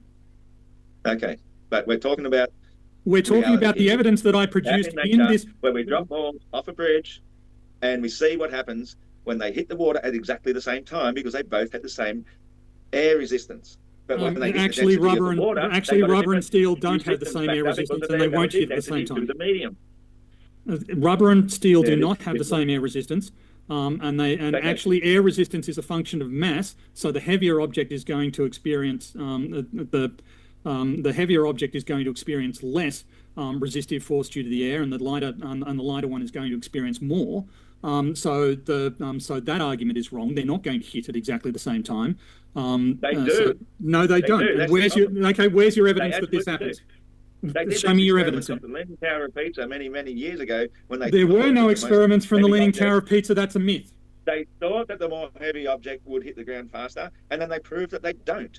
They always hit the ground at exactly the same time. You can throw off a massive steel ball and a tiny little marble, and if you drop them at the same time, they'll hit the ground at the same time because they're both experiencing the same amount of air resistance. It's got nothing to do with the attraction of mass.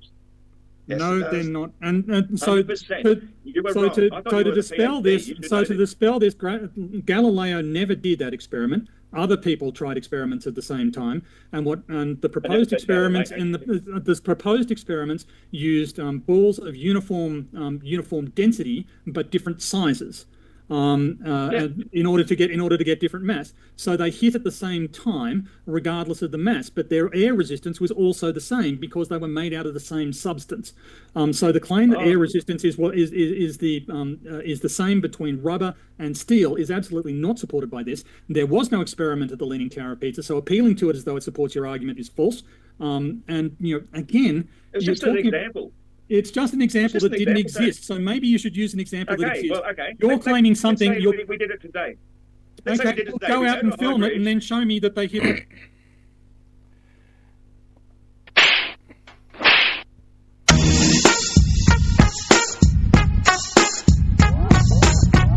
And that's about it. Well, that's PhD Tony's globe probing. I'm going to have to call it there. It is way too late. I need to get off to bed. But I'm going to leave it at that.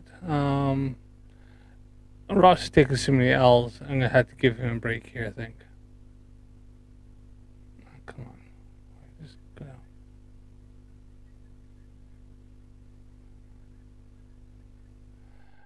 But yeah, that's about it for now. I'm going to have to call it here. I've been on here for about 4 hours, and I need to head off to bed. But hey, thanks for coming, anybody. Thanks for coming in. Thanks for watching my video. Don't forget to subscribe to the channel. Don't forget to like, hit the comment down below, share it out to everybody you know, and remember, Earth's definitely not a flat dirt pizza covered by a magic salad bowl. Gravity, space, and the globe all do exist. Remember, people, stay curious. See you again.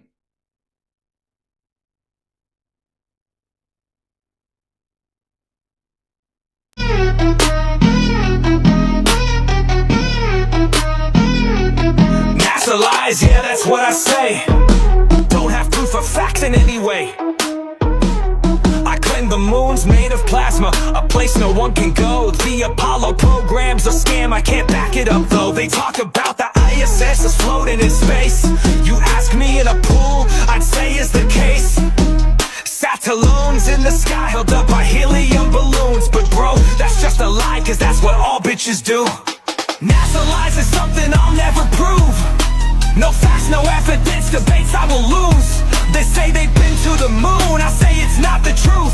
I see truth in no way, I hate MC2 when he shows me proof. The firmament is real, a dome up above, but I'll never prove it, so lost that I'm dumb.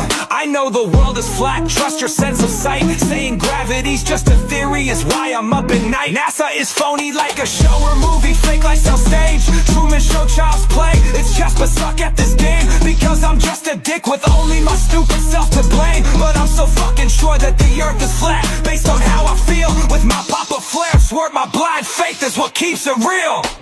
NASA lies is something I'll never prove. No facts, no evidence, debates I will lose. They say they've been to the moon, I say it's not the truth. I see truth in no way, I hate MC2 when he shows me proof.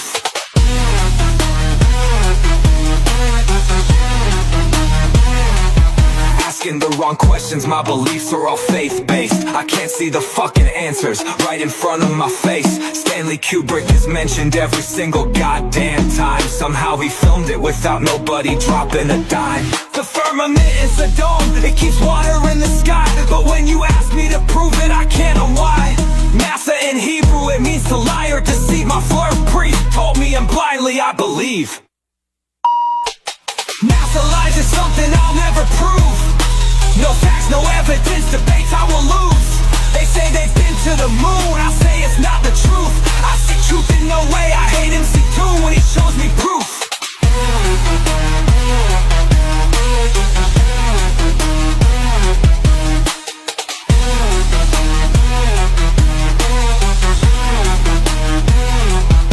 Spreading misinformation and lies willfully, so proud. Like Nathan Thompson yelling at strangers so loud. NASA's lies, people's space is fake and Earth isn't round. Oh shit, the fathers and husbands stop me into the ground.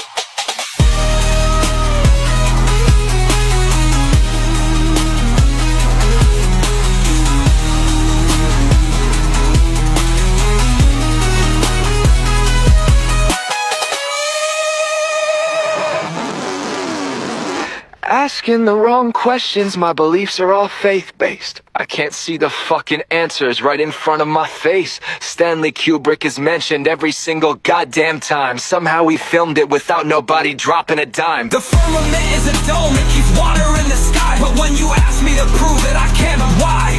Massa in Hebrew, it means to lie or deceive. My flirt priest told me and blindly I believe. Massa lies is something I'll never prove. No facts, no evidence, debates I will lose. They say they've been to the moon, I say it's not the truth. I see truth in the way I hate MC2 when he shows me proof. Spreading misinformation and lies willfully so proud. Like Nathan Thompson yelling at strangers so loud. NASA's lies, people's space is fake and Earth isn't loud. Oh shit, the fathers and husbands stop me into the crowd.